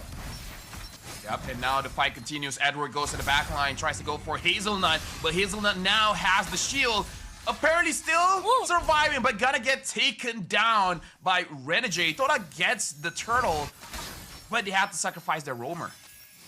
Still a win though, it's still a win, doesn't matter. Even though Romo was taken off, they did get the turtle, but on the side here, it's just 200 of economy wise compared to both sides of Aurora as well as Toda. Oh, that spear was able to take down a little bit of the life from Zaim, so he has to be careful of that, had to pull away before being tagged off by Aurora. Yeah, but we can see the good thing from Aurora here, where I was talking about how Toda, they want to get some kills, but the heal in from Renegade prevented Demon Kite from dying. Without that Matilda, that alpha would have been done. He would have died then and there, and Toda would be very happy. The fact that Toda only got a turtle is not something that they want. Yes, you have to be happy with the turtle, but at the same time, you kind of want the kill. So honestly, this is good for Aurora. They understood what Toda wanted to do, and they denied it. Looking on how D still overlooking most of the threats that have been put out by Toda. But at the same time, Hazelnut has been tagged off by Demon Kite as well as Renegade, denying of entrance. But at the same time, Momo comes through with the Glorious Pass, also helping off Hazelnut, not allowing. But D comes along. Right this instant, they're trying to go all out fight. Being stunned off away, not allowing Momo or even D comes in. So the casualty was avoided. You can see how Toda is trying to pick off anyone from Aurora, but Aurora, they just don't let that happen. Every single time someone looks like they're overextending, Renegade pulls them away. Yue gets inside of his alien, and then he's fine. So Toda's draft win condition is slowly depleting here, and Aurora is the one with better scaling. So as of now, even though Toda has the gold lead, honestly, Aurora is looking much stronger now in terms of team fight presence. And the fact that the third turtle is about to come out and they're going to actually try to contest this. But they'll actually go in, just a little bit more. Glorious Pass has been picked out by Demon Kite right here. But that's already been picked up. No casualty whatsoever because it was denied immediately, and Aurora was not gonna go all out for the extension. So at least so far right now, it's just pretty much on the objective side of both economy. Yeah, but the fact that Aurora is able to trade down bottom, this is good. Because what Toda wants to do now, they got all 3 turtles, no kill so far. So what they should do is try to get as much turrets as they can. Preferably all the outer turrets. If that's the case, then they're still winning in terms of how they want to move with their draft. As long as Aurora gets to trade, this is even playing field, and Aurora wants an even playing field. And I feel like slowly Toda will understand that. So close, was caught off by the glorious path, but at the same time, not actually allowing it. They did manage to actually pull out a fight right here. Zaim, just too much of the damage coming in from Edward, will be taken down immediately. But at the same time, Yue going off all out, and Momo had to pull away right this instant. He has so much damage, he's been pulled out. He will be taken out by Demon Kite as well. Now try to trade it off. Dai will take down Demon Kite as well. Now they're gonna push all out to Edward as well. Deny it immediately. He tried to chase out and will be able to take down by D Sempoy. Not able to take out Renegade, but at least it's a good win coming in from Toda, but at the trade of 2-2. Yeah, but again, that's the trade that they want. Domeng actually got the turret up top, so trying to equalize. But this is what Toda has to do. They have to force out fights. It's unfortunate that Zion Senpai was taken out. Preferably, you want him to not die alongside with D, but the fact that D was able to get assist and a kill makes it so much better because you're moving the speed of your getting items for your gold laner. So either way, very good trade by Toda, but also good response by Aurora, making sure that they get some trades, both in kills as well as objectives. Balanced fights by both teams. At least for now, we do see there is a clearance of the coverage from the turrets being taken down. Only Toda has one more turrets right in the mid lane, so they still cover out the 3 levels ground. The question is, can they still survive it out? Lord has already been spawned out, and Momoy, as well as Renegade, is already overlooking, clearing out every farm out. The question is, can Toda make it through? Yeah, Domeng now has the Demon Hunter sword, making it more difficult for Momo as well as Hazelnut because now there's an anti-tank item onto Aurora. Domeng staying in the side lane is very dangerous because Toda, they want to move as 5, but Aurora, they can move as 4-1. So no matter what, Aurora looks like they have map control, but now Domeng is actually going for the Lord. Glorious path been picked up. Domeng is right behind. He's already spotted out Zion, but at the same time, Lord has already been picked up by Toda. And they had to pull away. They need to pull away, but not going to be allowed it. Renegade comes through from the back line, takes down one. At the same time, had to pull away Hazelnut, just crawl it off for the Avatar of Guardian. But it's just one kill for the side of Aurora. Lord has already been taken out by Toda. It's still a win-win from both sides. Oh yeah, a win for sure, but now Aurora, they want to get this mid lane, and it looks like they're gonna engage, they're gonna force this out, they really want this. They want this almost close enough to take down Momo as well as Hazelnut, but still not enough. Great defense mechanism coming in from Zayn as well as Zayn. Now the Lord marching is right down below. Aurora is already repositioning themselves. Can they actually clear it out? Can. It's just a first level Lord, so it doesn't need really much, and I think prioritizing coming in from the Toda itself, so far they are being very disciplined. You can see the understanding from Aurora. It's like every single time Toda takes one thing, we need to take one thing as well. Oh, but look at that engage coming in from Hazelnut. Maybe not the best idea. Not the best idea. Glorious have been picked up, and they try to actually at least take down the turret. So much resources been picked up, but then again, they have to be careful. Also, they try to take down Demon Kite as that moment as well, and it's not really good in the risky motion coming in for Toda, but at least they did what they needed to do. The damage has already been done. Yeah, for me, it's not the best idea. It's a good thing that they caught Domeng. If they got a kill, 100% worth it. The only thing is, I feel like it's hard for you to get a kill onto Domeng at that point, and I feel like you will have to trade maybe 2 members for Domeng. That's the only reason why I feel like, okay, maybe not the best idea because he sees it coming, but honestly, very good attempt. The fact that Toda no one died, it was good. honestly a lot of action here, Bunny, despite it being only a 4-3 game. Agree, and they're starting out Momo already.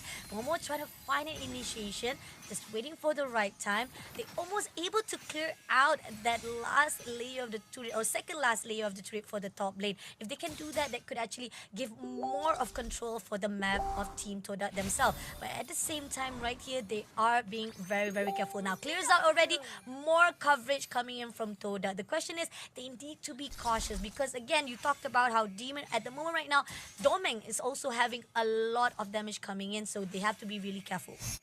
Yeah, a lot. The fact that he has the Demon Hunter sword makes it so that you see Momo and Hazelnut dying much faster than they really should because they're not all that tanky, but now Oh, your pathway. glorious pathway been picked up right there. Just trying to actually slow things down, but they are not committing. Okay, it seems that they feel much of the pain coming in, and they also not allowing the fact that Aurora doing pushing in, and I think they're trying to bait it out. They try to actually make sure that Aurora comes to them first, and I liked it, but then again, they have to be really careful as well. Yeah, you can see every single time Toda wants to start something, Aurora, they don't hesitate and they move back. Where some teams, they try to fight back. They're like, oh, you're trying to get into my jungle, bro? I'm going to take you down. I'm going to show you who's boss. Come in, But Aurora's come in. like, no. We understand. We know that you're strong right now. We're going to be strong later. So if you want to fight, we'll just say no. Okay? Fighting is bad unless we win. So they're just going to wait until they find the opportunity to go for the fight. Yeah, and now they are trying to actually try to tease off the Lord as a first place. Momo, as the opener, Glorious Path been put out right this instant, but actually go out to Renegade. But at the same time, right this instant, it seems that from the backside, it's going to be Domain comes through, clears out. Hazelnut takes down Renegade first of all, but Zaim also takes down Yue, and Zayat takes down the Lord for himself. But at the same time, so much damage has been put out. D will be shut down. Momo try to go all out to Edward, but still not going to be enough. Even with Demon Kite as well as Domain goes out for the backline, they could not do anything. That was incredible by Toda. They read that Demon Kite was going to go for the Spear of Alpha, and they were able to dodge it. That's number one. And then Doming went to the backline, but before that, they want to push in. They push in. Demon Kite was taken out by Zaim. One more player to go. It's going to be Edwin. Try to survive it out, but the turret has already been down. Go all out straight away. Just a little bit more for them, but Edwin managed to pull away. But no! Zaim denies it immediately. But the respawn has already been done. Yue and Renegade is right. This is a Lord. Clears out the last layer of turret for the top. And right this instant, it seems that Toda is ambitious. They are aggressive. Avatar of Garden goes out right this instant, but doesn't catch up anyone. And this is where Toda is losing a little bit of lifeline right here. Lord has been put out. Still not enough. Lord has been cleared, but the crystal has been done, and Toda gets the first win. And now Toda, their revenge is on the way, because before it was 2-0 for Aurora. But in game number one, despite Aurora getting that Matilda, Toda was the one that came with the victory. And the final fight around the Lord, that was one of the best team fights that I've seen from Toda. And this is an action-packed game, but if you look at the kills, it's only 5-8. Really not a lot of kills, but a lot of action in this one. A lot of action that I feel so much respect from both sides. Toda was so disciplined. Aurora was even more disciplined to respond to it. No matter how much Toda tried to feed them off, try to bait them out, the moment that Momo comes in, they will say like, come in, the water's fine. And then Toda pulls away and say, no man, you don't want to fight? Sure, why not? We'll just slow things down for a little bit. And I like the fact that no matter how much that both of them are pulling and pushing each other, it still goes out to Toda to just make the final decision. Yeah, honestly, the final fight, I would say the big MVP for that one is Zayat, because Domeng hit his spear of destruction to the backline. And then he tried to kill Zaim, he tried to kill D, he tried to kill Zayat. So what really happened was that D actually dashes away from Domeng and immediately goes to the front. And Zayat basically 1v1 against Domeng, and Zayat was just dashing around, avoiding Domeng's skills while dishing out the damage, and that's how Zayat was able to kill Domeng. If Domeng was untouched, he would have wiped out Toda. So the fact that Zayat immediately went for Domeng, killing him first, made it so that Toda won the team fight. Yeah, and it was amazing. I feel like most of the time we do see that the pop-off coming in from Zaya. Look at that, 61,000 damage by himself. Oh my god, that's a lot. Yeah, that's a lot of damage. That's crazy. That's how much potential we put out. And I feel most of the time we put out from the early stages, right? How Aurora was in control. Wow. I mean, you gotta admit there was a lot of control that was done by them actually at the earliest start. But then coming along, I mean, that's just crazy. That wait, am I seeing it right? Why is it like the damage dealt coming in from Aurora is much more compared to Toda though? Because Toda started the fight every single time, and Aurora tries to run away. But I wanted to cut you off because I saw the kill participation 100% for Zayt, 100% for Hazelnut. I kind of feel like the majority of Toda, except for D, because D was far away in the gold lane. Yeah. The majority of them has 100% kill participation. Even Edward has 100% kill participation. So you can see how the teams played. Like, this is so synchronized. This is so, like, a lot of chemistry for both teams that every single fight, everyone is involved. I like it. Seriously, Toda, I mean, it's really amazing to see them performing so good tonight. And again, we're talking about the crucial last stage of them surviving here. And it's not that they're gonna be confirmed to go to challenge finals. It's the fact that they're so ambitious and still surviving it out. And Zayt Sempoy as the MVP with 305 is really a good opening coming in from Team Toda. Yeah, he definitely deserved it. Zayt has grown so much as a player, and every single time, let's look at the highlights here. Looking at the fight, Toda finds a way to initiate because they have a lot of ways to do it. And Aurora, what they want to do is kite out, because what Toda is showing is that they're a skill-based team fight team. Once the skills are there, they're looking very strong. Once the skills are on cooldown, that's where you re-engage. And this is what we've been seeing from Aurora. They go back, go back, go back after maybe 3 seconds. 3 seconds, immediately go back in. But Toda was ready for that. So that's also impressive by Toda, understanding that their skills are going to get kited, so they don't overextend, number one. And number two, they just wait again for the skills to come back off cooldown, and then they fight again. So a lot of movements coming in from both teams. I mean, even Renajay, we saw in the highlights, right?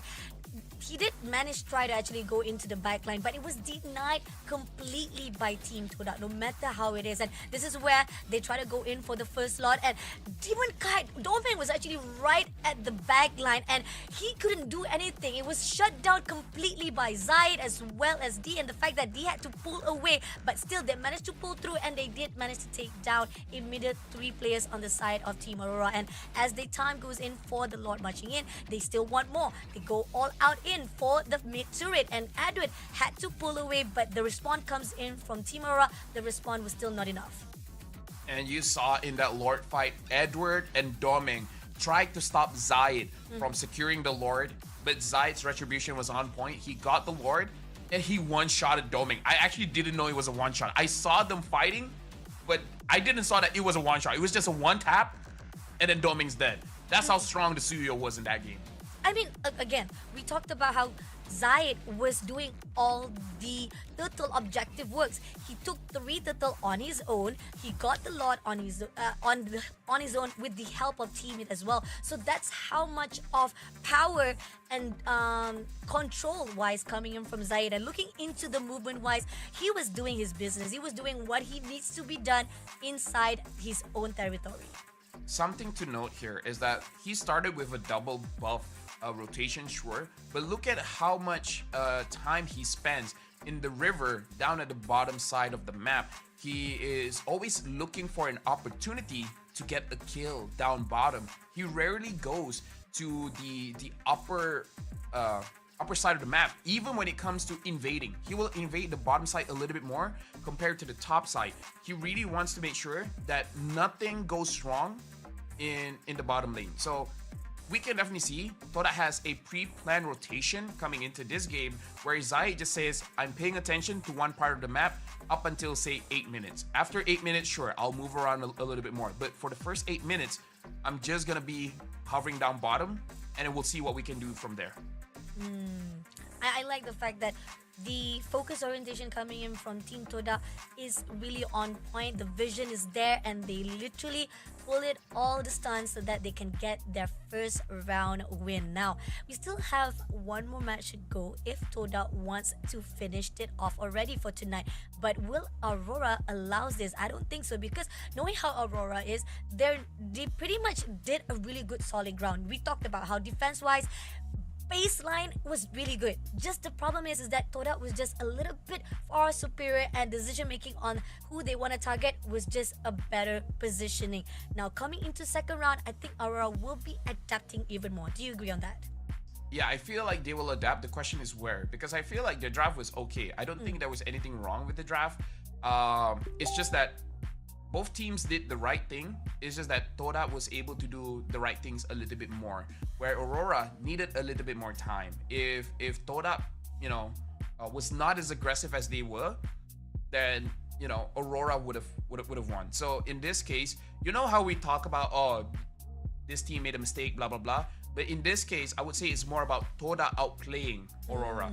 So it's more about Toda being good rather than Aurora being bad. So I do feel like, knowing Aurora, they will make some kind of adjustment. My question is, what is the adjustment?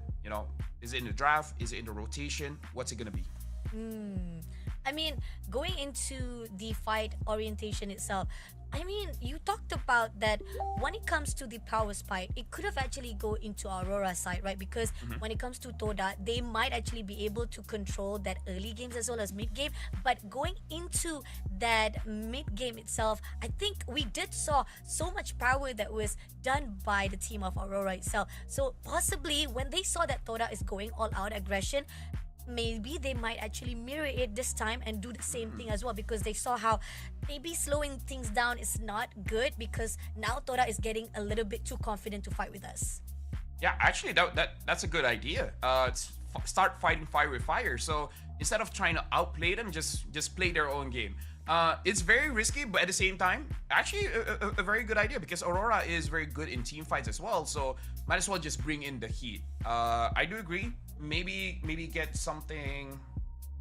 Yeah, get Edward back on something a little bit more tanky, so that he can survive a little bit longer in the backline, and give Doming something that can fight much earlier. Moskov can fight early. It's just that because he is such a short range hero, he usually gets punished. This time, get something a bit longer. I do agree. It's definitely something worth trying, especially because this is an elimination match. You don't want to lose by saying only we did X, Y, and Z. You don't want to hide things at this point. You just want to go all out. Yeah.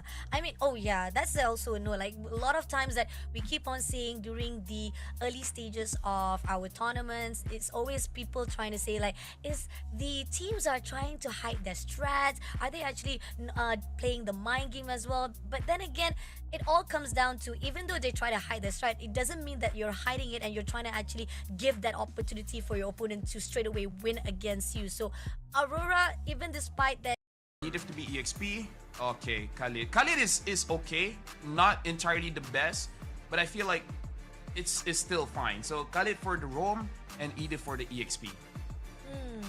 Okay. I mean, I've heard Stuffer always say that he always not in the favor of Khalid to be a roamer. I mean, but if you actually have a really good idea of when to prosecute, and it can actually be done. But on your thoughts, do you agree on that motion, or do you think that Khalid is still a really good roamer? No, Khalid is amazing. Is amazing roamer. It's just that like the right things have to happen compared to like just a tanky roamer. So what Khalid is very strong at is the early game. He deals a lot of damage, like tremendous damage with no items. It's kind of unfair how much damage he deals. And his passive makes it so that he can roam around the map so fast. So if your team has a lot of damage in the early game, Khalid is an amazing hero. Absolutely amazing.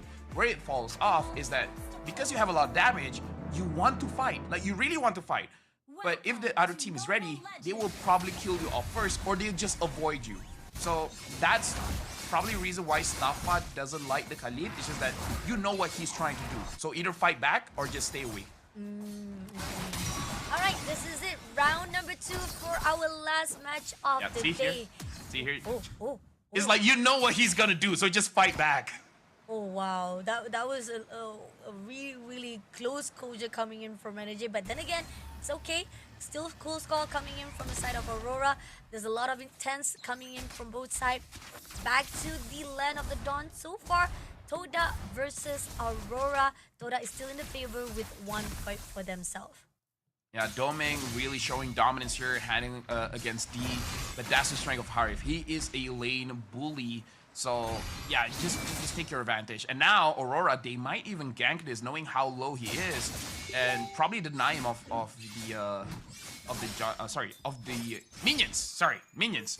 And now Attila is there trying to back up a bit, but I don't know if she can.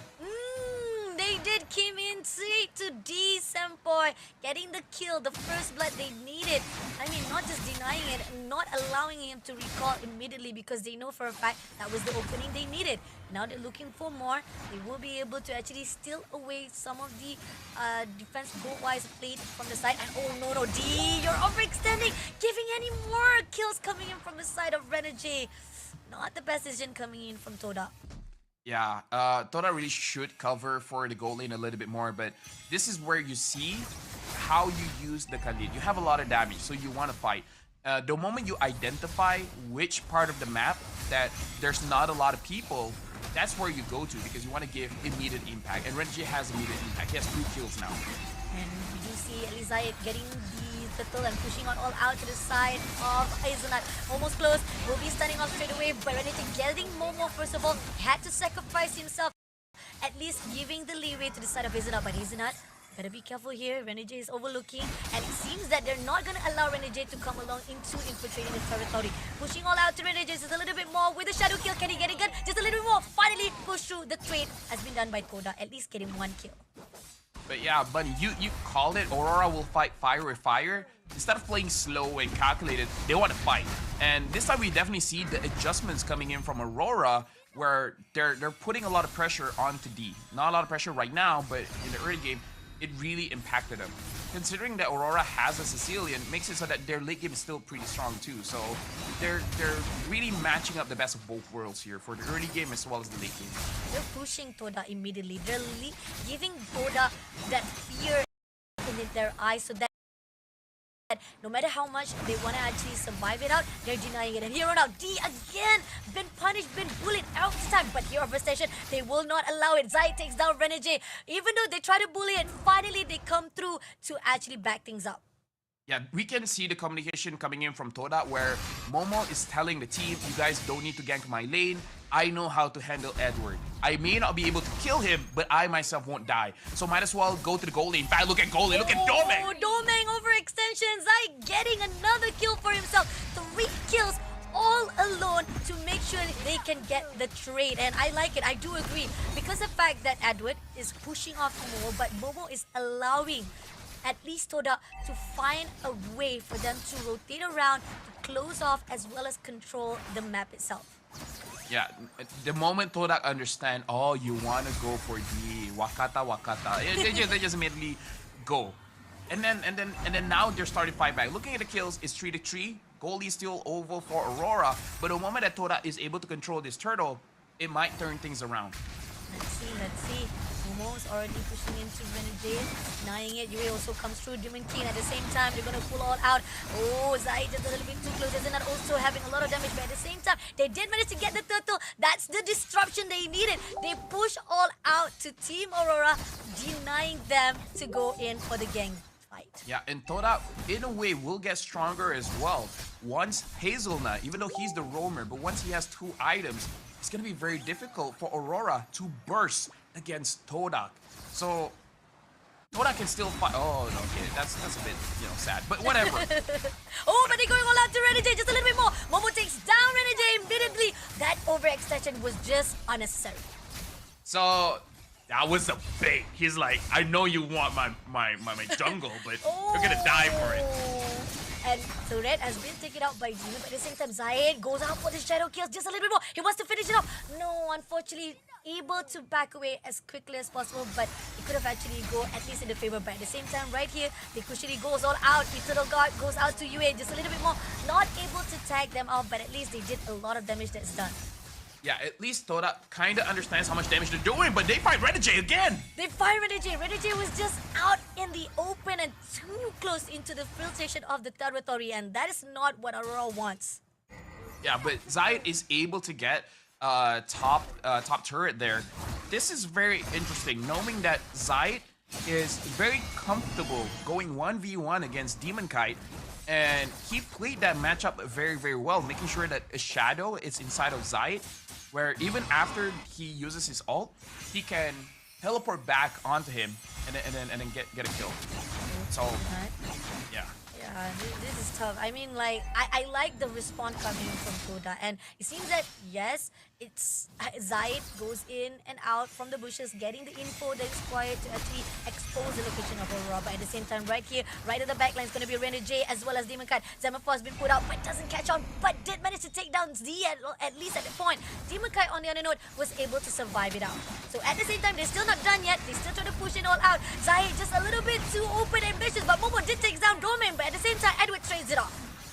Yeah, right now, Aurora is actually winning the team fight. They're able to take down Toad out. Momo gets a double kill, but can he get more here? Renegade in a very tough spot, but again, the speed of a Khalid makes it so that he's able to get out of those tough spots.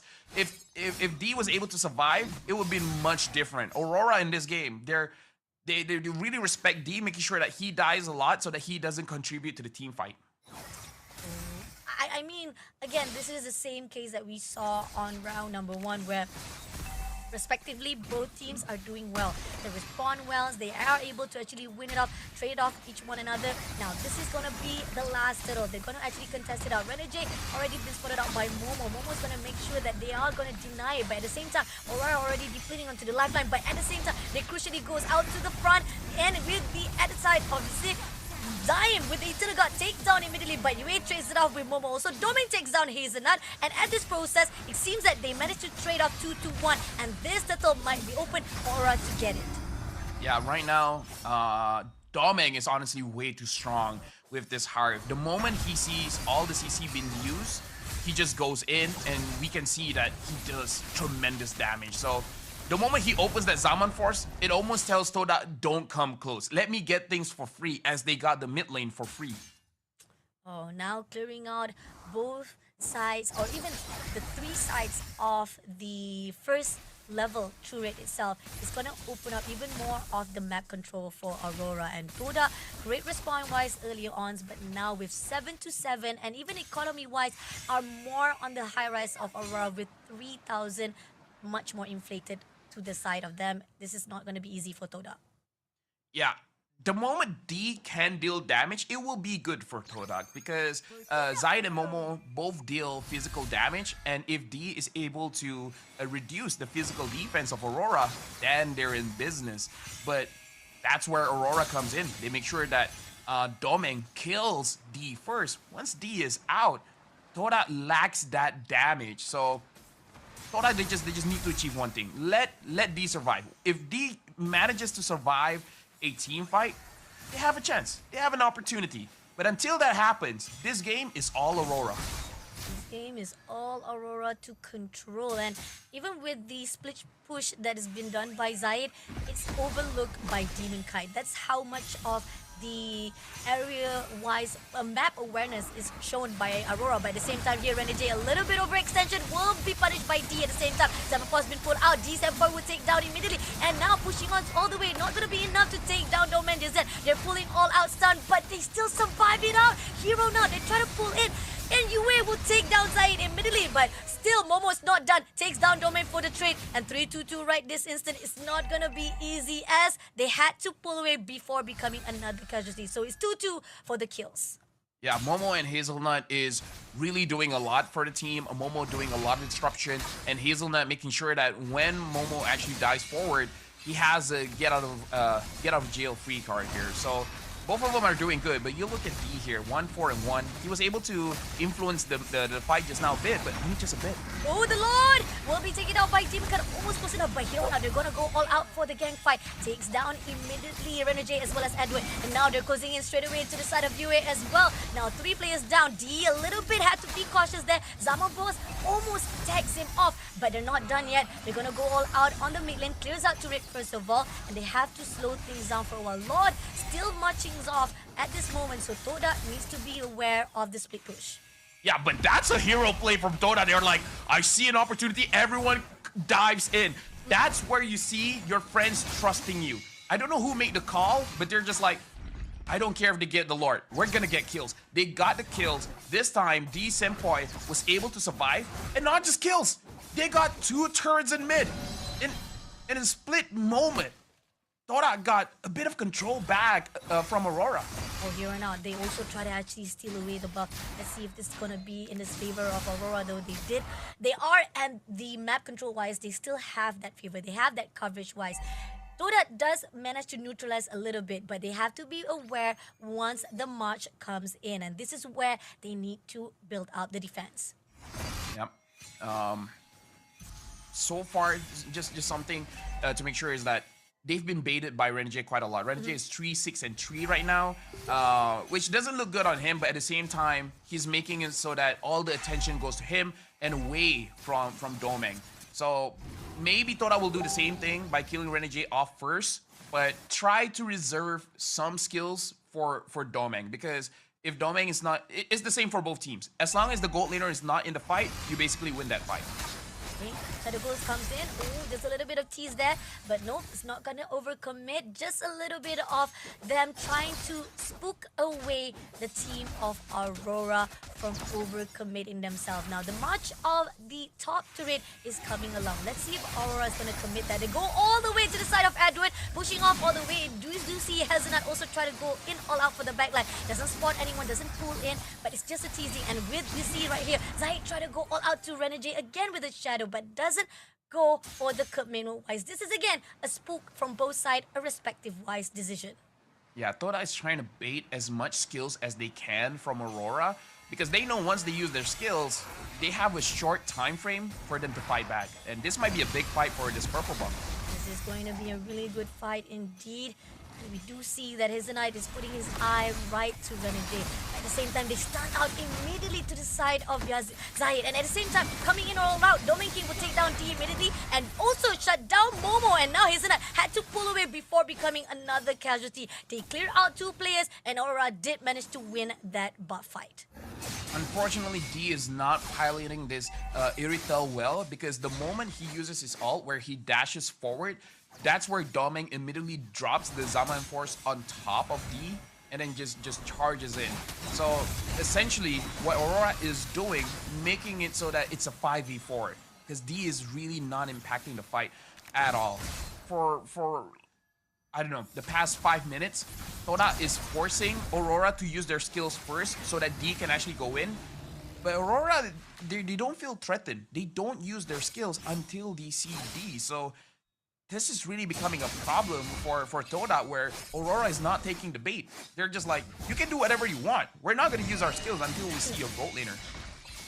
And the fact that they keep on persisting, allowing that, or even denying the fact that Toda try to actually bait it off and they're not actually falling into it, is the reason why Toda is having difficulty for initiation of the fight itself. And second Lord itself is already in the hands of Team Aurora. So now there's more to come, and they need to be aware of it, because they're now left to one last layer of the turret. Yeah, we can also see a big difference in gold in the jungle as well as in the gold lane. The gold lane over 1,000 gold difference, and in terms of the jungle, Demon Kite is almost 2,000 ahead. Toda, this is going to be a very difficult defense for them to do, and look at that, Zahid is already taking a lot of damage. Coming in already, this last turret's already been done. Now Hazelnut try to just defend as possible, as quickly or even as much as possible. pulling all out. Doming is just overlooking, not gonna actually overextend himself. He's just waiting for the right time. But here, no, D is a little bit too open. Oh, managed to pull away. But at the same time, right here, Momo pushing off all the way, trying to pull all stun, but will be the first one to be taken out by Renege. Doming takes down that turret and takes down Zaid immediately. Now Zaid a little bit too close for the equation. Now they're pulling all out for the as well as the crystal. But Doming takes down Hazelnut, and now they're just a little bit more further, getting another kill. The crystal will be in the hands of Aurora for this second round match. So this match is going to go all the way from a best of 3 now, essentially becoming a best of 1. Aurora wins game number 2, and we were talking about Matilda, but both teams that have the Matilda looks like they have lost the game, and now it's match point for both teams. I mean, again, from time to time again, we keep on seeing Matilda is supposed to be the one that can jump into the backline, get the required opening that is needed, and both teams, every time they use it, they could not find a way because it's such discipline coming from both sides. I mean, we did saw how Toda is. They make sure that their backlines are covered, secured, and this is the same case as Aurora as well. When they try to go in, even no matter how much time Hazelnut try to tease them in, bait them out, try to go into their own trap, Aurora says, no, we're not gonna come in. The water's not fine for us. We're gonna let you guys do whatever it takes to bring us to you guys. And those are the resources that was wasteful to a point that Aurora was able to punish them. But if you look at KDA, Hazelnut is actually doing well, 0-11. But when you look at D, 2-6-3. This game, it really is a 5v4. D was not a part of the majority of the game. So I feel like a very fast adjustment that Toda has to do, either in terms of the rotation or the hero, put D in a good spot. If D is doing well, the entire team is doing well. And the fact that... Or Sheehan has been practicing a different hero. Wow, okay, this is definitely a surprise element. Banning off is not really a surprise. We've already seen this a couple of times. Ranger has already been banned off, so that means again the priority wise that we talked about, Matilda. Is it still gonna be in the same pool, or will they actually prioritize other heroes? Picking up Suyo instead, picking up Harith instead, because still we see Harith still in the open. But personally for me, if I was Aurora, I would take that Suyo because both Demon Kite as well as Zaid has shown that they are very strong on that Suyo. But seeing how Doming perform, honestly, it's respectable. You can pick up the Harith here. It's just that you don't know what Sheehan is capable of, because usually people fight fire with fire. So Harith is magic damage. You fight with magic damage. You fight with Lunox. You fight with Nathan. And now Aurora, they do pick up that Suyo. So Todak, I wonder if they want to pick up the Matilda here. Maybe Matilda Harith is good, because Aurora having Matilda and Suyo is a little bit much. Having Suyo and Harith is a little bit much. So the pressure is on Todak here. They need to make that big decision. What are they willing to sacrifice? What are they willing to sacrifice, and who are they willing to fight once it is in the hands of Aurora? Because again, Matilda wise, I don't think either side has been performing well using that hero. But when it comes to Harith, you have to be careful. So they're taking away Harith, and they picked up Matilda as well. So those are the two heroes being picked up by Toda. Yeah, like I said, you don't want to risk it. And now Aurora, they might think about taking away that Phoveus, because Phoveus with Matilda is a little bit too strong. And then pick up a priority mid laner here.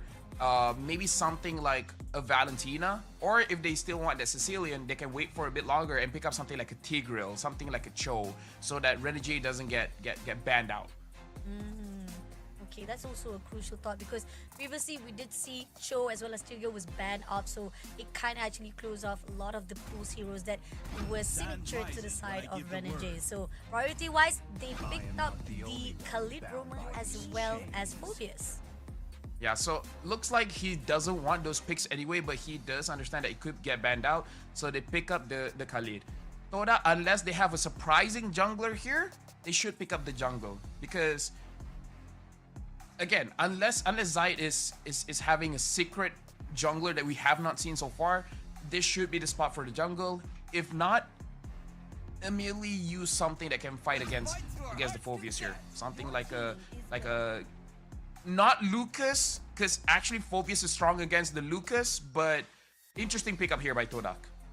Lucas. I mean, yeah, if you actually have a really good build-up, because we've seen so far throughout the SPS, even this week, after the insertion of Lucas into the metas right now, we keep on seeing most of the heroes or most of the players are using Lucas as a pretty much a tanky fighter so far. So he probably Toda is looking into that sideline so that at least have a point where you have Lucas to survive out most of the damage that will be burst out by Aurora itself.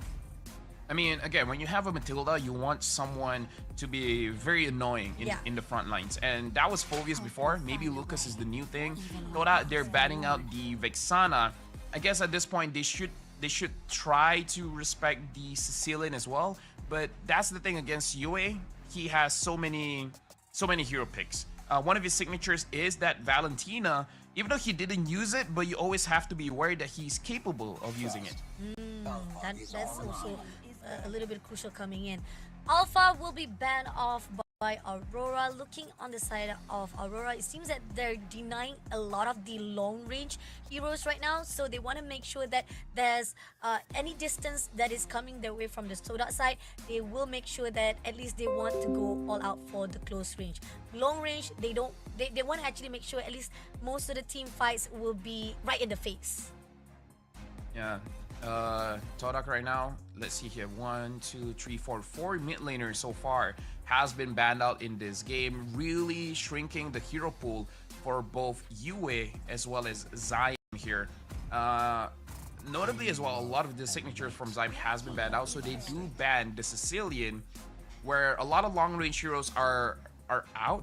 So the priority right now is Valentina as well as Farsa. Those are the two very strong picks in the current meta, but then, you know, you can go for lower tier heroes like the Aurora, like the Kadita.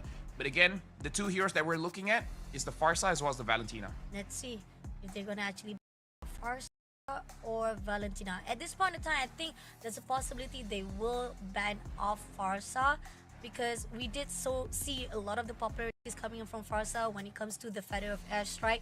It's really good to be used out for that long range. Much of the damage has been put up, but no, they ended up picking up Hayabusa.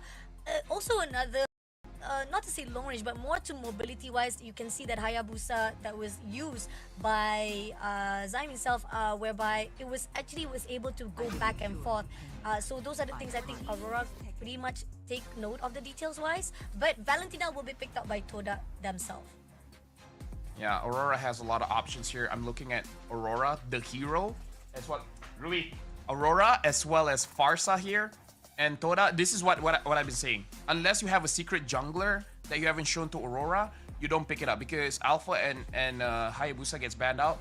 Again, as I was thinking before, something like the Nolan, but something that Toda has not used before. They might be able to pick up something like a Bane, a different kind of fighter inside the jungle. So I'm thinking Nolan, I'm thinking Bane. Other than that, I'll be very surprised. Let's see.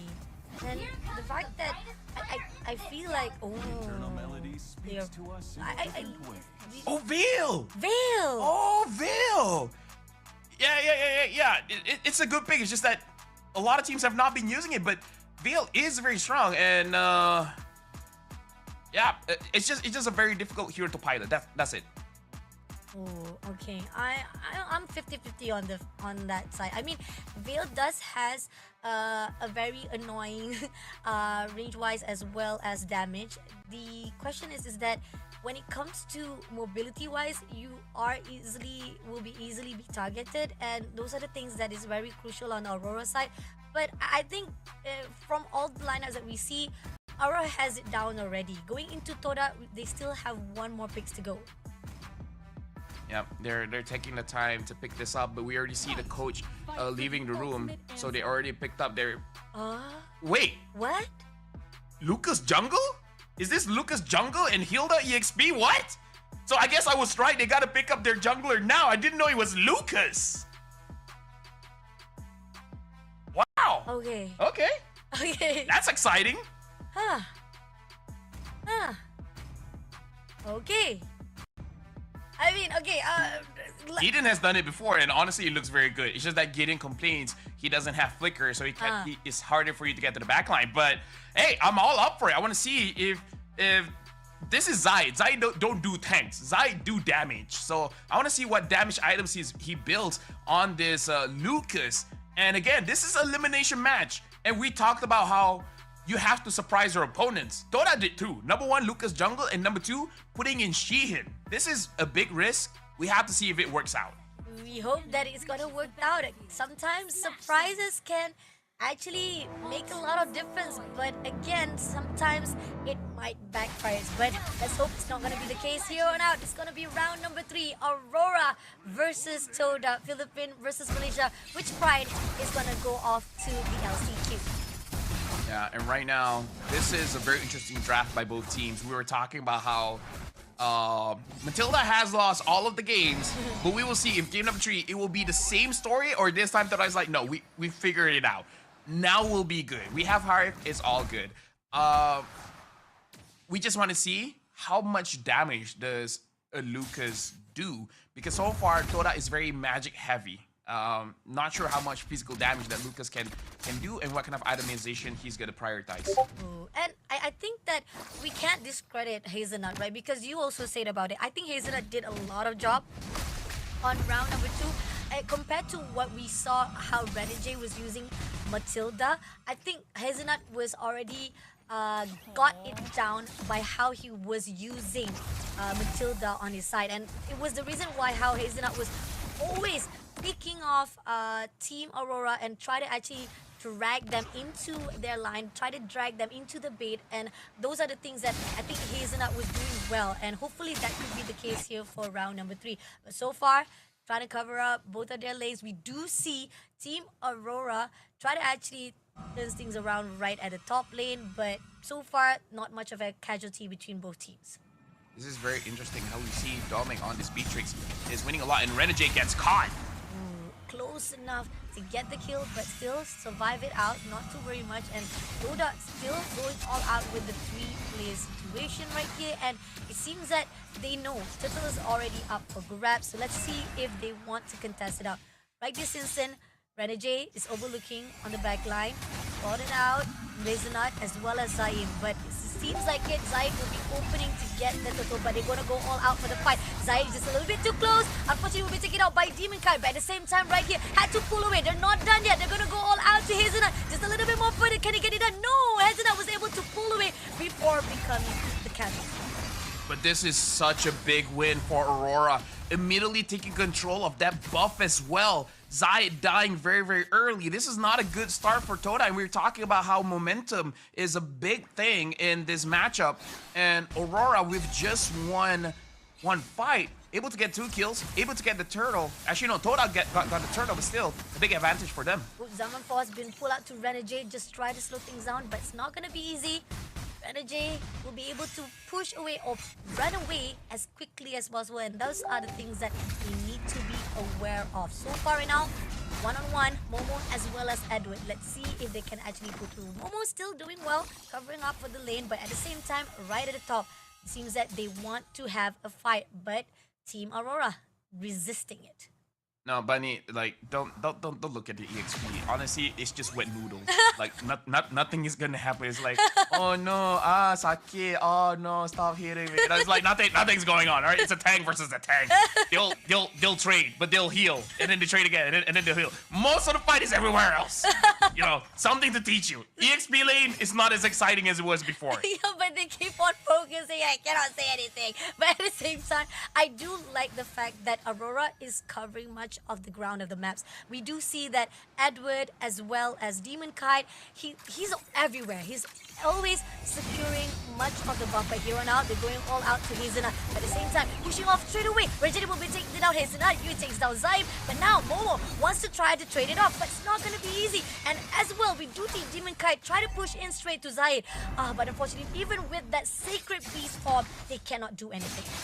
Yeah, 2 members was dished out, but good thing, look at the top lane. Sheehan is getting all the gold for himself, and immediately look at Momo. Momo is pushing Doming away, so this is the trade from Toda. It's like, Okay, most probably you'll get the turtle, but we will get the gold plating. So looks like Todak's idea here is to give all the farm to Shihin and then see what he can do with it. Because again, like we saw how good the Harry was in game number 2. We'll see how Shihin pilots this against Aurora.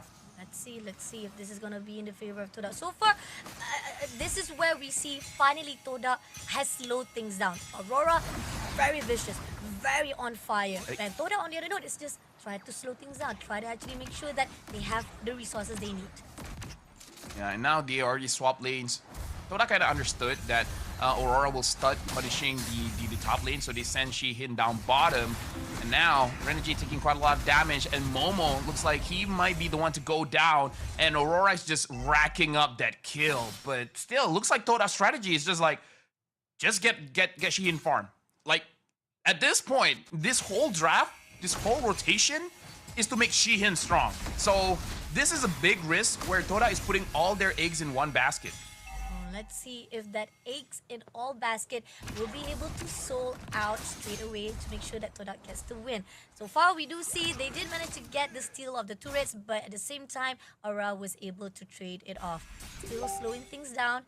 Aura trying to find a way. Todak, on the other note, being very cautious. Zahid so far hasn't had a good game. 1-1-0.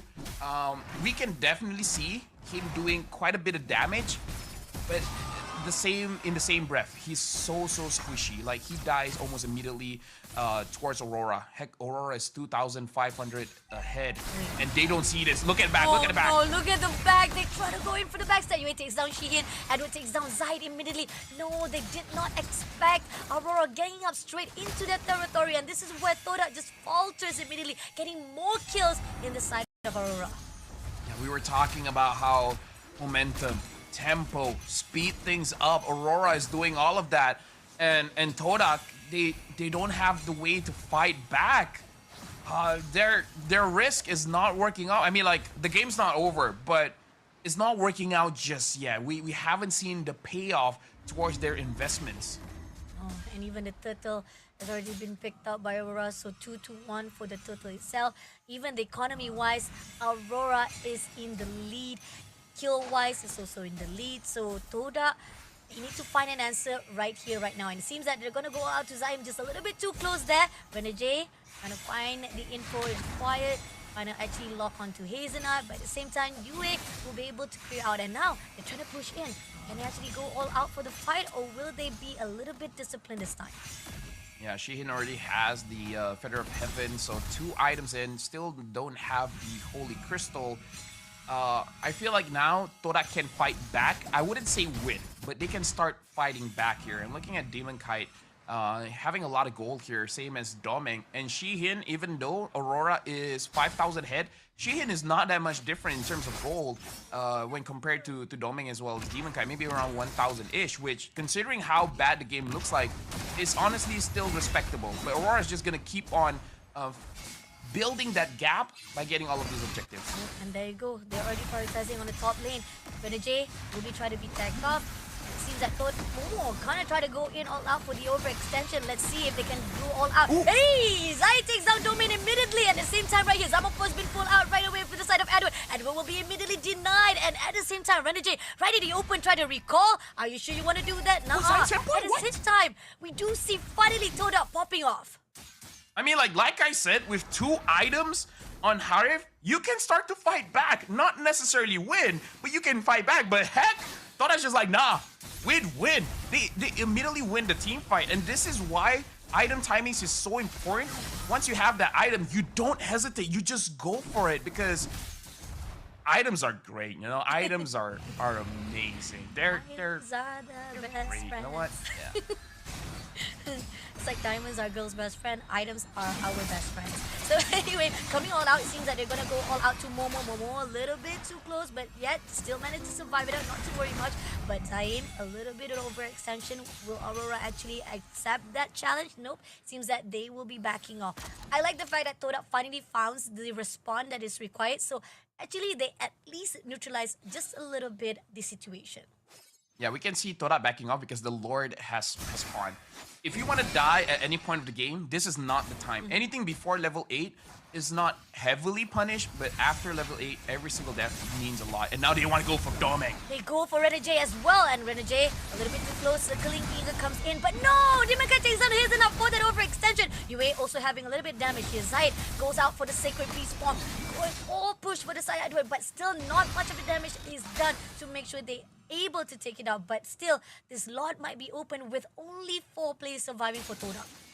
Yeah, that was a good attempt by Tora. If they were able to kill Domeng, that's actually huge. But something to note, Shihin still has his Zaman Force, so it's not like Tora can't fight back at all. My only worry is that Zayed will not have the Sacred Beast form. Oh, but they go all out to Momo first of all. Momo had to pull away, but at the same time right here, Zaman Force been pulled out, doesn't catch anyone, and Zayed will be taken out by Demon Kite immediately. Yeah, that's the worry. He doesn't have the Sacred Beast form, and now even the Zaman Force has been used, so Tora is not looking strong at this point. Kizuna also had to pull away, and Zaim will be able to survive it out, but at the cost of Zahid being shut down as well as Shihin. Yeah, unfortunately, Shihin here, a lot of resources have been given towards him, but not looking all that good so far. And again, this is just the thing. Like you're putting all your investments on a rookie, and he might have the skills, he might have the mechanics, but whether he has that mentality, because he doesn't have a lot of experiences going up against world-class teams, he might be a little bit afraid, he might be a little bit nervous. Shihin, in the span of like maybe 2 more minutes, he has to get his head in the game. He has to find opportunities wherever he can. Oh, and it seems that Zayn will be immediately shut down. Now they're pushing it with the Zaman Force, but can they actually do so? No, Domain takes down Hazelnut, but at the same time, Momo takes down Domain. Zayn having a lot of pressure, try to push in with the Sacred Beast. Still not enough to get the damage they require. This is a 2-1 trade for the side of Aurora. Yeah, Shihin now has the Holy Crystal, so it's a very big item pickup for Shihin. But we can definitely see that Zaim Senpai is not having a good game. The added range that Yue has over him makes it so that even before the team fight happens, Zaim is the first to die.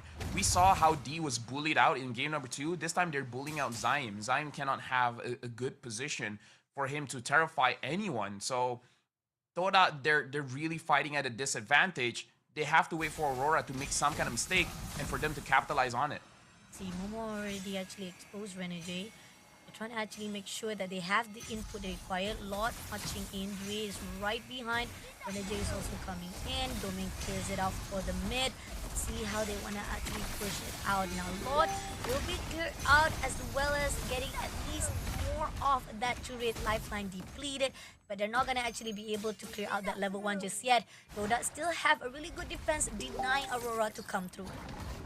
Yeah, but Aurora is controlling the waves as well. But Tora is defending it. Domeng has a lot of range, so he can free hit this turret. Tora will have to sacrifice some HP. Oh, but Zaim goes on to Domeng. Domeng coming in right Oh, here. Yue. Also having a lot of pressure, but at the same time, they're going to go all out with Renegade. But Renegade takes down his up before he was traded off by Domeng Kite. But pushing it right now, Demon Kite takes down Zaim Senpai straight away. And it's still not a good win coming in from Tora as they all traded off for only 1 player. Yeah, but it's Domeng, and without Domeng, they can't push. So I do agree, it's not the best, but it's something. Now they can at least breathe. And we're looking at the items here, looking quite good for Shihin. It looks like he wants to go for maybe the Bloodwing so that he can survive a little bit longer. The only damage item that Zayed has is the War Axe, but it actually looks like it's enough because that's a big burst damage that he was able to deal against Domeng. So Tora, that's basically their Hail Mary play. If it went well, went well. If it doesn't, then the game ends there. But they're going all out straight to UA, just a little bit too close. Circling Eagle comes through to the side of Renegade, but nope, they're denying it. I like the fact that Renegade is always covering backs, not allowing Toda to try to tag them off once they are moving all alone. But Lot already been spawned. This is going to be the second Lot. Aurora is already putting their eye on it. And at the same time, Momo trying to go in for the backline. Let's see who is going to actually spot out. Domain is right in front of them. He's going to go all out to Domain just a little bit more. Not going to be able to do so. They backed away and gets the Lot for themselves. Yeah, Aurora, they made a very fast decision.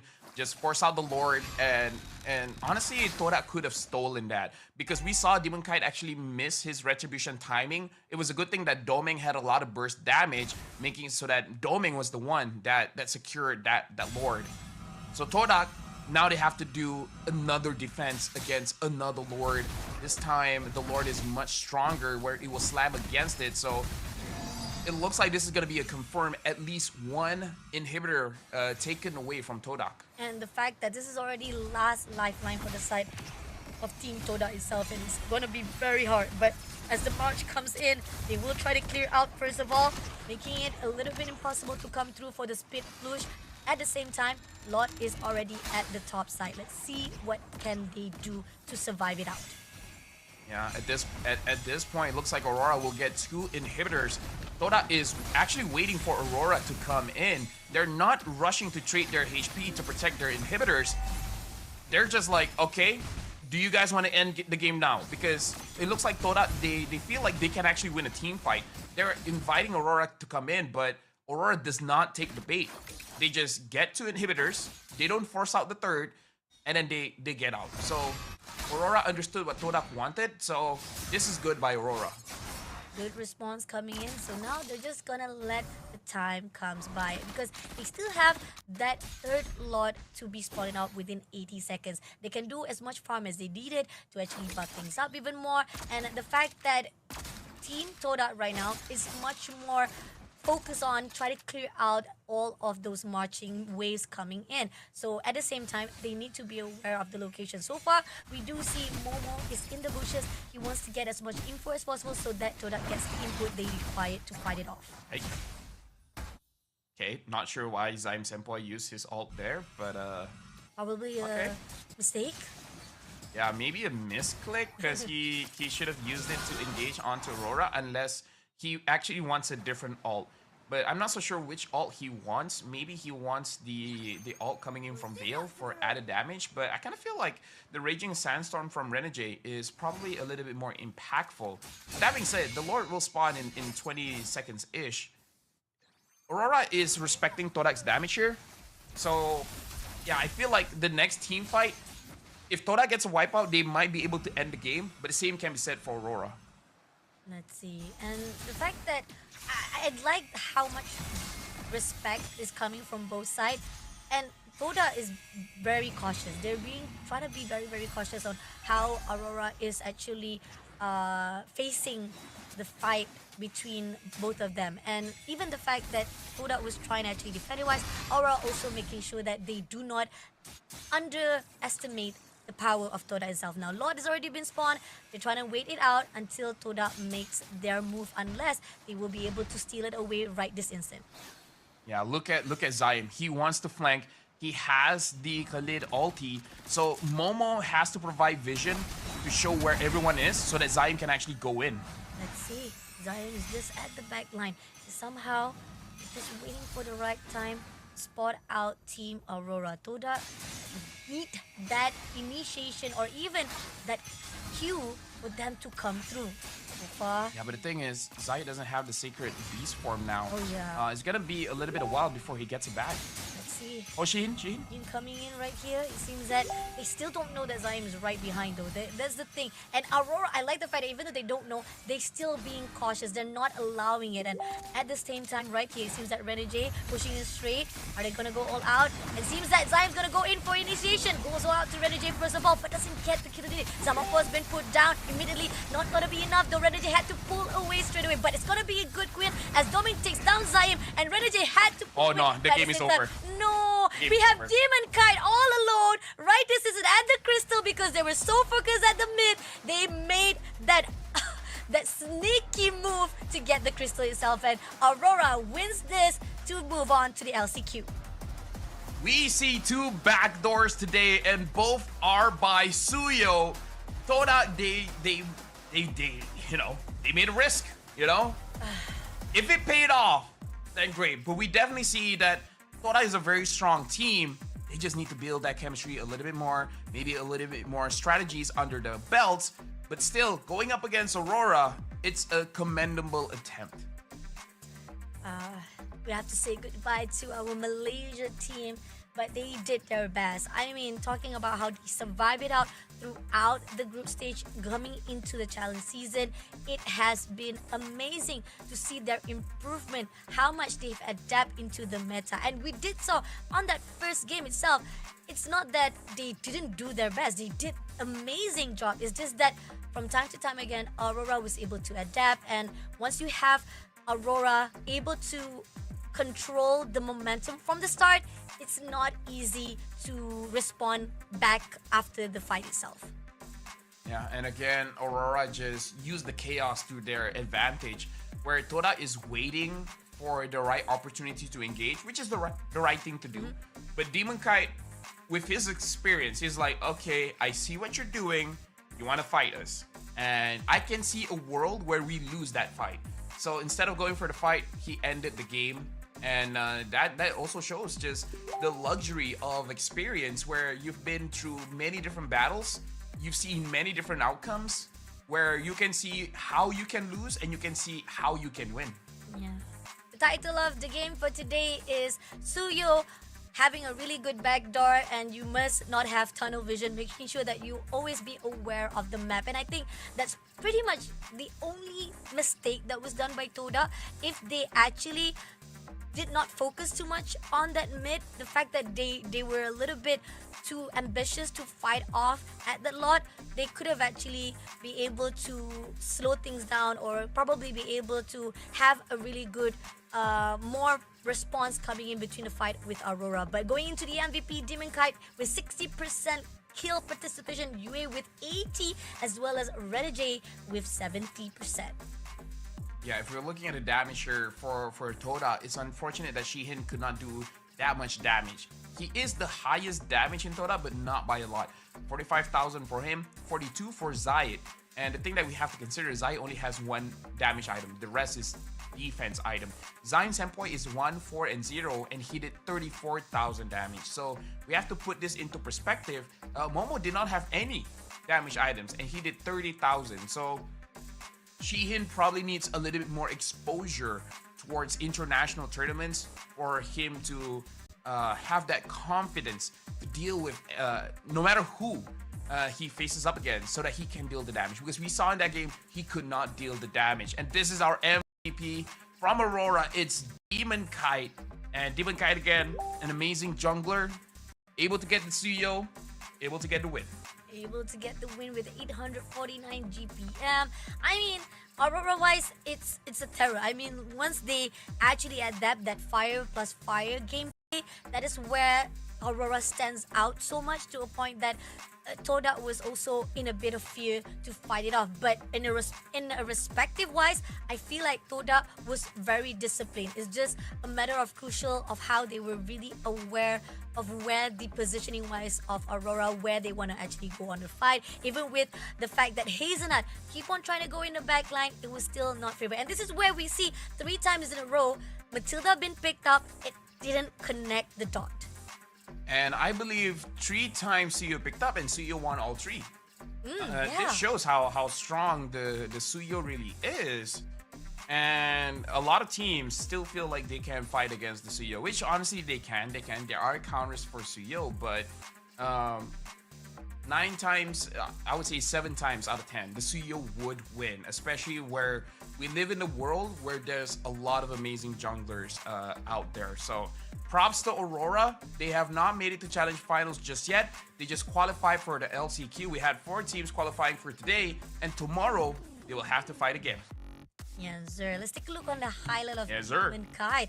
I mean, I want to see actually how the movement of Demon Kite itself, like how he was actually able to control the map itself. This is where the fine line of Toda was really hard, trying to actually go all out to Demon Kite as well as Renegade, but that was the mistake. With overextension, they were punished from time to time. Even at the start, Renegade was able to push through, and it takes down Zaim as well. That's where the fine line, and the point that they trade off 3 for 1 kills. That's how much power that Team Aurora was pushing on in the early game. I actually wonder what is the win rate for Lucas at this point, because I've seen some Lucas games, but more often than not, I kind of feel like he's losing. But yeah, if you're looking at Demon Kite, he's the initiator and he's the finisher. So essentially, we have the people who set up the fight and the people that end the fight. And Demon Kite is doing both. He's working overtime here. He is working hard for that MVP. Not saying the rest of the team is not doing work. I'm just saying Demon Kite is really putting a lot of responsibility on his own shoulders. Yeah, and the fact that if you see how the movement it is, right? He goes in and he goes out immediately if he feels like threatened, but he will be able to come back again and finish the job. And that's what we see from all the adaptability and how much so fast the response coming in from Demon Kite itself. And he knows when's the right time to strike it off. Even at the point where we saw all of them were ganging up. They were actually already hiding at the back line, just waiting for Team Todak to come in, and they didn't even realize it. They just shut it down. But great job, Kami. I wasn't even was realizing that Demon Kite was already at the crystal to take down Todak at the base. Oh, Lucas. Oh, Lucas' win rate is 9 out of 19. He has won 52%. 9 out of 19 games. I mean, I think Staffa also said about this throughout the SPS wise. I feel okay, we have a you go. multiverse there. Hi. That's our Malaysian casters. I mean, like, to be fair, you can say we're Malaysian casters. Oh yeah, of course. We're Malaysian casters. We're all Malaysian casters for the English desk. But at the same time, I feel like at this point in time, Staffa also talked about how Lucas inside the SPS with the metas has been a 50-50 situation. Sometimes you win, but sometimes it can be backfired. So it's not really a popular choices compared to how you say Suyo has been phenomenal in the SPS. But isn't that like everything? Sometimes you win, sometimes you don't. It's like, But you honestly, want it's to like- make sure you always win though. At least within 3 games, you want to make sure you win 2. You cannot Isn't be it- always like 50-50 at the same time. But isn't it just like living? Every single day you have a 50% chance of living and 50% chance of dying. Just because you're healthy, you're young, you eat well, you go to the gym, doesn't mean that death doesn't come to you guys. Death comes at any time. Life is a 50-50. So, don't wait till tomorrow. You might regret it. Again, Dr. Philosophy from Dr. LaFell. Thank you so much. But anyway, congratulations again to Aurora. Let's take a look back on what has happened throughout this 5 days. Started out with Blacklist as well as Onyx to be able to take down from that upper bracket, and then they pushed into the upper bracket, which one of them had to be qualified